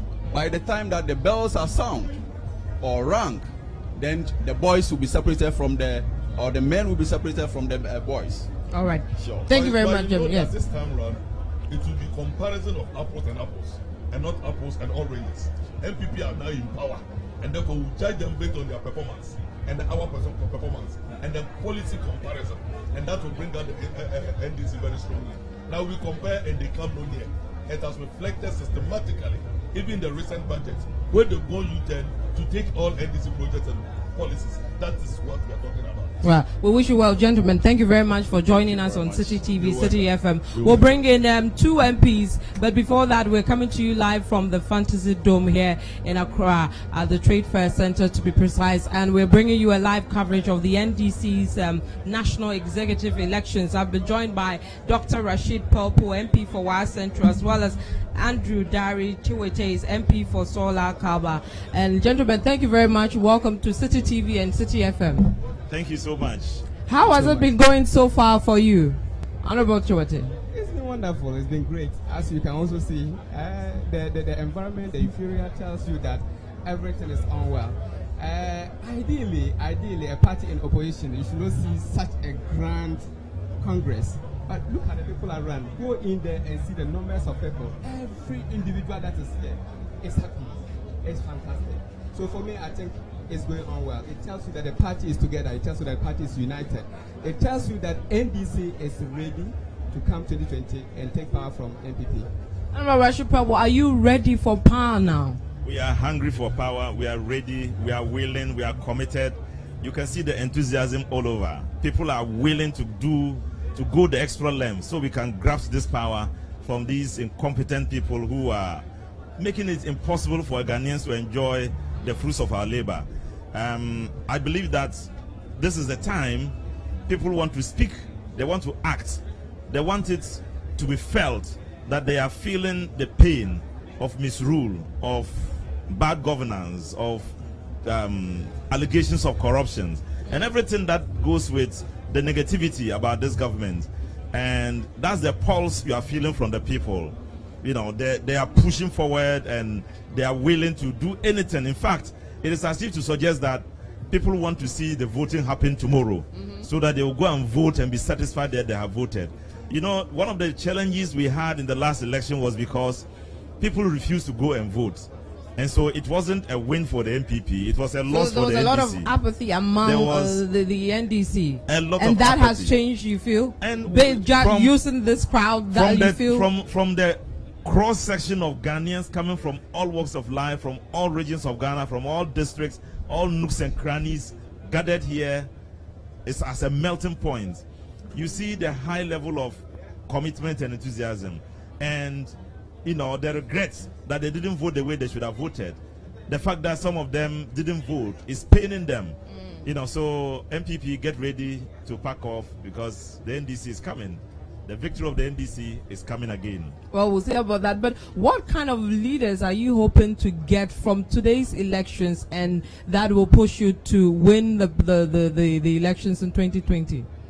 We're looking up to have leaders that are ready to fight for power 2020. We are ready to have leaders that would work together. We are ready to have leaders that would work for the party NDC. The leaders that will let us seize power from, like my senior said, Akufo-Addo government that has failed Ghanaians woefully. And so we need leaders that will be determined to help Ghanaians come back to have Ghana as their own country. If you look at the mess that has been caused all over the place, what we hear every day is just talk, no action, no work, nothing is being felt. And so our prayer and our determination is to have leaders that are ready to have Ghana back, to try to have Ghana back to work, to have Ghana that every Ghanaian living in Ghana or outside will be proud to call himself a Ghanaian. Like he said, this is not even allegation. We have seen, feel it. People see the action of MPP leaders, 110 ministers. Most of them, we see the corrupt action, we see the corrupt practices that are going on. But the president goes on telling people he has cleared them, that they've been, look, it's just a disgrace. In most places, if you call yourself, especially on the day that President Akufo-Addo went to South Africa and spoke about clearing of his ministers, of not being corrupt. In fact, that day became a very sad day. From that day onwards, we had calls from several places asking us the kind of country that we are in now, the mess that has gone on severally. And so for me, I think MPP is ready to give up power because the situation now tells you that Ghanaians are angry. Ghanaians have regretted seriously. Look, to be very frank with you, I have friends who are with MPP, even their own members of parliament. Sometimes they complain behind the scene.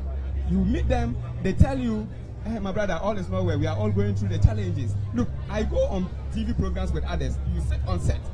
They all defend the party. They talk vigorously. But as soon as you leave behind, they tell you that all is not well. And so for me, I think our leaders that we're going to get today, inshallah, by the grace of God, 2021, January, NDC will be sworn into power to take over Ghana. But what message are you intending to now take across? Because if you look at the issue of corruption, one of the reasons why the NDC was booted out was the issue of corruption. Now you claim this new party or this new government is also wallowing in corruption. Yet, during your time, the issues of corruption were not dealt with properly as expected by Ghanaians. What different are you coming to do this time round that people should have you in and not the NPP? We even had ministers resigning. We had Abuka Pele. Where is he now? Is he not in jail? Akufado. So many issues that they raised. The bus issue. Well, the cash for seat, it was dealt with in Parliament. Just recently, Calvin GVG. A whole lot of issues. We have, look, I think Ghanaian journalists, you should rather... How did you deal with your corruption issues? I just mentioned one person that is in jail. I think that what do we do? And so we have done so much. We did so much in the past. Nobody prompted us to investigate the National Service corruption, and we did. We investigated it. The head of service had to resign, and people had to be laid off and then prosecuted. You know, were lined up for prosecution when our government, we lost power. In the JIDA, we did an investigation and then culprits were prosecuted. In fact, we have demonstrated strongly that... Were your efforts good enough? Were they good enough to rid the country of corruption, the high levels? It is not a question of whether it's good enough. It is a question of whether we are doing something. We're doing something about it. You could do something, but if it's not good enough to deal with the issue, that's doesn't why really we help. were voted out. We started. We did something. The public was still not satisfied. They have voted us out. They have done nothing apart from clearing people. Boss issue, very glaring corruption allegations. He said he has cleared them. You know, think about the sports minister, the sports ministry issue. Yes, the disgrace we went to suffer at Australia. He has cleared everybody. The GVG, how do you call it? Calvi GVG. He has cleared everybody. I mean, no amount of crying by Ghanaians against corrupt practices will engineer the government to take strong action to make sure that culprits are properly taken through the process of law and prosecuted, including the fact that you have vigilante groups overrunning the courts, vigilante group beating up government officials, sacking them from their offices, you know, chasing them, and but your party has a vigilante group as well. Well, I'm not talking about vigilante group as a description. It's not a button. To be vigilant and to have a group to be vigilant during elections to make sure no cheating is done, there's nothing wrong with that. But where they trespass and cross the red line and hurt people, hurt the system, beat up government officials, traduce the president himself, is something that we should be worried about. Right. And that's the degradation we have suffering in this country. Good people of Ghana, we know that your choice was your choice. The will of the people cannot be superintended over by anybody. We respect the choice you made. But today, we all are seeing the choice to be a mischoice because the people are not doing the will of the people. Look at the 100 years bonds they are going to do. To bondage Ghana again for another 100 years. I mean, it's unacceptable. Well, the minority has spoken against the fact that the century bond we should have a referendum to decide whether we should go for it or not. And you have said that you resist any move to get this bond through. But if you listen to the finance minister in the budget just a few days ago, it's in there and it's going to happen. What are you going to do about this? We will continue to resist. We will continue to let Ghanaians know the danger in it. The danger is the danger of putting you in slavery or in line of slavery for 100 years. We have come out of it. You know, what is special about the fact that you cannot put your people, give them enough quality skill training, change your system, your educational system, make sure we do the right thing, pump into the minds of people that determination to do what for them, to do for themselves what others are doing for us, and then to put them on track to develop their own country. We can do it. We can't be borrowing to feed our people. We can't be borrowing. They have borrowed so much that they now no longer can borrow like 1 billion, 2 billion here. It's small for them. They are not going for so much borrowing that it will keep our people, our children, our grandchildren in bondage for 100 years. How can this government, which has a mandate of 4 years, take a decision into time, extend themselves into time, into spaces that doesn't belong to them? Right. It's unacceptable. They should not own what doesn't belong to them. They shouldn't extend themselves into the future that also doesn't belong to them. We can't accept it. Okay. They should do what they can do in 4 years and go. We cannot be bonded for 100 years, but we will work against it, okay, and we'll make sure that when they even do it and there's a way of abrogating it, if there's a way of abrogating it, we will do it. All right. We can't accept it. Okay. Your final words. To add to that, I think Ghanaian youth should rise up against all these things. You see, every parent builds a future for the child, but this is a government that thinks about today alone, consuming whatever that they take. And so let's think about the future. Look, I'm telling you, in the next 5 years, Ghanaian youth will begin to feel the difficulty if MPP should continue to rule. The fact is that MPP, like President Akufo-Addo, for instance, look at his age, and all that he's doing is that he just wants that his party should be in power. He does not think about the future of the nation. We have the youth, people who are not yet born. They should come and be paying debt that President Akufo-Addo and Bawumia took. No, we don't have to accept that. So for me, I think that the youth in MPP should rather speak up. They should not support this idea because we want to build a future for the country. We should not consume whatever that we even have to earn in the future. We want to bring it and consume it today before we leave. No, that is bad. So for me, the media people, you should speak up. Let people educate Ghanaians. Let them know that what is going on now, it is not good because we are not building any future for Ghana. If we do that, we are ending the future, and then we just want to consume everything today. You see, MPP, what MPP is doing is that their determination is just to win power 2020. No, governance should not be like that. It should not be about just working to win power. No, it should be building the nation. We should look at building sustainable governance. Right. Yes, let me tell you, this is 2 years. I am on the Western Housing Committee that looks at the provision of water and all that. We work for the Water and the Sanitation Ministry. Yeah. Let me tell you, 2 good years, MPP government, they've not been able to provide a single borehole. I am on the committee and I'm telling you, okay, if you want, go and check these assemblies. If you see a borehole being drilled, then it is by an NGO. Ghana government, 2 years, not a single borehole. Not even to talk about their flashy program, the one blade, one dam. No. Okay. My district, there's no single dam that they have drilled. We can't continue to have a government like this. And so for me, I think Ghanaians should come together.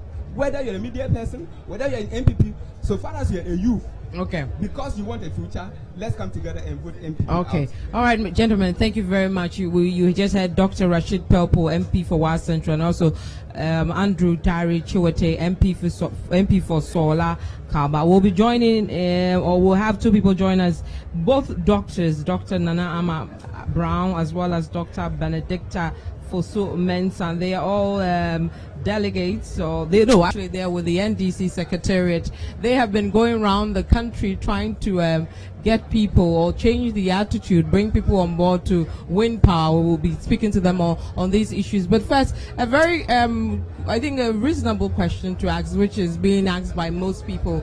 If you look at the various names that have come up for elections, of all the various positions, there are only about 4 or 5 women represented in all the elections. Why are the women not vying for positions in the NDC? Are you discouraging them? That's an interesting question. I'm not sure the women are not vying for position because we are discouraging them.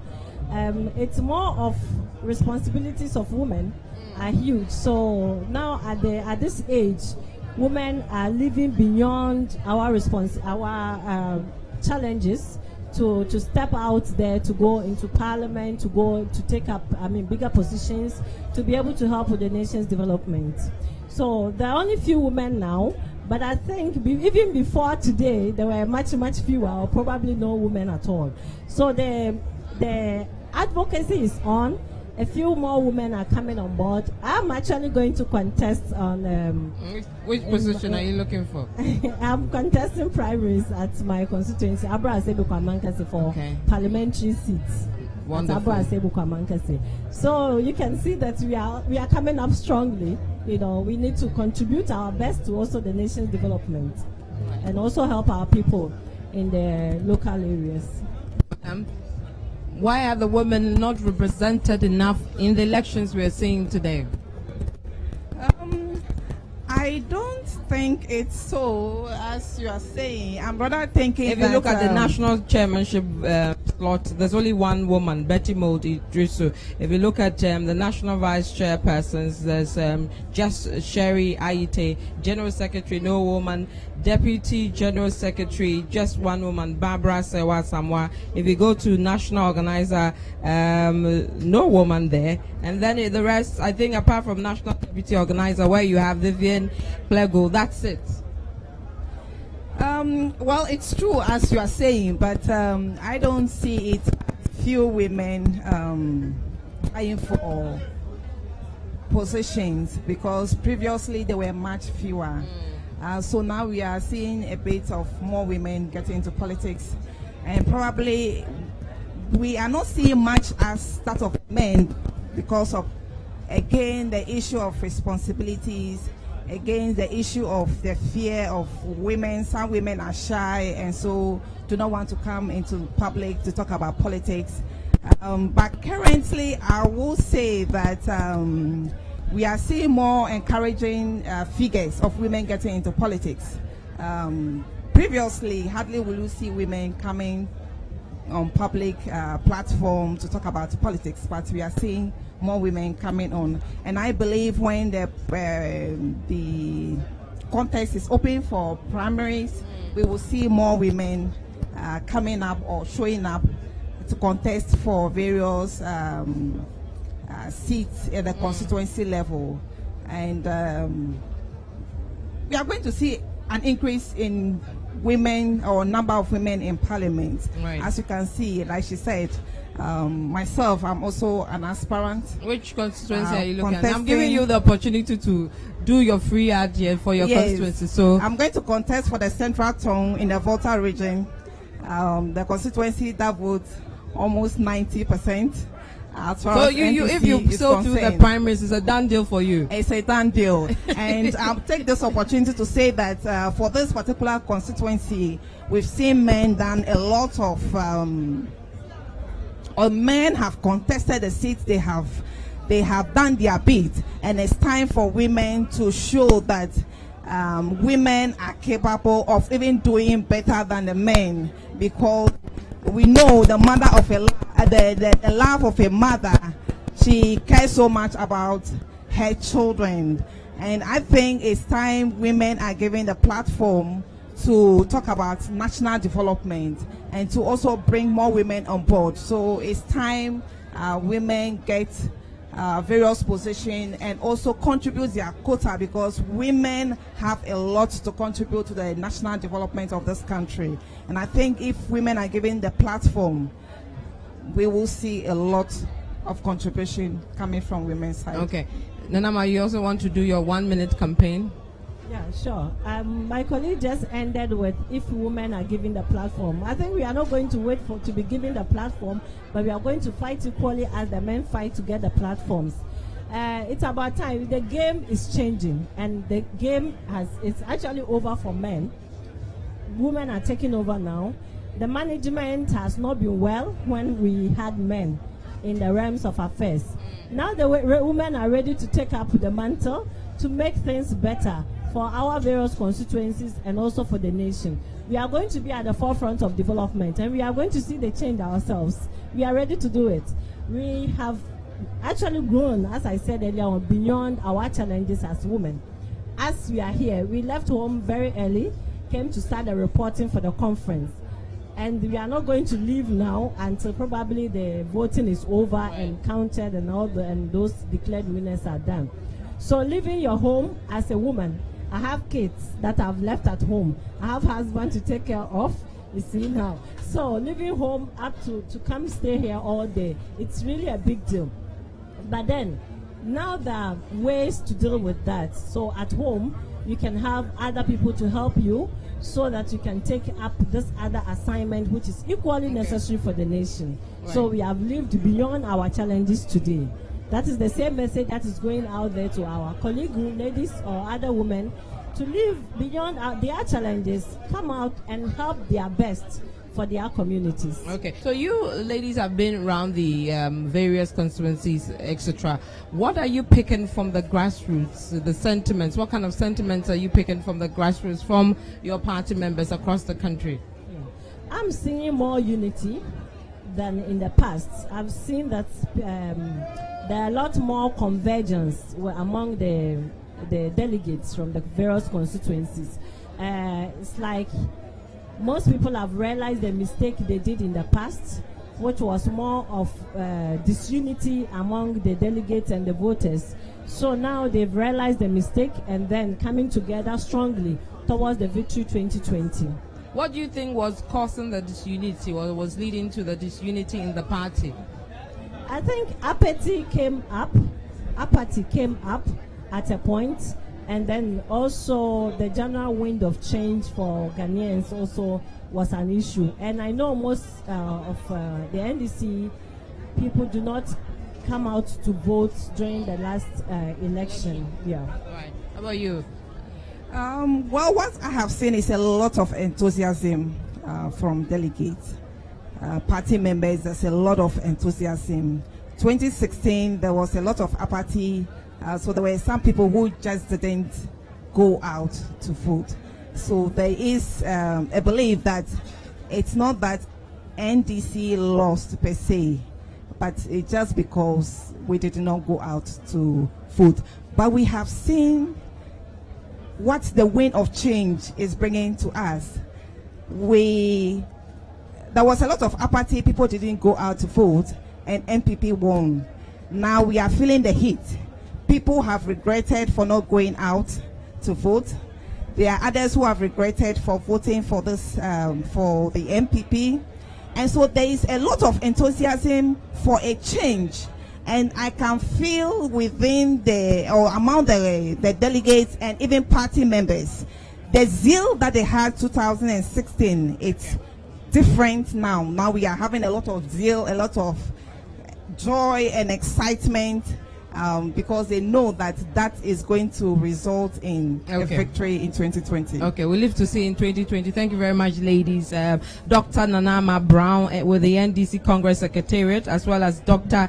Benedicta Fosu Mensah. We're coming to you live from the Fantasy Dome, a trade fair center here in Accra, where we're bringing you a live coverage of the NDC's National Executives elections. We'll continue the conversation with the MP for South Dai, as well as the immediate former MC for Wa Central constituency, is also the regional organizer. Gentlemen, welcome to City TV and City FM. How has the elections been going so far for the two of you? So far, things are going very well. I'm particularly impressed with the fact that about 15,000 people have poured into Trade Fair. Anybody who knows Trade Fair knows that it's like a township. It's a very huge place, very large. But we have inundated the place with our numbers. The arrangement, everything's on point. We are yet to start the elections anyway. But arrangement in terms of logistics, feeding the delegates, making sure that they get water, they move around freely, ensuring that persons who support other candidates, they drum freely. When they encounter each other, they are able to do so in the camaraderie of the circumstances of the situation today. I think so far it's been well.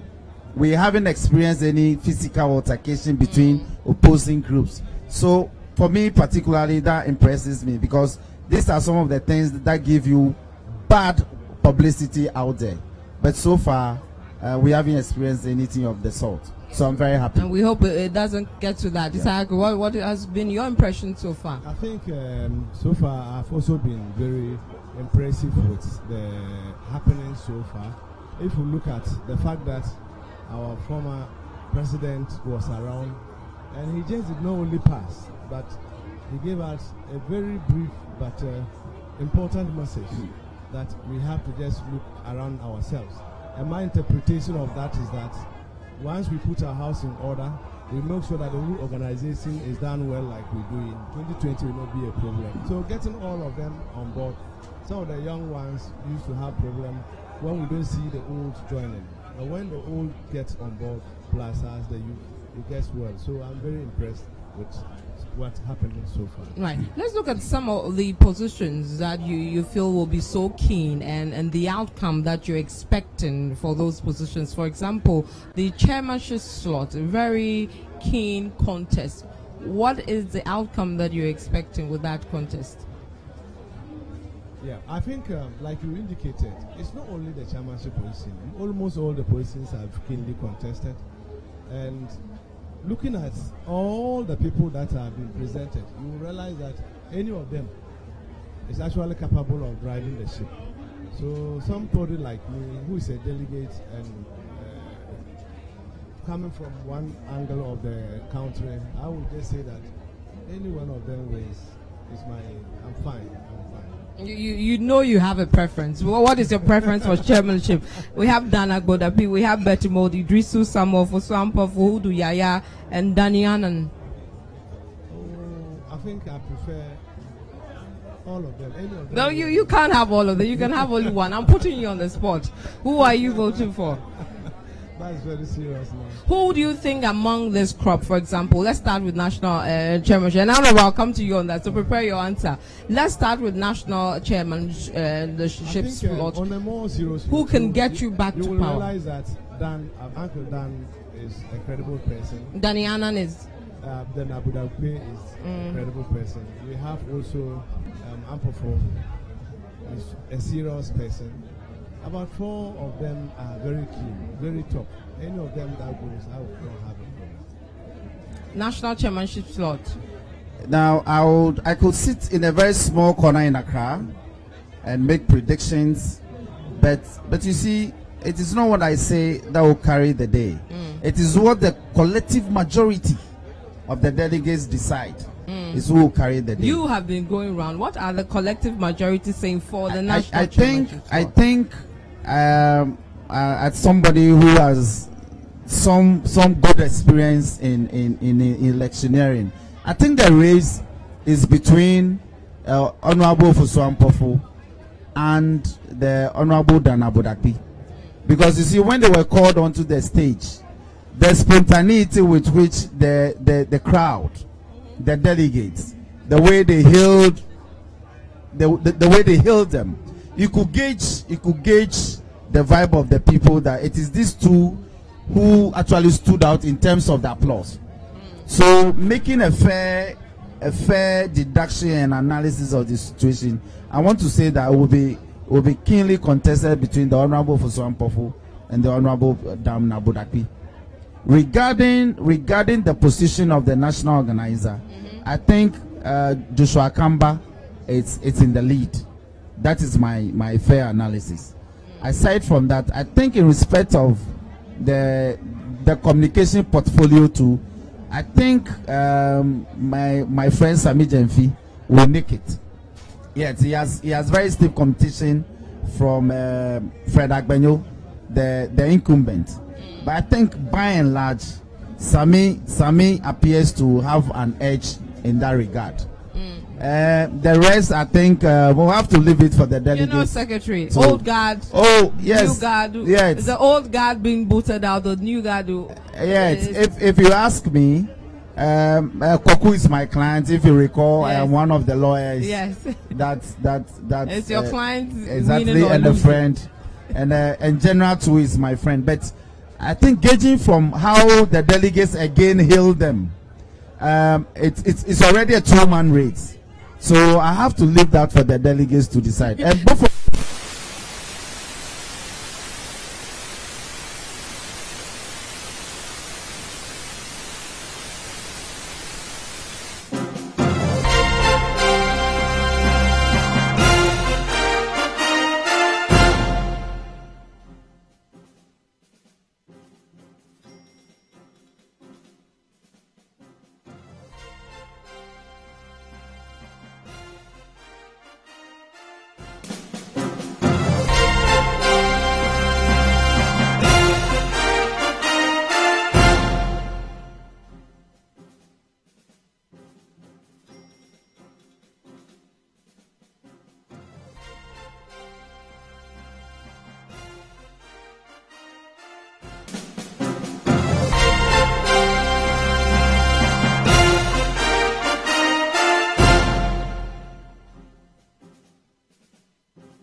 Analysis of the most exciting football league in the world. Don't miss the stats, the news, and the debate. Get expert opinions on who makes the Fantasy League Premier League Team of the Week. It's the Premier League Preview Show. You cannot in a lifetime compare the players in Pep's team last season to that of what Mourinho had in his first season. Jose Mourinho's squad of 2004-2005 were miles ahead of Pep Guardiola's team. The Premier League Preview Show every Friday at 3 p.m. only on City TV.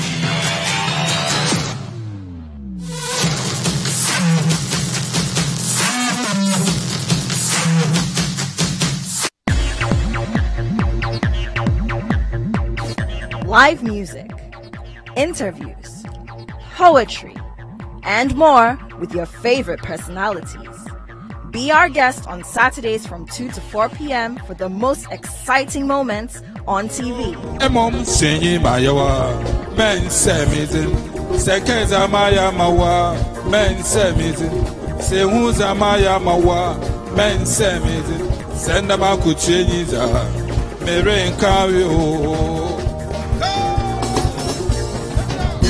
Join Kojo Akoto Boateng for real entertainment right in your living room.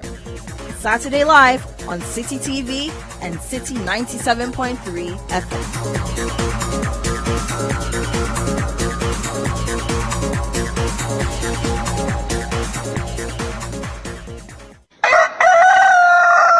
We spice up your mornings with culturally enriched conversations, social interviews, and policy-oriented discussions that will keep you updated on the progress of the nation. Those security guys who were supposed to protect them, I'm sure by now somebody must have all of them arrested.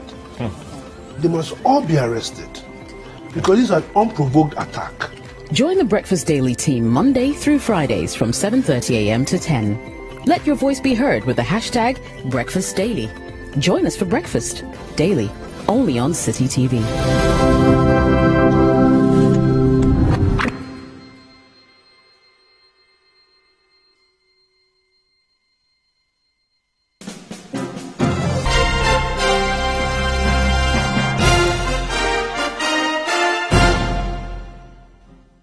Congress, you will get to know that yes, NDC is ready to take part. So after that, you're going to the flag bearer. Your next big or your biggest election will be the flag bearer. If I may add a few words. I've been to several NDC congresses, national congresses, and all those ones we hear of complaints of not getting water, food, and all. But today, persons who don't get water, they don't complain. They are willing to go and get their own water and drink. The sentiments are different. The commitment levels have been renewed.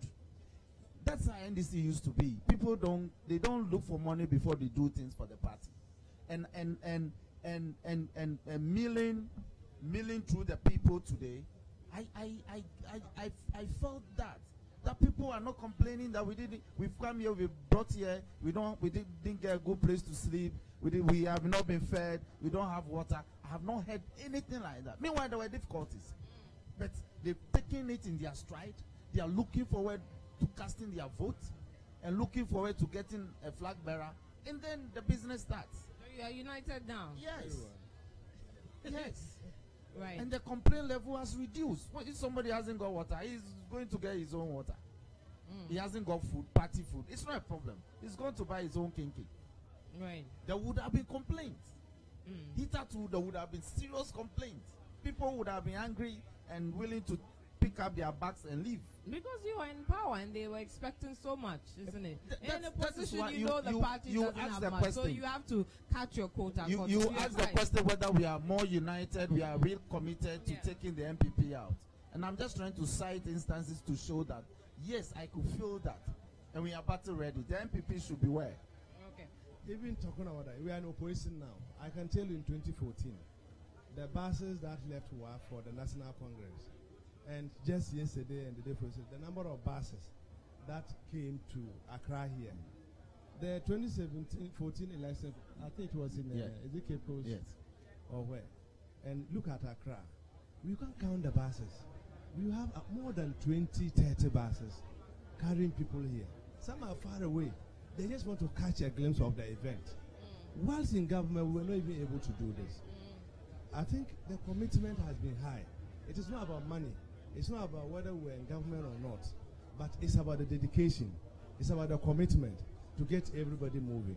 So we from various angles, we are ready for Power 2020. Finally, after this, your next election will be the flag bearer slot. We're seeing a lot of names coming up for this slot. Who is the lead contender for this slot, and why do you believe this person should win and lead you to power? It's just very clear that His Excellency, the former president, is in the lead. As a regional organizer, it's very tight for me to say. Professionally, I have to go for anybody who will win, but it's almost clear that His Excellency, the former president, will emerge with a huge gap. And it's from the grassroots. The grassroots keep telling you that he still has the charisma, he still has the weight to take them back to power. That's what they say. It is not because they have any special preference for him, but they think he can bring us to power. From what you are picking from the ground, are you picking the same? They want ex-President Mahama to lead the party, or you are picking something else among the 10 or so people who have popped up? They are not 10, they are about 13. Yeah. And indeed, I'm part of the MPs from Parliament who have issued a statement and declaring our support for the former president. I'm number 8 on the list, so I play Black Star 8. That's just by the by. But seriously speaking, we are of the humble opinion that if anybody should be in a good position to debate the current president on policy issues, then there's no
Experience the culture, experience the food, experience the dancing and singing and celebration.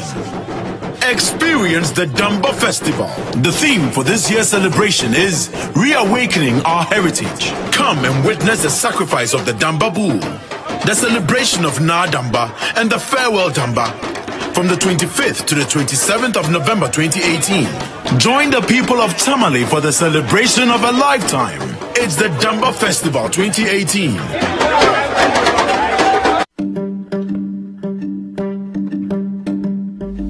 The conversations that help you shape your spiritual journey as a Christian.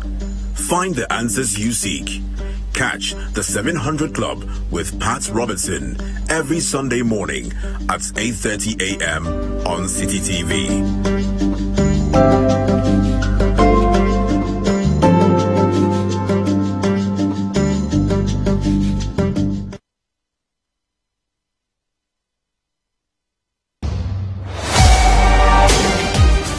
Wherever the weekend sporting action happens, we will bring it to you here on Scorecard. Every goal, every dunk, every punch, the winning strides, and the winning volleys. International media, he said, look, wait, sit and wait. Let me have a meal with my people. And I think that's the same cool, it's the same organization he brings to the field every time I've seen him play. He looks, to me,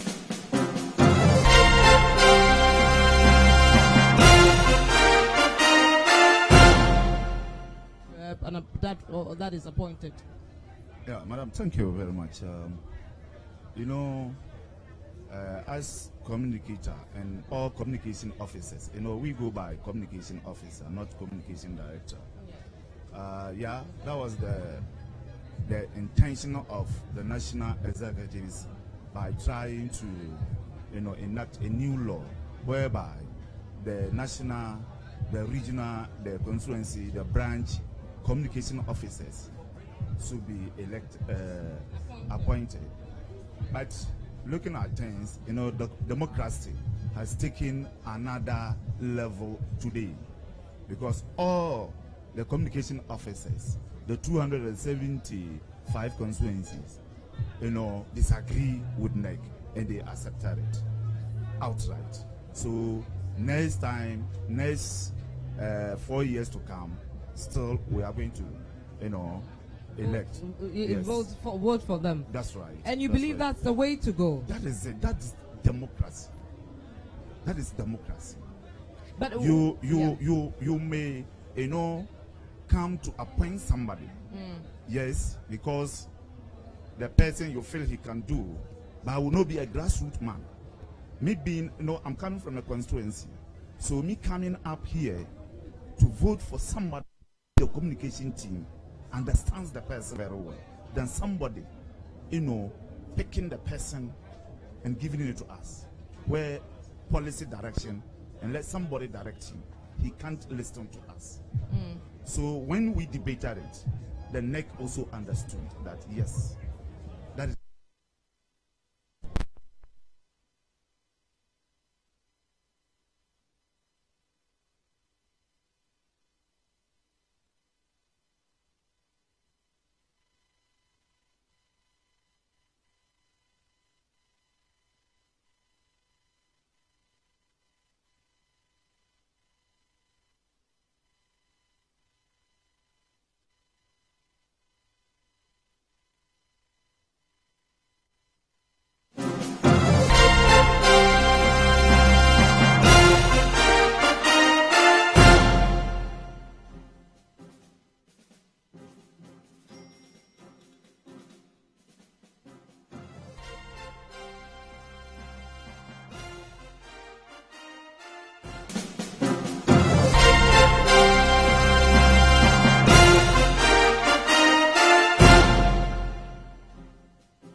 itself to make the system work than you sitting top there dictating the pace for us. No, let the person have the will to save the party than you appointing the person. The person can be very good, professionally very good, but politically very weak.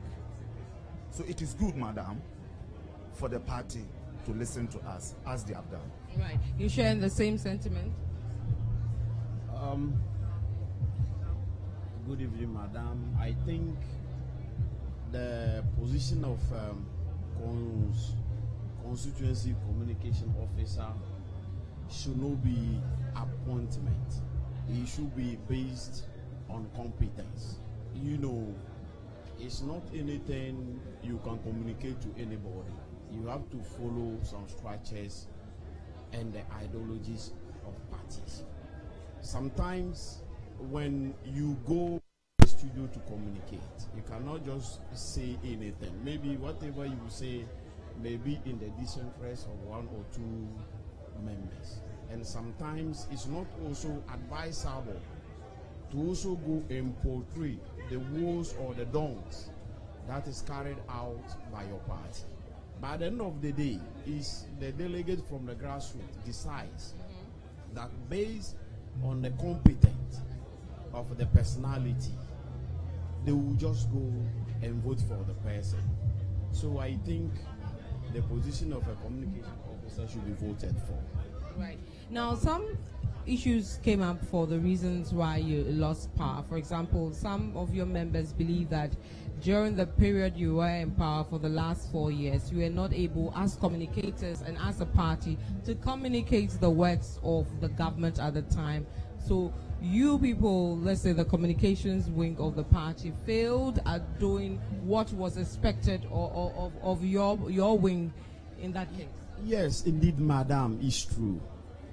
Power is lost at the grassroots. You know, so many things went wrong in our party during the 2016 elections, led by His Excellency, the former President John Dramani Mahama. There is a breach of communication between the national executives, the regional executives, and the grassroots. And you know, in some areas, we fail to communicate effectively to the grassroots, especially our honorable delegates. You know, when the current administration, the MPP, go for one district, one dam, one constituency, or one ball of kenke, one fish, we only concentrate on Onapo, Tuaso, and all those things. So I think losing an election had been a very nice thing to me as a communicator, to go back, set the record straight, find out what went wrong, what I have to do to better the position of the party, and come back to 2020 and win the election. So I think we went back, we lost the election, and as you see, we are here.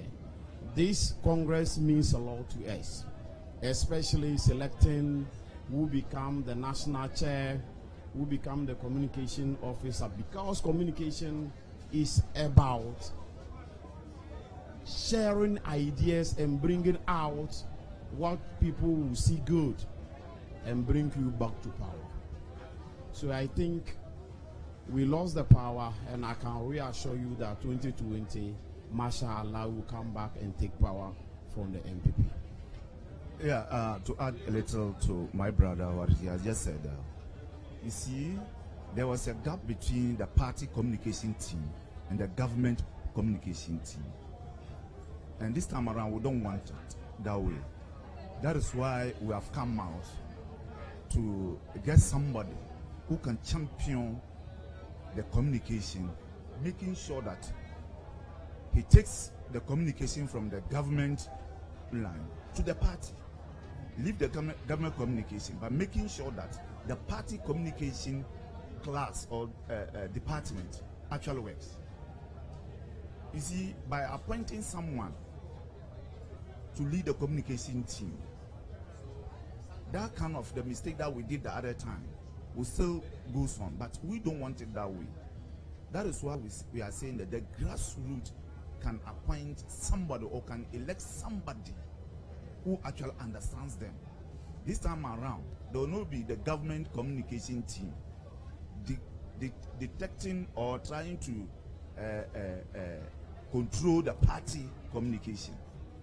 So, though yes, those days that was the mistake and people were saying that the communication department didn't do well. But now, you know, they said when you carry a load and you fall down, then you get up to reorganize yourself. You organize it very, very well.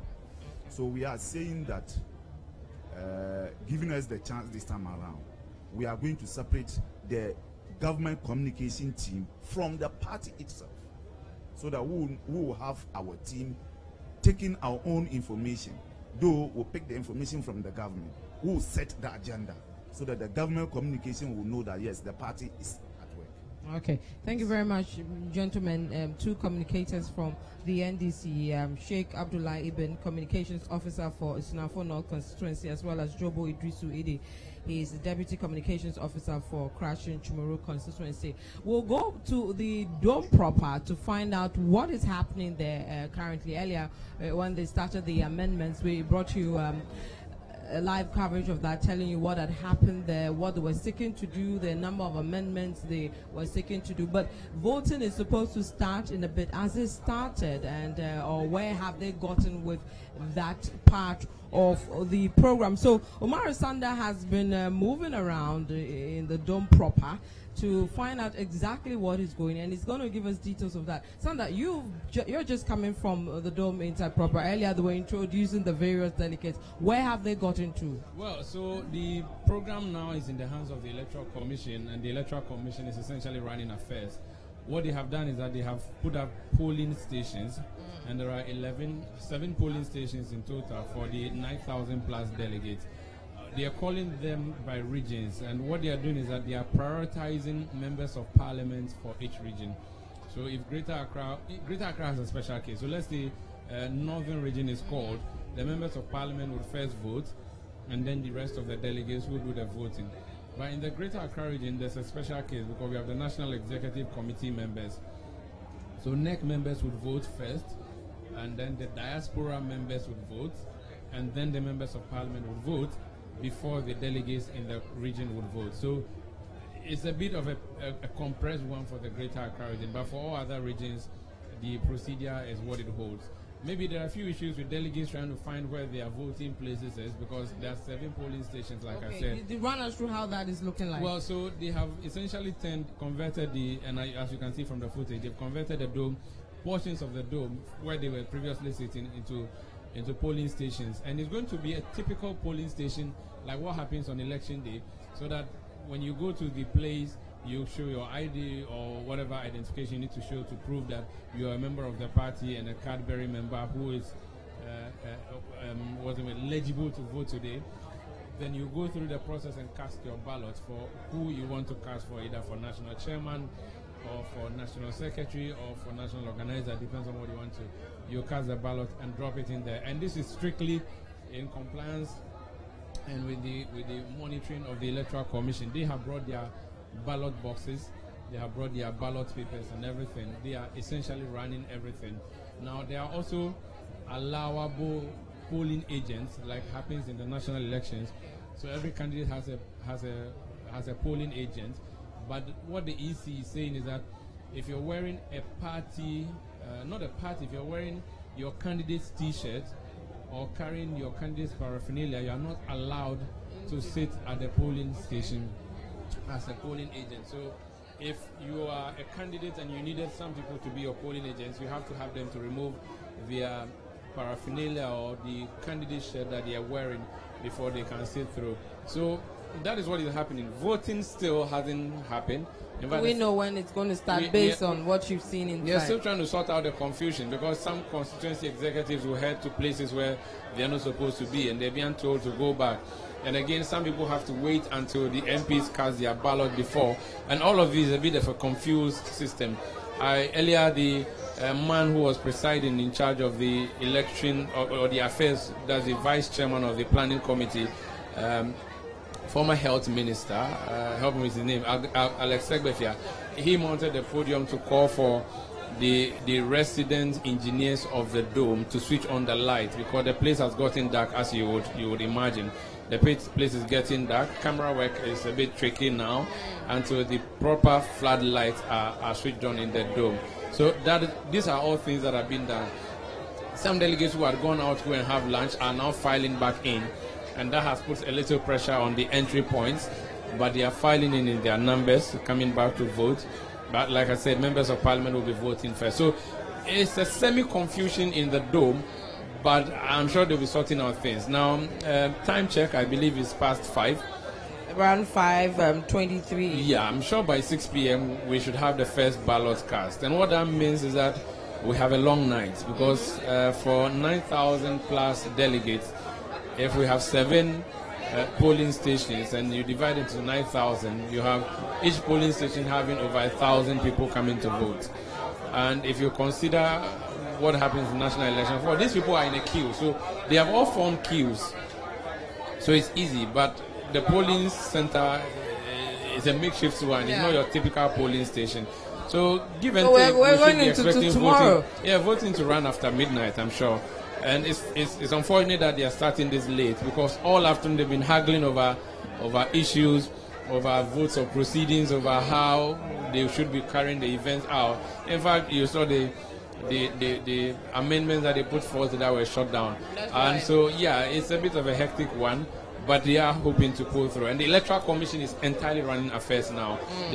The party's election committee is just playing a supervisory role or a support staff role. Right. But are we being able to see some of the candidates in the dome proper who are standing for position? I have run into a few candidates, and it's essentially run hoarse. Their voices are hoarse now, because I've been trying to do last-minute campaigning.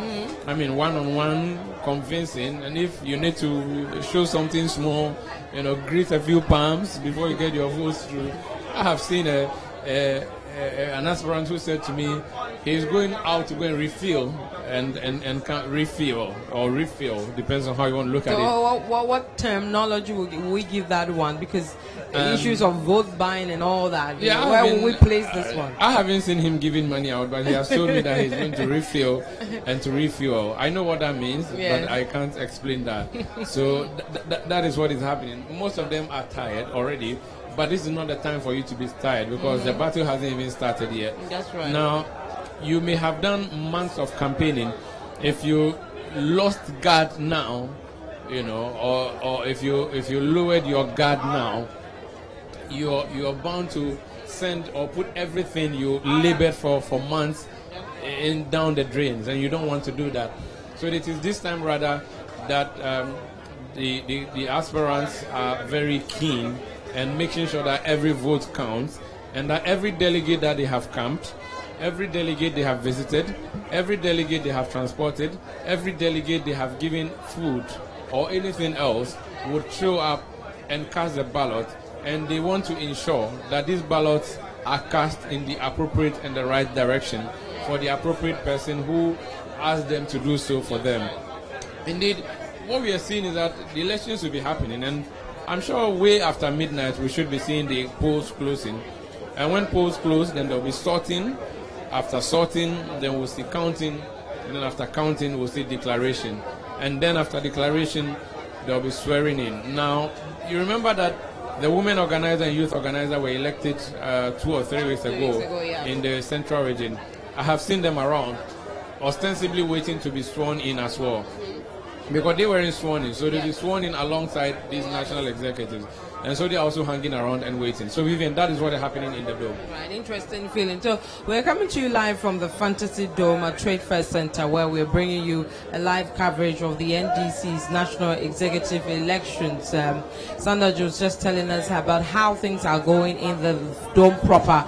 The Electoral Commission has started putting together its resources or etc. to get the voting to take off. A number of arrangements being made for voting to take off. From what we are seeing, it may take off around 6 o'clock or a bit later than that, but we'll be bringing you all that. But earlier we spoke to one of the flag bearer aspirants, Elikim Agbababa, over what is happening now and its chances of winning the flag bearership slot for the next big election.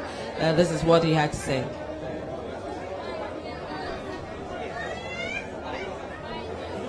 Should not be allowed to vote.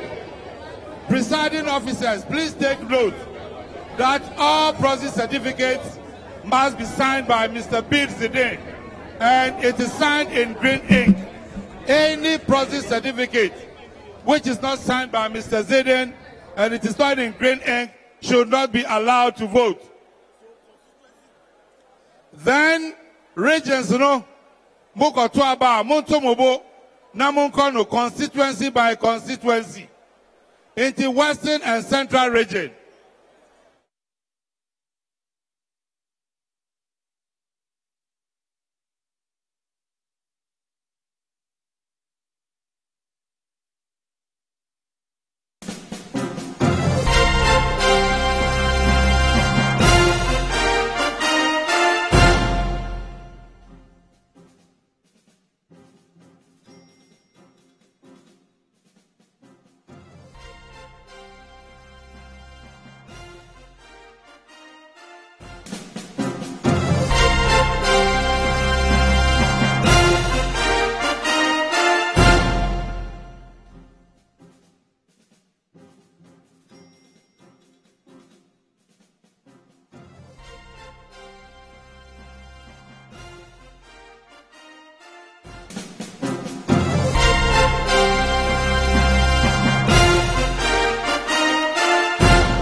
On these issues that are being raised here?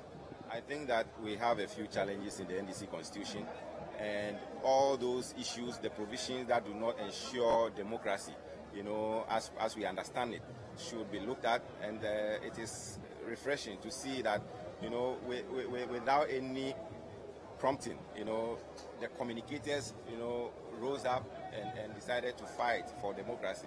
I think that it is something good that happened, and actually, because of that, people have now seen that this Congress is not a Congress to just rubber stamp anything the National Executive presents to the delegates. So it actually energized the whole dome you know, and since then, I think the Congress has been energized, and people have taken more interest in what is going on. I am happy with the defiance, you know, the positive defiance that was shown by our communicators. So you support the fact that they should still be elected and not appointed? They should be, because one way that competence is determined is through the interview. But if the appointment is going to be done without all those checks and balances which the elections provide, then I think that the elections is a better way of doing that. The people's voice is the voice of God. So if anybody who puts himself forward is able to convince the people that, hey, I can sell the party's programs better than the other, why not, you know, allow the people to judge? You know, so I think that it's part of the desire to move power from the center back to the grassroots. And today the grassroots have won on that issue. But there's an issue about the person having the knowledge or the know-how, being a professional, whether it's the treasurer part or the communications part, having professionals do the work. That is a fair point, isn't it? It's not, because those who think they are knowledgeable enough and can do their job better should not sit at home. They should mount the platforms and convince the voter, you know, and convince them that they are better placed. They should present their CVs to the general public, and the general public can vet. You know, we should move away from, you know, the way we do things where we presume, you know, things on behalf of people. The voter is very discerning, and we should trust their judgment. And I think that each time, you know, they come out with good decisions. In any case, if they make mistakes stands to be corrected.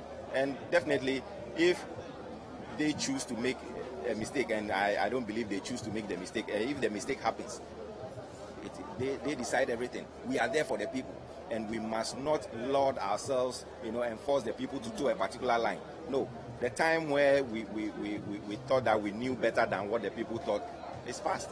And I think that what has happened is good for the party. What about the timing for the election of the flag bearership slot, moving it backwards or keeping it at least doing it before the year ends? Where do you stand on this issue?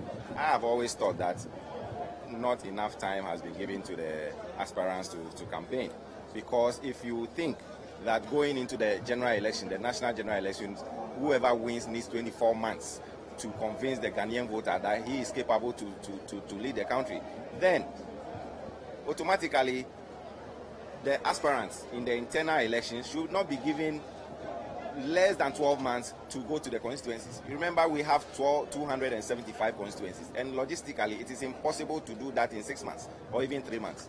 It is impossible. So I think that if they have postponed that particular issue for a longer time, you know, to be decided on, is the best. You know, we should. All this we are doing should have happened long ago, and if we are adjusting ourselves to the circumstances so that we can be seen to be doing the right thing, I think is good. You in this race, the flag bearership race, you're seen as one of the underdogs. You're fairly new in this. Hasn't been seen or been known from the beginning, etc. How are you dealing with, you know, such assertions that you're new to this, you're an underdog? It's not likely you even make enough, you know, votes, carry enough votes on that day. Well, those who are also seen as the main contenders have been seen to have performed in one area or the other, and I think that if they were that good, we will not be where we are. That is why we have come to offer the electorate a different proposition. You know, apart from that, each time we appear and we speak to people, they begin to see what we are made of. And I think that consistently, if we are able to do what we are doing, we will come up on tops. What are your chances? Are you winning or losing? I've told you we look good, and we will continue to do what we are doing. So you feel come the elections, you're winning the NDC flag bearership slot? Is that what you're saying? That is what I think. Feel you win the slot. Okay, let's look at the people you are electing today. For example, the chairmanship slot. Who do you think should be voted for to lead this party in the words of the NDC to victory in 2020? I think they are all capable. They are all very experienced. We need somebody who is cool-headed, who commands respect, and who can, you know, manage all the sentiments we have in the party. And I think all of them have that temperament, you know, to do the job. So the chairmanship position, you know, for reasons best known to me, is not one I want to stick my neck out on. Because in any case, you know, they are all new people. They've never served as chairman for the party. So it's good. Everybody. But they've served at positions, for example, ex-general secretary, vice, even national organizer, and all that. So by now, you know their capabilities or whether they can, you know, win or what they'll bring on board. You definitely have a favorite in there, don't you? They all have the temperament. They all have what it takes. Who is your favorite? I don't have a favorite. Who do you think will be better to lead the party? I am saying that they are all capable, and for me, I'm not too worried because I stand for a fresh impetus for the party. I stand for new people leading the party to give a different perspective. You know, when you continue to keep officers in office for a long time, you know, naturally, the strategies that they come up with, you know, are not informed by the current situation. You lose touch, you know, and it's not their fault. They were successful. Those strategies worked in past elections, but now we need a different, you know, strategy. And I think that those who have sat back and been able to pinpoint what is wrong with the party and are now coming with a new proposal should be given a chance. And when you look at all the candidates for the chairman's, the position of chairman, they are all new. And for me, they are all competent. They must be given the chance. They will bring definitely something new on board for the party to benefit from. So you want the old guards to be cleared and try new people who are bringing new things, being innovative, etc. If you look at the general secretary slot, there's an old guard there and a semi-new guard there. You feel that in that case, Koku should win that slot based on what you're saying? That is what so you are rooting for Koku Anyedeho for that general secretary slot. Okay, let's look at the national organizer. Which one do you think should take that position? Again, I think that they are all capable. Baba Jamal is good. Wache Jad is good. If any of them should win, they will get a job done.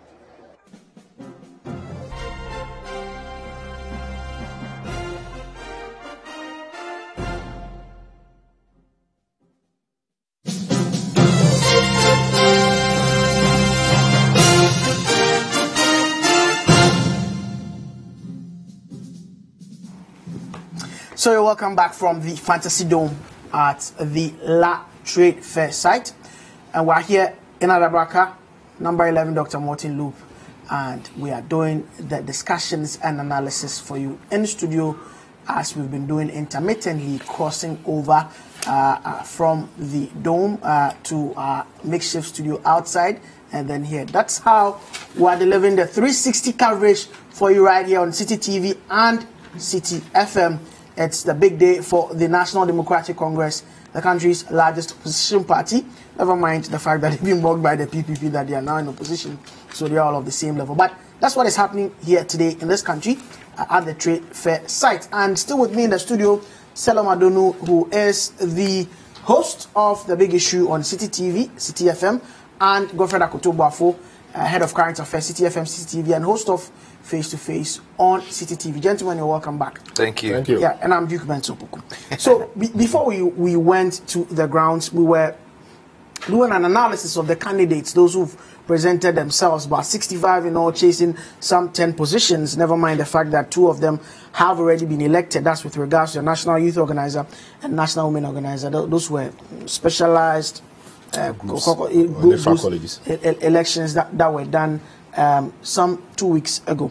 So let's look at the position of the national vice chairmanship race. On that score, we have quite a tall list of some very, very experienced persons in the NDC. Very, very experienced people who are actually gunning to be national vice chairpersons of the party. So there is Lawyer Edward Samuel, and as we have the discussions and the conversation, the list of poll, the notice of poll would be on your screen so that you would exactly appreciate what we are talking about. So Lawyer Edward Samuel is there, Alhaji Said Sinari, is there, Ghana's immediate past ambassador to Saudi Arabia, Amadou Bukari Sorogo, former MP for Medina. So we have those actually on your in your shot right now on the screen. There's Seth Oforiohene, there's also Bimpe from the Ashanti region. There is Sherry Aite, Alhaji Sumaila Mahama, Chief Sofo Azoka, and Dr. Kwame Ampofu. So that's the list of those who want to be national vice chairperson of the NDC. And of course, they are going to select a couple of them. And Five. Yeah. 3 by election and then 2 by appointment. Yeah, Salom. All right, so we have about eight or nine names, right? Yes, 9 names. Very interesting list, very experienced people as well. So, like you said, Sai Sinari has been an experienced politician. I think the first time I saw him was around La Paz many years ago. I was on top of a story building, and there was a rally, on a park there. So, by virtue of where I was, I could see them. And then he came up. But that was the first time I saw Beda Samoa as well, 96. So he came up. He looked very nice. He looked like Rollins. Yes. So when he appeared, striking resemblance to Rollins. When he appeared, I mean, those of us who hadn't seen Rollins, face to face or physically, as we say, fili. I thought he was the one. So I asked somebody, is that Rollins? I said no, and he spoke quite like Rollins, and he sang very nice songs. So since that time, anytime I saw him, I had these those flashes come back. Those flashes, came to my mind or come to my mind. And as a sister who's also contributed equally to the party, Mariam Scenario, also very nice siblings, look very nice and handsome or beautiful. He's been vice president for quite some time, vice chair for quite some time now. I think this should be his 3rd or 4th term he's aspiring to. I think he's contributed to the NDC. He formed the Zongos for NDC. We saw that group a lot in the 2016 election, which went around the country campaigning for the NDC to win a lot of the Zongo or Muslim votes. I don't know how that translated into the final outcome of the election, but certainly because Mahama lost, and by that margin, it means the job really wasn't done. But he appears to be a strong Mahama guy. I remember sometime in 2017 when people were trying to blame Mahama and a lot of things. He came out to say they shouldn't blame Mahama alone for the loss. They shouldn't disturb him and things like that.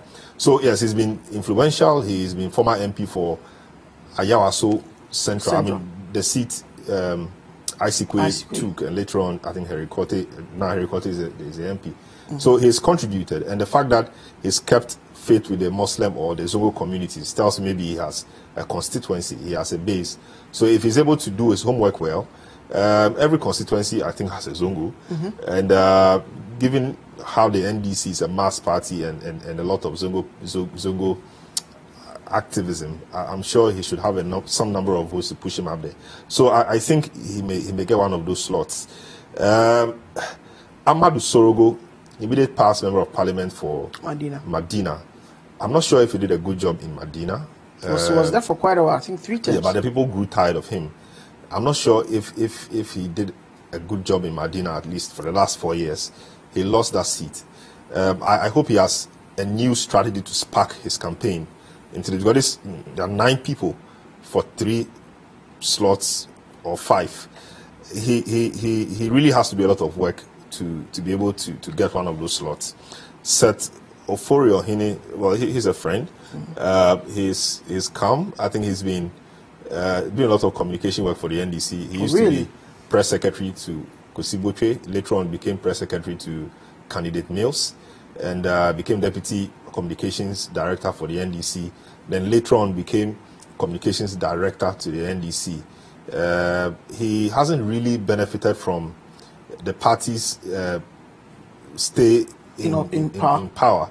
I don't know what accounts for that, but I think he's kept faith with the party.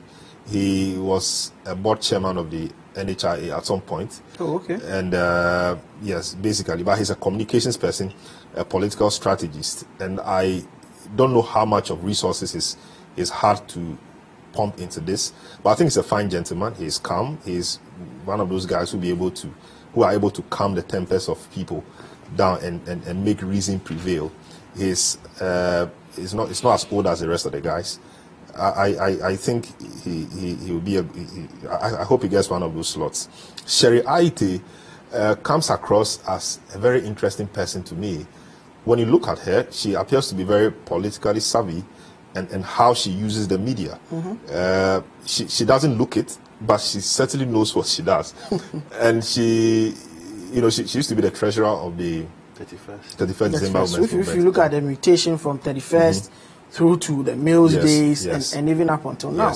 And she managed to stay in government throughout the NDC time. I think she started off as Minister for Environment and Science and Technology. Later on became Health Minister.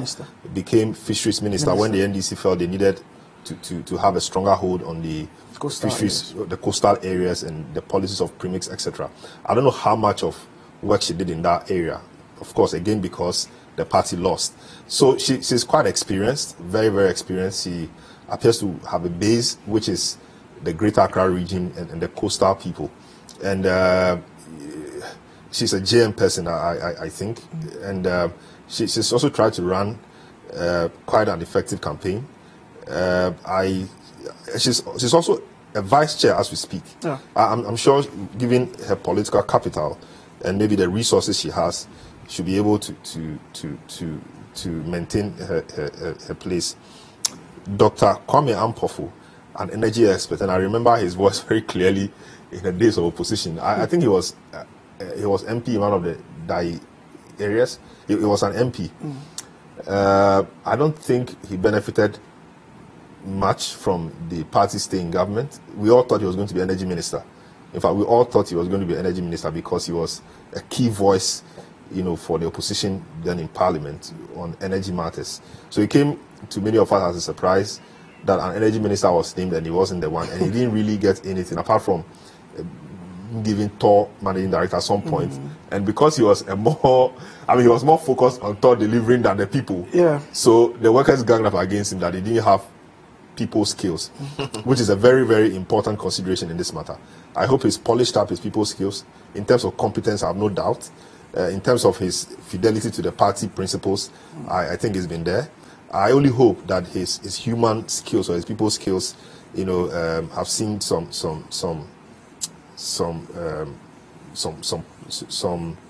progress, if you like.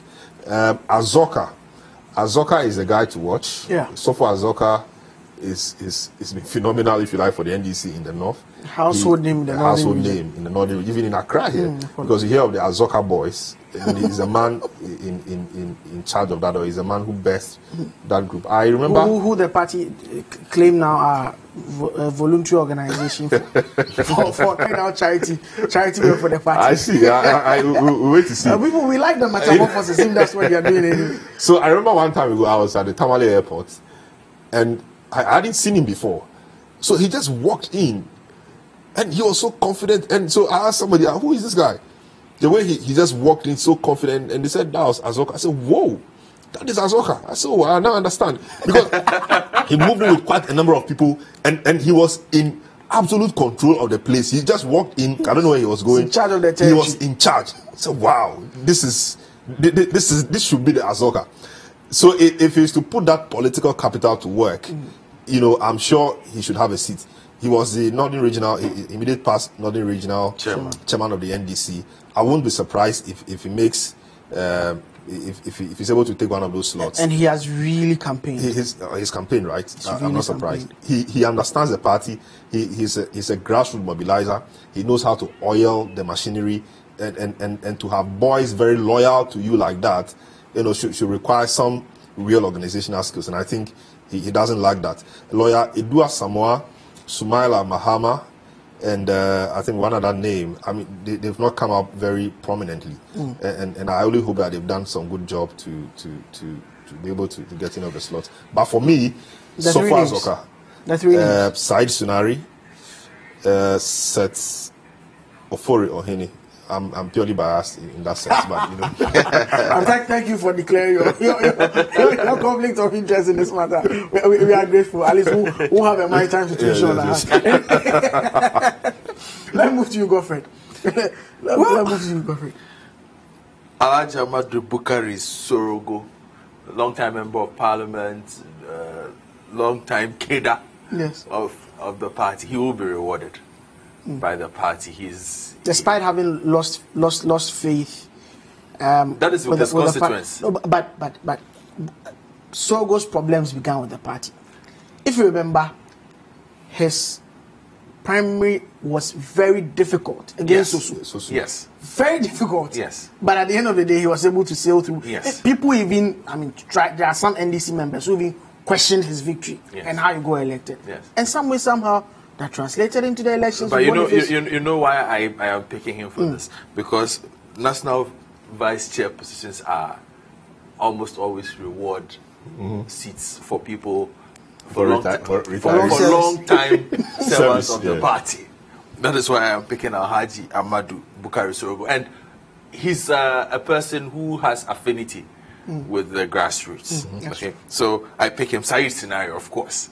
I will be very shocked if he doesn't get returned as a national vice chairman. One of the appointees. He should reconsider his startup within the party immediately, because it will be quite a statement that he put himself out and didn't get re-elected. And I know that he's one of the people who's really campaign. He's campaigning too. Yes, he's gone around almost the country more than once. He could have started home and still won. But that shows you that that's someone who doesn't want to be complacent. He's not taking it for granted. Alhaji Sumaila Mahama, interesting one there. He contested the Eastern Regional chairmanship and lost to Joak, and is now seeking solace in the national vice chair. I don't think he'll get it. I think this guy did the same. What's his name? Danianon. He lost the chairmanship to regional chairmanship to Adekoka, yes. And then he quickly went to campaign for national vice and he won. Yes. And he now wants to climb up. Alhaji Sumaila Mahama, I doubt will be much of a factor in this. Chief Audu Sofa Soka is another favorite. A man who has affinity, he has seniority in the party as well, and will definitely be on. We really hope that if he loses, in case he loses, his boys will not run around. Because they are on voluntary duty. They are now the charity wing. They should be ushering at the Congress. Former Ashanti Regional Chairman Obimpe, and then Shariayite. Yes. Very interesting. She will be returned as well. Her Matafum officers is an interesting one. It got to a time everybody, she was the presumptive heir to the National Delegates Rollins with the 31st December Women's Movement, and so there was a falling out at a point. And she's worked her way well. She stayed loyal. She could have gone with the National Delegates Rollins because aside the politics, they were very close friends. And she suffered together with Nana Konedu in the Diversity Implementation Committee cases. I think Ghana Rubber Estate Limited. So for a long time in the Kufuor era, and later on when during the Fonka Games time, the Mills campaign now had to use her against the Nana Konedu. So she was one of the people who addressed that campaign launch to send a message together with Betty Modidrusi and a few others, just to send a message to the people that these were Nana Konedu's people, but they are now with the Mills. And it was quite a significant step to take. And she kept faith with the NDC and didn't move over to Nana Konedu's then newly formed. But it was a matter of interest, right? Because Nana Konedu had nothing. And she was a minister. So moving to Nana Konedu meant that she would use a ministerial position. That would have probably been for long time friendship or loyalty. They formed the group together. And we said that her political rise or even her break onto the political scene was on the back of the Red Beret. And I'll not be surprised she was offered the ministerial role because as a result of Nana Konedu and Rawlins's influence or endorsement. Yes. So she has quite to owe to the Nana Konedu, to the Rawlinses, I think. She will also be returned as a national vice chair of the party. So these are the ones I am picking. Unfortunately, I cannot share Selom's love for Setoforio and Dr. Kwame Ampofo and Yao also been. So I'm picking Alhaji Amadou Bukari Sorogo, Said Sinai, Sherry Ayite, and Chief Sofo Azoka. Whichever one gets added to them, congratulations to them. But for me, these are the standout candidates. Okay, we'll do the national chairmanship now, the big one. people have had cause to analyze the reign of Kofi Portofi, Dr. Sir Kofi Portofi, as national chairman of the NDC. And he decided not to run again. Yes. He decided not to run again. And in the midst of that, you've had people who contested him in the past come up again. Case of Uduyaya, case of Abodakwi. And you also have new people who have also come up and believe that they can actually hold the fort when it comes to the NDC as a party. We've had Dr. Kwabneji in the past, and we've also had, from him came Portofi. On our screen, viewers, you can now see the contestants from Betty Modidusu, first female deputy attorney general of the country. Dan Abodakwi held various ministerial positions, trade and industry. He's also one from the days of the PNDC. Danianan, party person from the grassroots, from the constituency chairman to regional chairman, national vice chair, and then from that one to Alhaji Uduyaya, who was a deputy PNDC secretary at 24, deputy PNDC secretary for the Northern region at age 24. He moved on to become mobilization secretary and held host of other positions and was general secretary for a very long time. Yes, before Asiedu Nketia came in. Brass Ami Foto, former member of parliament, former local government minister. His bid for parliament was not successful in Tema West, and yes, he has that history as the director of elections in the last election. Even though he was a deputy vice, he wants to move up a bit now and become the national chairman. Let's look at the big race, Godfrey, for the chairmanship. Formidable names. Yes. Really formidable names in there. And it's to the credit of the party. Yes. To have such people who understand the party from ground up, availing themselves for the position of national chairman. You know what is important? Even more important. They are all very strong characters. You know why? It's important. Kofi Portofi was a weak chairman. Kofi Portofi is the weakest chairman the NDC has ever had in their history. And it showed in the direction the party went leading up to the 2016 If elections. you say he was a weak chairman, what's party discipline was poor. General party discipline was poor under him. The general direction of the party was not carried out. The party lost its essence under Kofi Portofi. But I don't blame him too much because yes, that's the point I was coming to. Don't forget how he came into office. Remember the 2014 elections? Yes. Kwabneji fought with the last drop of his blood, yes, to maintain that chairmanship position. Yes. But because he was not seen as a darling boy of the people in office, he went away. And he came in and was supposed to have been aligned to the sentiments of those in the party. So, of course, he had to allow them to have their way. No, was that not in itself problematic? No. How he got into office? No. He had a fine opportunity. See, I will not allow you to make excuses for him in that regard. Sometimes the foundations matter. No, he had everything going for him. He had seniority in the party. He had legacy going for him in the party. Everything was right for. That is why he beat Kwabneji in that particular race. You understand? And unfortunately for him, he could not do what he was promised. I'm saying there were a myriad of factors. A very strong executive that refused to pay attention to the party, that did not give him too much hearing. His health was also a key factor because there were periods where he could not function properly because his health was not really the best. You put all these things together and it was not the best 4 years we have seen for a party chairman. You understand? And so if you look at the caliber of people we have here, personality-wise, Betty Modidusu, a very, very strong, a woman with a reputation for being strong-willed. Yeah. A lot of people do not like her because of these things. Uduyaya, like you said, he is he's a kidder's kidder when it comes to the NDC. Has run the party for several years, has a reputation for party discipline, has a reputation for also being a unity person. He unifies. He's not very in your face. He's not looking for conflict. You look at Samuel Ofuso, another grassroots person who has grown through the party, DC, MP, organizer, director of elections. He's been everywhere due to the party setup. You have Dan Abodakwi, another kidder from the Jerry Rawlings part of history coming in. A reputation for also being strong-willed, being a disciplinarian. He's somebody that people look at and think twice before they will say what they want to say. Danyanan, he is a true grassroots man. Lejokuku champion. You know, if you want the epitome of an NDC grassroots person rising in the party, it is Danyanan.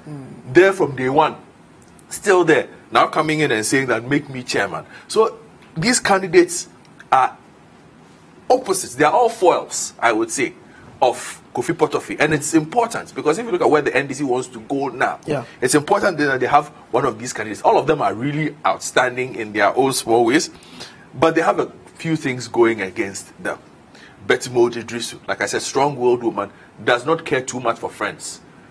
In the political space. She's been trying to address that during her campaign by saying that no, I am not, you know, there's this perception you have about me. I'm friendly, I'm somebody you can approach. The tribal card has been raised against her because people feel that she's taking advantage of the tribal card. She said that I'm not a tribalist. I am somebody who is open to everybody. I have not stood in anybody's way. That battle was led by Joseph Yamin. You see, and another thing too is the fact that people feel she doesn't have a base in the region she comes from, Ashanti region. Kwabre. She's yes, her mother comes from Kwabre. But why is the responsibility on just her mother's side? Why not her father's side? Where does the father come from? He's an Accra man. Accra man. Yes. Okay. You understand? So she has problems to address. It's because in almost all of the instances she's identified with the Ashanti region more than the Greater Accra. So if you look at previous configurations of campaign teams in the Ashanti region, it's either she's one of the people, a secretary, a legal committee member, or even in the last election, one of the people who are leading the charge in the Ashanti region. Being NDC in the Ashanti region, obviously, is unfavorable. Of course it is unfavorable. But I'm saying that what she has to overcome is that perception that she's aloof. Okay, it is the one thing she worked really hard on during this campaign. And people have a feeling that she's also wrote quite well on the name of the husband. Of her husband, yes. It's another colossus in the party. Yes, another colossus in the party. Okay, so there is that. Then there's Hudu Yaya. There isn't much to say about Hudu Yaya. His history has been well written in the party. He entered this race to try and fix the party. If you've heard him, the several times that he's gotten interview, he says it's time to fix the party. It's time to unite the party. He also preaches the unity message, but he preaches more about the time to fix the party and move it forward. Now, the reason why he is important is because there are those who also feel that he will bridge that gap between the Rawlings side and the Mahama side. He's a Rawlings guy. Yes, he's a Rawlings guy, but this is also somebody where rumor has it that he's a cousin of. And the new generation also, they respect. He has a lot of respect there from the new generation. You understand? And perhaps Mahama might not ignore him too much, like he ignored Kofi Potofie and the rest. So he has who will help bring him to office. Yes. Then there is Samuel Ofosu Ampofo, again somebody who has close relations with JM. But a bit on Hudu Yaya though. It's quite difficult to find someone who has been in the limelight of public office for such a long time without any key scandal around him. No, that's what I'm saying. He looks after himself well, and he's somebody who is not afraid of being out of the limelight. We've had several politicians who crave the limelight. Hudu Yaya was never one of those politicians who needs a microphone to make his case. In fact, if you look at the interviews that have been granted, several times you have journalists having to go to his office to grab his attention. He's never in a hurry to get behind a microphone or give you quotes. And this is somebody who's been in politics for over 30 years. For many, many years. Okay, so he's kept himself well. He understands the game. Okay, last person, we have Abu Dhabi. Yeah. I've heard the Volta caucus is not supporting Abu Dhabi. That would be strange. Very strange, but that is what I have heard. That the Volta caucus is not backing Abu Dhabi because they say that in the time that Abu Dhabi was at the helms of power, in the halls of power, he did not mind them. So now is not the time to come and seek help from them and say that. And the Volta vote is always key at these particular places. And there's a dynamic for regional balance in these things. Unfortunately for him, unless sentiments have changed tonight, or sentiments are in the process of changing, he will not get the voter region votes. That might be problematic for him. Wow. Selo. Yes. Just unfortunately, we may have to wrap up. So just let's be concise with the comments. We may not have the luxury of. So let me start from the current chairman, Kofi Potop, who is not running. Yes, Godfrey said he thinks he's been the worst, not one of the weakest. The weakest. Weakest. Yeah, I think so too. I think he's been one of the worst. I think you are not being kind. Anyway, because you were voted into office when your party was in government. Just maintain it. I mean, he couldn't do that. He getting to the top is not difficult. Maintaining the standard, of course. The party lost with the biggest gap in history. In history, yeah. You know, and that is not good for him. So I think he did a wise thing by not running. Indeed, prior to his running for office, he was marketed as a mobilizer because of the job he's done with NADMO and those time National Mobilization Committee and all that. So he came across as somebody who could mobilize the grassroots, ginger the grassroots, and get them to action. But we didn't see that. We only saw sometimes very incoherent press conferences. Appeared like he lacked intellectual strength to take on the opponents and a lot of things. So I think he did the right thing by not running. Who are written things against each of these candidates? Okay, so I think it's a straight fight between Hudu Yaya and Dana Bodapi. Dana Bodapi, it's regrettable the voter. It's regrettable the things Godfrey is picking up about the voter caucus not being behind him. But I think, given the results of the last election, voter regime must have somebody in the helm of power or authority, either general secretary or national chairman. So general secretary Koku is there, but you know it's a bit tricky. National chairman is the guy that is gone before, he's run before. This time they feel it's a done deal. Everything Godfrey said about Hudia is spot on. Very good, very, very solid guy. Just that he pulled out the last time, which didn't make his people happy. But I hope that the delegates do what is right. Yeah, so for you, it's between the two. I wish I could talk about the others. Yes, let's. Yeah, we can. Oh, I thought you said we ran out. You don't have to do some of these situations. So we have a few more minutes. So Betty Moon, for example, one of the most decorated, very educated and intellectual property lawyer, first female attorney general, before that, director of legal affairs at the Commonwealth, you know, and at some point, you know, she was the Rawlings's candidate for running mate for Professor Mills. And indeed, a lot of the issues Professor Mills has had with the Rawlingses is been because he did not take or endorse their candidate. He went ahead for John Mahama, who, I mean, famously or infamously, Nana Akunyili said they will not allow John Mills to treat the issue of the running mate with kid's glove. I mean, whatever that meant. So she's been one of the people. So became education minister, became vice chairman of the party, and you know, she appears to have 3 regions she could benefit from. Yeah. So Greater Accra, her father's side, the mother's side, Ashanti region, and the husband's region, the Upper West region. If she's able to mobilize, you know, her strengths around these places, she could do well. But it doesn't appear, unfortunately, that the NDC or any serious political party, for that matter, in Ghana is ready for a female national chairperson. And like it or hate it, the Woyomi. I mean, so you see, a lot of the issues again that the Rawlingses have had with the Mills's presidency and even John Mahama came from her, because Rawlings wanted people prosecuted when they came into office, and she was the Attorney General. Blame her or not, but she was the person. And the Rawlingses and the masses at the time felt she was not doing her job. And the matter also came up during her vetting, whether she had gone to court before as a lawyer, and she said no, but that she didn't think it mattered. I mean, very significant. So she ended up not really getting any job done. They eventually had to bring Alamisi Amidu. You know, she didn't do quite well at the Attorney General's department in terms of prosecuting alleged corrupt officials. Ofusam Pofu, I mean, grassroots person, youth organizer, former MP Fantiakwa, director of elections. I think he has to also defend his record as director of elections. I'm happy you spend 1 million. You know? but at least all is not lost. The party came into office when he was the organizer. That was a huge job. At the time, he was called an Iron Boy. But Salo, he's at a point in time, he was perhaps the most popular NDC member in this country. Yes. At a point in time. He is a strong character. I think he has the strength. But there's this thing about him not being a JM person. And I think last 2 weeks or so, he had to come out to address that. Because I'm sure going around the country, he felt that was actually disturbing. He also didn't benefit much under the John Mahama presidency. Under President Mills, he was Eastern Regional Minister, became Local Government Minister.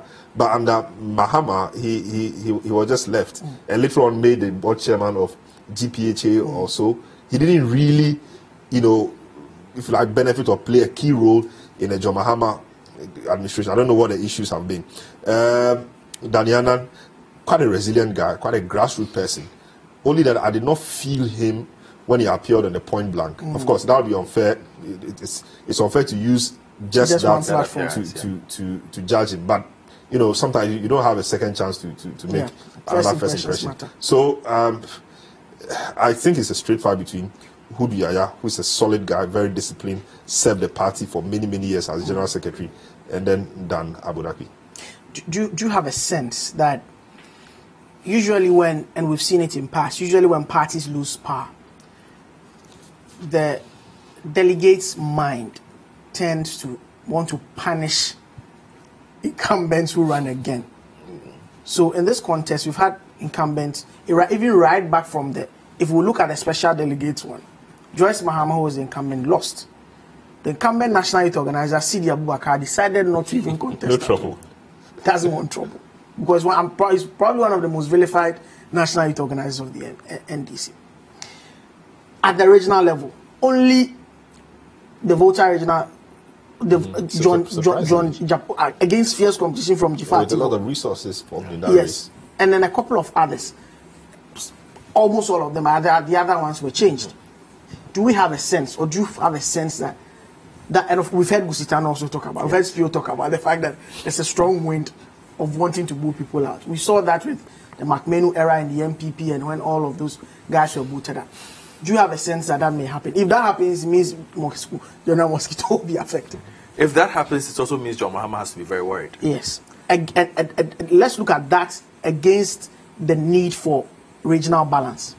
I look at it not just with regional balance, but in the overwhelming sense we've received that John Mahama is the candidate they want. And if John Mahama is the candidate they want, John Mahama needs to work with a certain group of people. So let us give him the best tools. That was the mindset that a lot of the delegates will enter this with.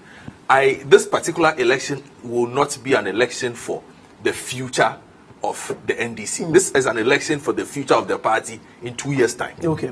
That is where the focus is. So let's go to Congress and vote for the best equipped team to help John Mahama in 2020. That is what this particular one is for. So in the sense of an upset of sorts, if there is an upset, then it will be in the sense that candidates that are publicly acknowledged as not being from the Mahama camp come in. Then it perhaps will inform Mahama that come next year when they go for that national flag-bearer elections. For the flag-bearer elections, it might not be as easy as he thinks it is. So this is a way to test the waters for that. So for me, that is how I view it. This is a race to get John Dramani Mahama the best team possible for this. Now, a lot of people might say, but why are you saying John Dramani Mahama when there are 10 or 11 other candidates? Let's not kid ourselves. You saw the crowd when he showed up over there. You heard the noise. Gusitano tried to downplay it, but it will happen. It's going to happen. Okay. So at the moment, that is what will be going through the minds of delegates. So that is, for us as observers, it will be interesting to analyze the people they pick based on this mindset and then draw the big picture. If Koku Anyudoho wins, it tells us something. If Mosquito wins, it tells us something. If Udiaya wins, it tells us something. If Betty Mode wins, it tells us something. If Mahdi wins, it tells us something. Okay? If Sami Jemfi doesn't win, it tells us something. So that is what we can wait for in this whole election dynamics? Selim, do you have a sense that the tsunami of change would hit? Well, the tsunami of change. The status quo. The only person from the status quo there is Asidu Nketia. Yeah. Because Chairman Potov is not running, organizer Kofi Adams is not running. Others, deputies who won and others. Yeah, but they could argue that they were not in They the were helm not of the affairs. substantive So the only person there is Asidu Nketia, and he's eloquently defended his place using the Gary honey, Gary sugar, and the Gary analogy. So, and I think he is right. If he's won 2 elections and he lost 1, he's been a constant. People, I mean, he's always had new people. So blame the new people and don't blame the rock. So if he loses, then that will be a major upset, which would mean that the NDC really wants to chart a different path, and that will be an interesting path to chart. I don't really, like Godfrey said, I mean, it's a competition, or it's a congress to give Mahama the best tools to execute the next election with. And we will see that. That's why every candidate wants to align himself with Mahama. A lot of them, when Mahama was going around, a lot of them were in the shadows. A lot of them were around, talking to the delegates and all that. And I think it was a strategy so that Mahama would meet the people, and then you, the guys around you, will take advantage of it, align yourself to him, and speak to the delegates. Salam, not to catch you, but viewers and listeners on radio must know at this point in time that the elections, the voting actually has begun at the grounds. Delegates have started casting ballots, and about 9,350 delegates. So this would obviously take a couple of hours. Salam. Yes, so yes, about regional balance, quite an interesting point, and you can't downplay the ethno-political considerations. So that brings in the Hudiaya argument again. So Hudiaya is from the northern region, minority leader is from the northern region, presidential candidate will be from the northern region. That makes it a bit top heavy, I mean, in terms of the regional allocation. That is too much for one region to have. And given the apathy shown in the voter region, I think the chairmanship for the region especially should shift to that region. That is why Godfrey's comment about the voter Abu thing should be worrying to Abu Dhabi. And I hope by now he's been able to address it. I've also heard that before, that, you know, he's been arrogant, he's been that. You know, I only hope that he's been able to address that, because if he doesn't, it would affect him. And the fact that Abu Dhabi is one guy who is strong, he comes across as he has a fatherly figure who appears a no-nonsense guy who will be able to tell the candidate, the presidential candidate, that this is what must be done, and the candidate, you know, must try and listen to him. You know, Hudiaya also has, you know, a semblance of that, but he may not be harsh. He will find his way to also have his way. It will be interesting. I mean, it will really be interesting. You know something that we should look out for, and something that perhaps informs us about how this election should go. If you look at the announcement of JM, of his intention, it looks like an explicit statement of listening to the party elders. Look at the person look at the person who presented his forms. Ambassador Ohinejuku. An old figure. For those who covered the event and who were allowed into his house and his office. The names and the faces they saw there. These were old faces that had been away from the system for a very long time, had suddenly been brought into the fold to give the impression that, okay, we were bad boys and girls a few years ago, but forgive us, we were young. Now we want to listen to you, we want to give you, you know, the due respect. You can advise us, you can lead us to victory. If you take that and you put it here, it gives a clear advantage to certain people. That is where we would look at somebody like Hudiaya and say, because Hudiaya belongs to that crop. To that crop. That generation, true. Okay, and there are quite a few of them who are here, and there are quite a few of the youngsters as well who look up to these individuals a lot. So it's a very interesting. And these individuals command a lot of people, yes, influence in the party. It's huge. Let's spend the last few minutes looking at what anticipating, looking forward to tomorrow when there will be the swearing of new NDC executives, the transition from NDC executives elect to new executives. Of course, the performance of the new Patriotic Party in office would have a bearing on how the next elections in 2020 is going to be fought. But what would be the big matters for the NDC national executives to concentrate on as people who have been elected to take the party into the next election, holding all other factors constant, including the performance of the new Patriotic Party in office? Refashioning a message and rebranding John Mahama. Rebranding John Mahama. Refashioning the message. When I spoke to Ekospio Gabra, he said the NPP beats the NDC on messaging and sloganeering. That is how he called it. The NDC went with, what was the mantra for the NDC doing the last? JM Twaso. JM Twaso. Idebi Keke. It had nothing in it. What did it mean? Ababa said. Ababa said. Ababa said. No, 2012 was one of Idebi. But the 2012 dynamics were different. There were sympathy votes. And Joma was fresh. And he came across as this techie or this new generation guy. iPad holding guy. But you look at the MPP, and they came in with hefty slogans. Free SHS. And it wasn't just the manifesto, but it was the way they sold it in simple messages.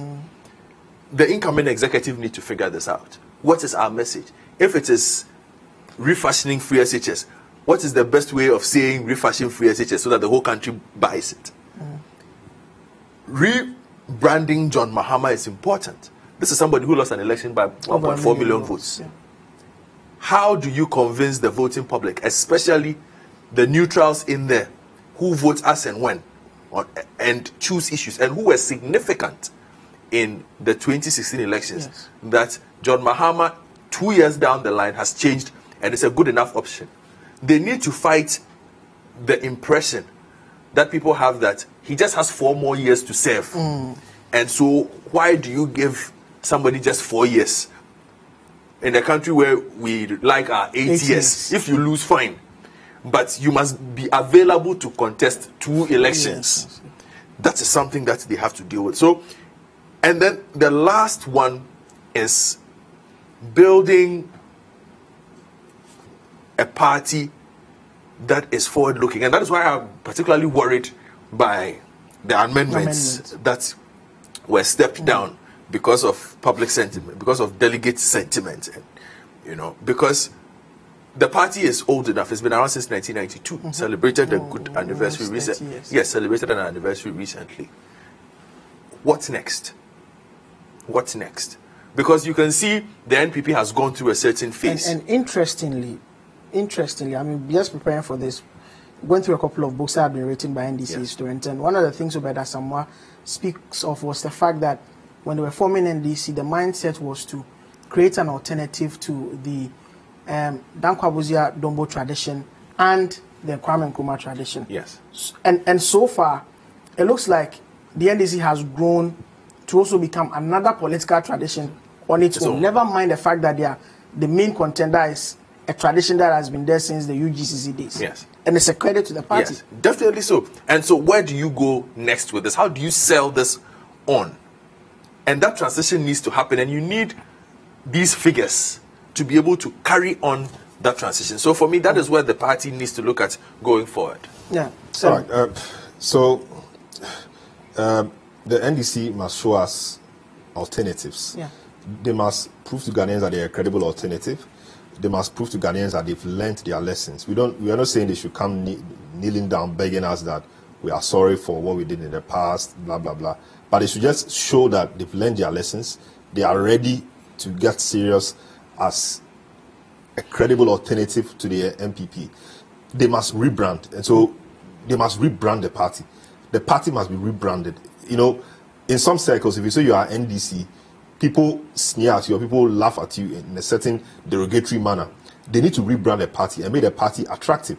I think John Mahama and Co tried doing a bit of that in 2008. Which gingered the base of the party.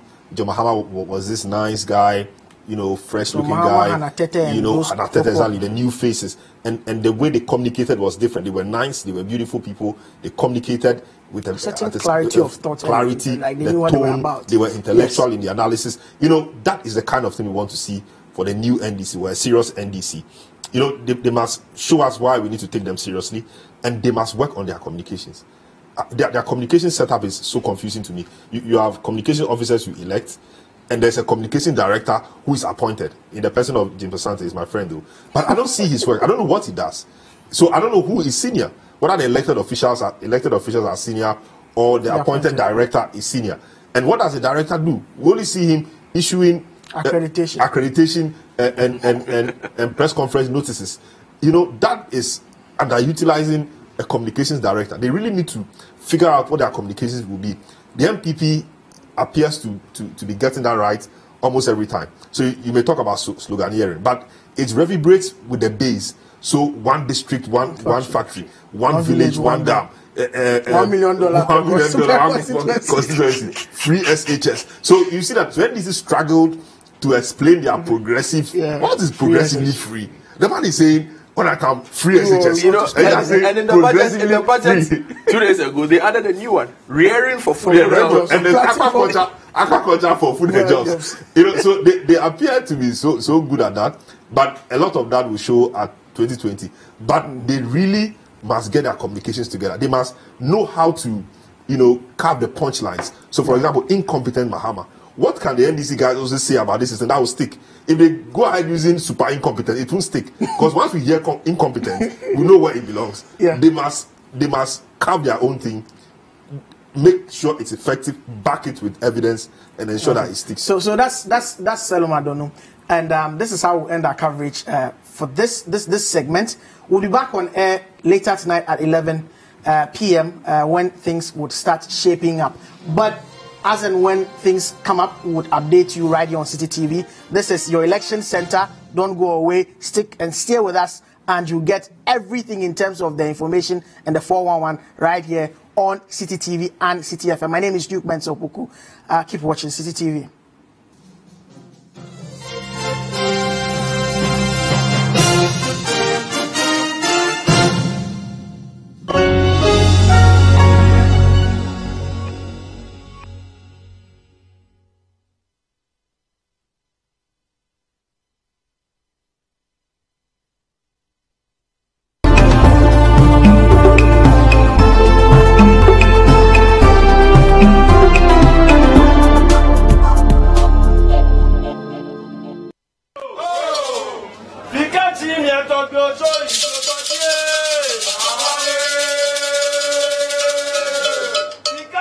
Tokyo,